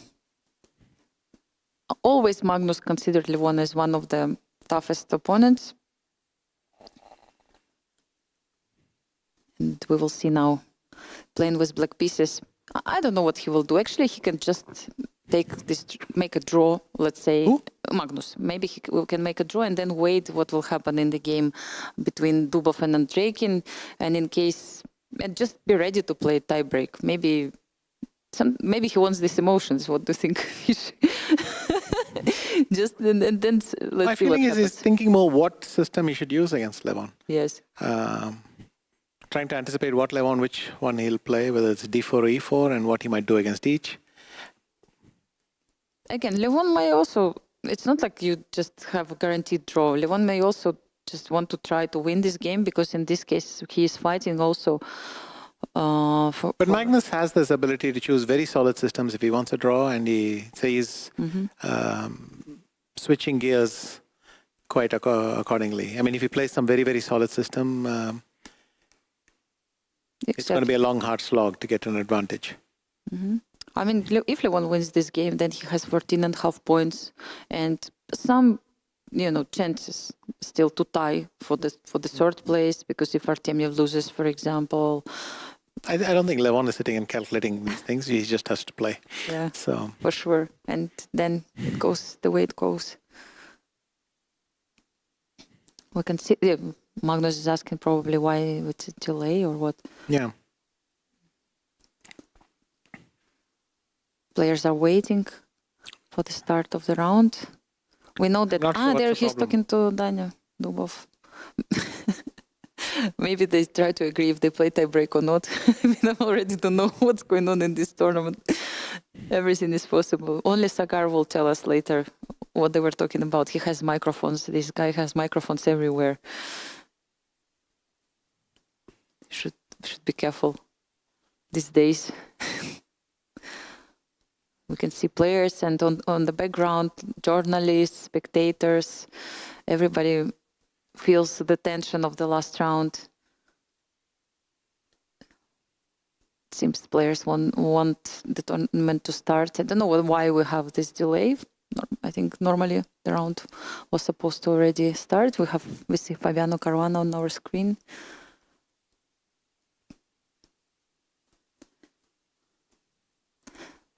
Fabi actually was not doing that great in Rapid. Never won any of these World Rapid or Blitz championships. And even in Grand Chess Tour, he has never won before the last event. He never managed to win any of Rapid and Blitz events. So it was a very important victory for him lately in St. Louis, like few weeks ago. He won this last round against Memwell and concluded the victory. It was very important for his confidence, even that he managed to win the event in Rapid and Blitz with top players, and decided also to try to play in the World Blitz Championship. It didn't go that well for him in Rapid event, but now we can see that he is playing on the board number 3 in the Blitz event, and Levon, is usually some friendly chat with Maxim and Fabi. I don't know why we have this delay, but some players eager to start. And yeah, I don't know what there's a delay for. Magnus is really annoyed. It's clear. Yes, we're trying to find out what's going on, what's happening right now. We saw that Magnus talked to the chief arbiter, and then he left, and I don't know what's going on, but it's nice also to watch players. You can see Daniel. Yes, Jan just did this to us. Hello, Jan. We're also here. Yes, we're watching you. Maybe he did it for spectators. He was obviously sure that that camera is following him.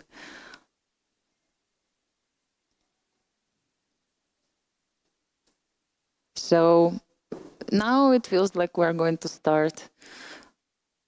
Levon is back. Yes. Look, we have the chief arbiter next to Magnus telling him something. Probably, I don't know, maybe he asked for the standings. I mean, I have no idea. Yeah. I'm really curious to find out what was the case, but the fact is that we have like few minutes delay because of that. And the last round of the World Blitz Championship has started.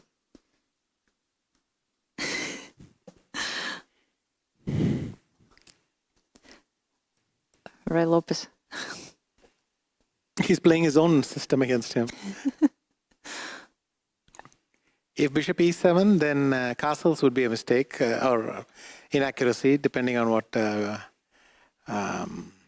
Vincent Keimer played against him. Okay, let's see. b5, bishop b3, d6, a3, bishop g4 was that game. So let's see what's happening now. Magnus is thinking.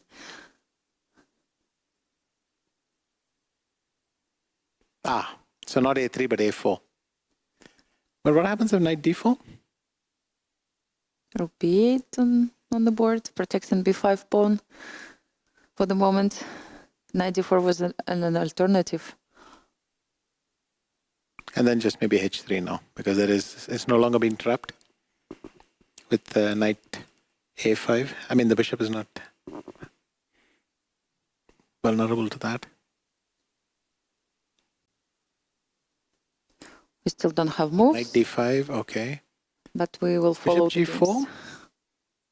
Oh, black has still not even castled. Okay. Then time to castle. Yeah.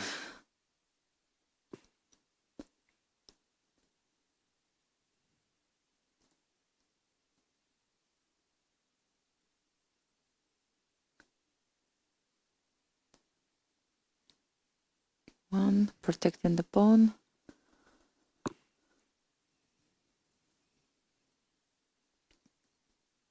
If he takes with the pawn, knight d4 is almost forced.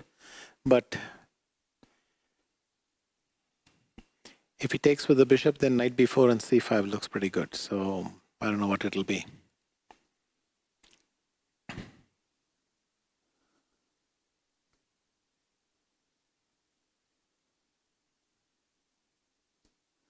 Leon actually down to 40 seconds compared to Magnus. So he takes with bishop. And d3, yeah. In the meantime, the game with Dubov and Draken. It's some sort of Queen's Indian, Artemiev, Caruana. Okay. Is it a Dutch? I don't even know the correct terminology though here. Arvind Chidambaram taking some big risks. He's just a pawn down, but I guess he's happy. Taneshwar, Jan Nepomniachtchi. Okay, let's get back to the main game. Yes, we go back to Magnus' game right now.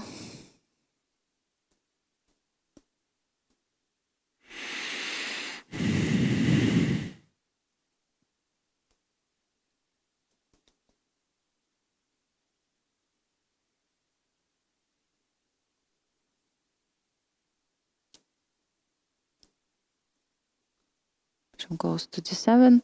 What are the plans? I think Magnus is quite happy with his position. Very simple. What are the plans for both sides here? So he played c3. c4 is on the board. Well, first of all, b2 is hanging. But also he didn't need to take it. Yes, so he goes back with the bishop to c2, ready to take this pawn with the bishop.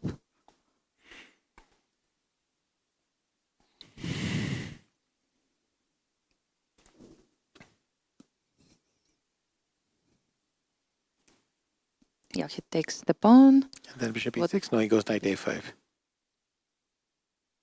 He's checking. He's checking here, there, checking there. Yes. So but it's also a sign that he's not very worried about his position. Let's check Dubov's game because it seems like he's Not doing I think great. Dubov is kind of... They've drawn. Bishop G4 is a threat or not? They seem to be the chatting afterwards. I think they just agreed a draw. Yes. So the game finished in a draw. Magnus just checked it, and it means that he so can Magnus just knows with the draw he is converted. Yes. And they've also... And that's it. Yes. The game is finishing. The game is finishing in a draw right now, and this is how... It was easy. Yeah. Let's say for him. And it's official. Magnus Carlsen wins. It's a double-double. Very... That's really very sensational. impressive, yes. Magnus wins. We are used in a way to this situation, but in fact, it's really absolutely great achievement every time he does it, winning both titles. He has done it last year in Almaty. He repeated success right now. But we will check the other games because oh my God, the fight for the second place is still not over. Yes, this is very interesting. I guess the black bishop is going to come to e2, and then queen b6, bishop e3, something like that. He's gone queen e5. I'm not sure why.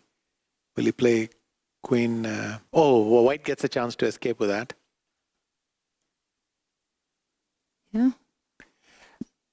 I think bishop queen e1, queen e5 was a bit relaxed. If he had checked, then the white king would be sitting here, and the white rook would be stuck on h1.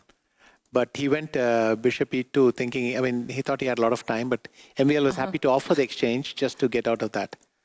And now, queen d1 is the only move. So it's like... Oh, he's gone knight f5 using this tactic, yeah, and bishop h3. Ah, yes, knight f5 is possible because of bishop h3 right now.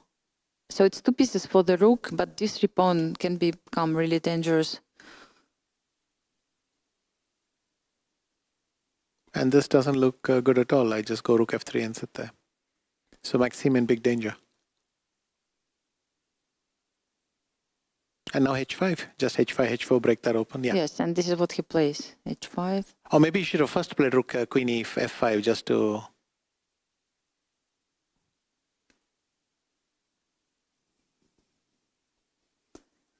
Check on a1. Oh, if king g2 is going to go queen b1, and if king f2 is going to go queen h1. So now queen b1, threatening queen c2. Queen c2 is very strong. And so white has to hope for perpetual now. Queen c2, king goes and it is a perpetual. Yeah, and queen and a8 and d4. Check, yes, so the game finishes in a draw. Unbelievable. But probably could he try to win I'm this sure he had a win somewhere. Yeah. It looked very good for a while. So Maxime escapes, and now we check the game between Fabi. Artemiev, yeah, and Fabiano. But again, Fabiano looks very, very comfortable. That bishop, that knight on e4. Just pay attention, Artemiev has 11 seconds. Wow. So Fabi has half a minute more. He keeps trying to play fast. I think both sides are stuck, if you ask me. Yes, maybe we'll just repeat, and this is how the game will finish. Will Fabi will still try to do something? What? No, I thought for a second bishop e5, but knight is on d6 covering the square. Rook a2. I think I would even just let you have the exchange and go back. What are you going to do? How are you going to break through in this? Even this may not help. Wow, I didn't think it was necessary to take. Queen Will you go h3. queen d5? Yes, trying to stop any ideas.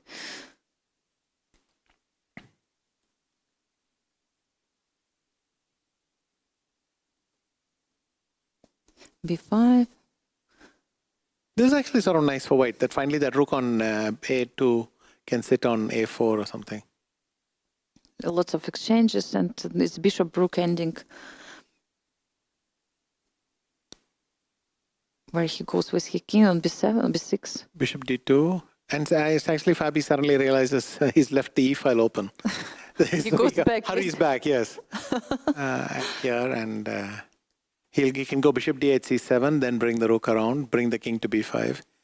He can poke around for a while. I don't know if it's really something. Also, I don't know why Artemiev felt the need to take on c4. Yeah. He can always do it. And Now but I think rook e1 should be a draw. It should be a draw, yes. Yes, a total draw. Mm-hmm. Well, rook e1, rook e4. Look, it's 4 seconds. Okay, 3 seconds. He made a move. Rook And e4. this is unpleasant. Because that king is going to a4, potentially. b5, he's stopping the king, but can he stay like this and just wait? Yes. a4.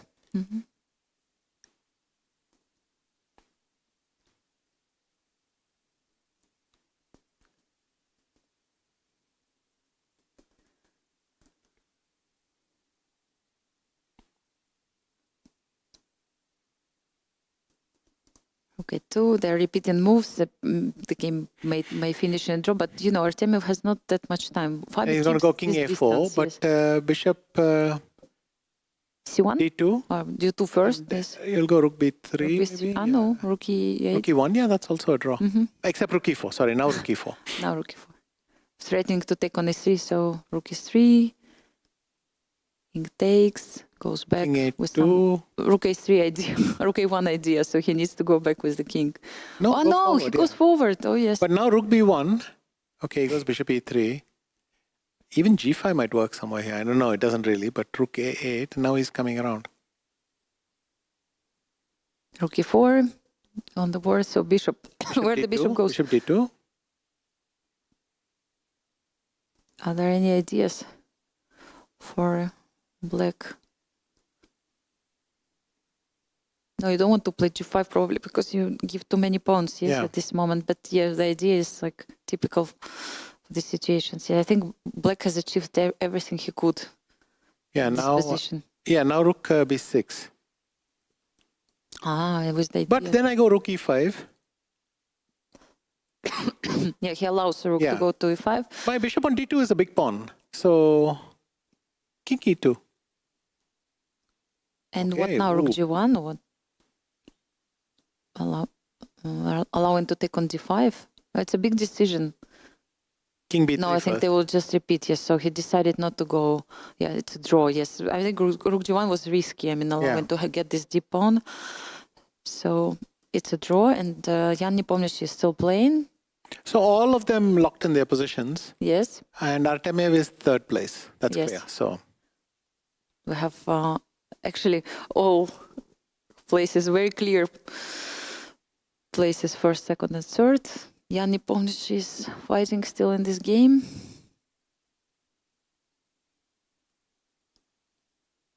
bishop d8, bishop d8, bishop d8, bishop d8. No. Bishop d8 still, bishop d8. Jan. And now bishop d8. He doesn't see it. He probably will see it now. No, he doesn't see. He could take the rook. I cannot believe it. I think he realized it. Look at he didn't. Because he is Now he sees that the whole thing goes, and even Peter Swidler can't stop laughing over there in the background. See, rook e3. Oh my gosh, the rook was there for a really long time, and the game finishes in a draw. And wait. Peter's going to tell him. Yeah, stay there. Please don't leave. I think he's laughing. Or maybe Peter's asking Fedosiev, should we tell him? No. Oh my gosh. Yes, bishop b8, just take the rook. Oh no. I mean, that rook just sat there. It was charmed, as if nothing could touch it over there. No, I mean, I've never seen something like this. 3 moves in a row. He could have taken this rook. I mean, wow. Peter still keeps laughing. I mean, this is the moment. And he also says this to his opponent. He doesn't even dare tell it to Jan. He tells it to Danesh. The rook stayed on d8, That is fantastic. Oh my gosh. It doesn't happen that often. Yeah, there is some humor in chess, like this one, for example. If you understand chess, actually, it helps you to realize, okay, this one was very easy for public. I guess you also had lots of fun watching it. Yeah. But I'm sure Jan will have some nightmares after he will check this game in internet. So I guess we're ready to. But even with a victory, he would not have made the top 3. It just improves his position. Of course, but sure. but still, I mean, and already he took the bishop. Yes, but he played bishop h4 instead of bishop takes d8. Yes, and we have Magnus now with Charlize.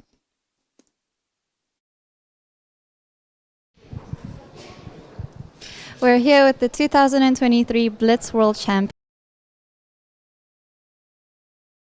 The Blitz and the Rapid in the same year. How do you feel? I'm relieved. I'm exhausted as well. It was not an easy day at all. I felt that I was just, running on adrenaline the whole day, and but on the other hand, like, everybody's struggling, I think, towards the end. Nobody's really playing their best, so it was just about surviving one game at a time, and I'm happy I made it. Lots of chess. Did you ever doubt that you would win the Blitz portion of the event? Yeah, I didn't feel... the last 2 days I didn't sleep so well, so I didn't feel like I had the energy today. So I was just trying to be in the zone all the time. But no, after the first round today, I didn't particularly think that I was going to win the event. I didn't have I didn't have many thoughts about it. I was trying to just get through it. Yeah, get through it, take one game at a time. And after your loss to MVL, you came back to win 6 games in a row. How did you get yourself in the right headspace to do that? I was, I don't know. The first game was so ridiculous in the sense that I fell asleep in the opening. I was just lost after 7 or 8 moves or so. So, I tried to sort of shake it off. But it was not easy. We saw you walking around a bit, listening to music by yourself. Did that solitude and peace help to get your mind clear? Yeah, I think definitely the fresh air helped quite a bit. Also, it was a sunny day, so I thought I should be outside a little. Yeah, take advantage and at least try in some way to think about other things than the games when I was not playing. Well, you'll obviously be celebrating these 2 victories. How will you be celebrating New Year's as well? I'm going to go back to Norway tomorrow, and then I'll be in time for a New Year's celebration, and as well as this tournament, so that's good. Lots to celebrate. Thank you very much, and congratulations, Magnus Carlsen. Thank you. Back to the studio. Thank you very much, Charlize. We had just Magnus Carlsen interview the champion, world champion in Blitz chess. And imagine, Vishy, he said a few times that he had not so much energy. He was playing game by game. Imagine this is Magnus who has no energy and he's still winning the tournament. What would have happened if he had energy? I just wonder. But we must admit that 2 people really helped him in this tournament. This situation between Dubov and Nepomniachtchi, and the fact that Daniel Dubov lost this half a point. Maybe it could be a different story right now, who knows? But now it's in the history. Magnus Carlsen won both titles. Big congratulations to the world champion in Rapid and Blitz. For the moment, Vishy, would you like to say something? Are you impressed with his victory and also Valentinas Gunina? Yes, Valentinas Gunina's performance the whole time, both yesterday and today, just looks so dominating, and only in one game did it go wrong. But that's a flawless performance. Magnus as well. I think the problem with Magnus is he's gotten to the point where nothing impresses anyone because you just expect him to win everything. Yes. It's a pity for him as well, because we don't stop for a moment and think, he did a double-double. He won Rapid Blitz last year, he won the Rapid Blitz again combined this year, and that's already, 2014 as well, and maybe some other year he did it, I don't remember. So already he does double-doubles, and it's just spectacular. So on top of it's 7 Blitz, 5 Rapid, so 12 titles just in this format. Yes. So yeah,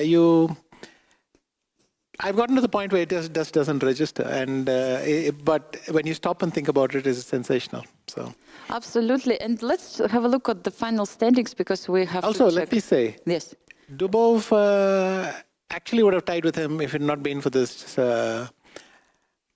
really irresponsible game. Absolutely, and I mean, they were irritated at the weight and whatever, but what has that got to do with this? So. It strikes me that he actually had a great rival here. Daniil Dubov played really, really well. Expected. He was also there. He was a world rapid champion, not blitz champion, but still, I mean, we know that Daniil is a really good blitz and. Well, he used to be a big sparring partner of Magnus in blitz.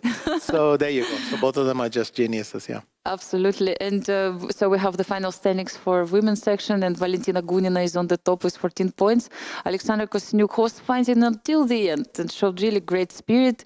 Great comeback by Zhu Jin. Yes, and 12 and a 13 and a half. And Giner also has 12 and a half points. And then we have also, we'll check first 5 places. And I mean, absolutely great result for Mongzul and Katerina Lagno. Both of them made 11 and a half points. Just, 1 point actually behind the third place. And would be nice also to have a look. And the previous winner of the winner of the World Blitz Championship 2022, Bibisara,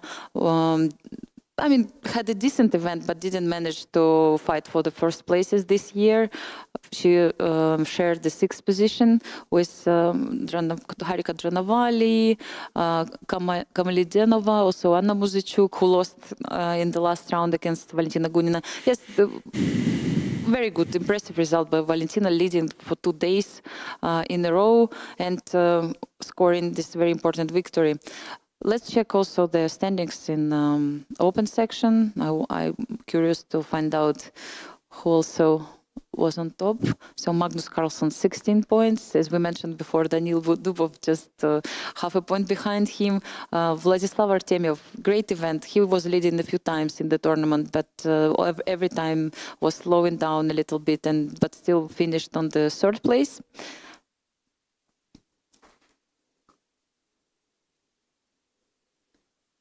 No, so then Maxim Vasily-Grauf, who has 14 and a half points. As you mentioned, 4 places. 4 first places have their own positions on the table.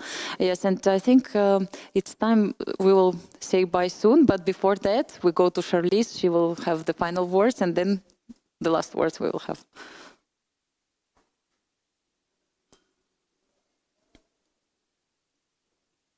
A World Blitz and Rapid Chess Championship. Magnus Carlsen, the Rapid and the Blitz Chess Champion. And in the women's section, we have Anastasiya Bodnaruk, the Rapid World Champion, and Valentina Gunina, the Blitz Women's World Champion. It was a great time. The hall is beautiful. Uzbekistan is beautiful. And of course, we're in celebration mode now, not just the champions. So we wish you a very happy new year to all the chess fans around the world. Thank you, Charlize, finishing this broadcast in style, and I'm trying to do the same, having this.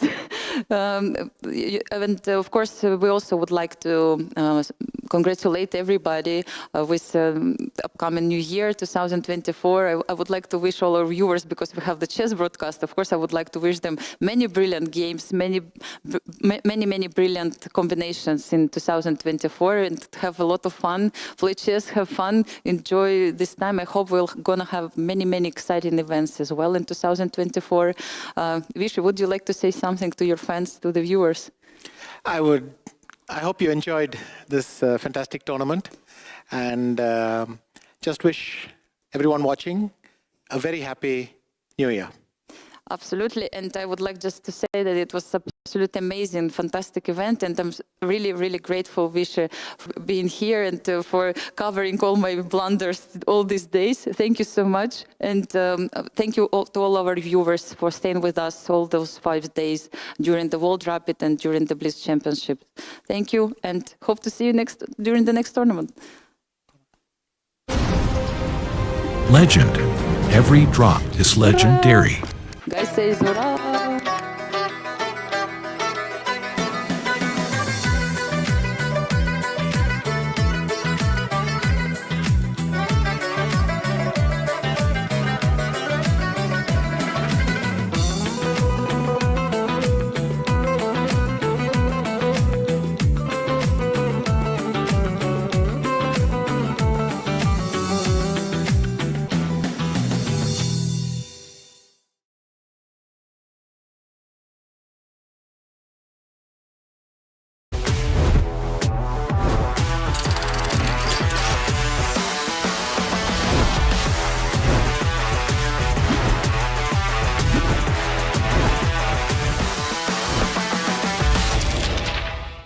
everybody. My name is Jan Nepomniachtchi, former world chess champion. Are starting a new course here for Chessable. A very special Chessable course. Master your chess with Judith Polgar. You know what? I learned a lot.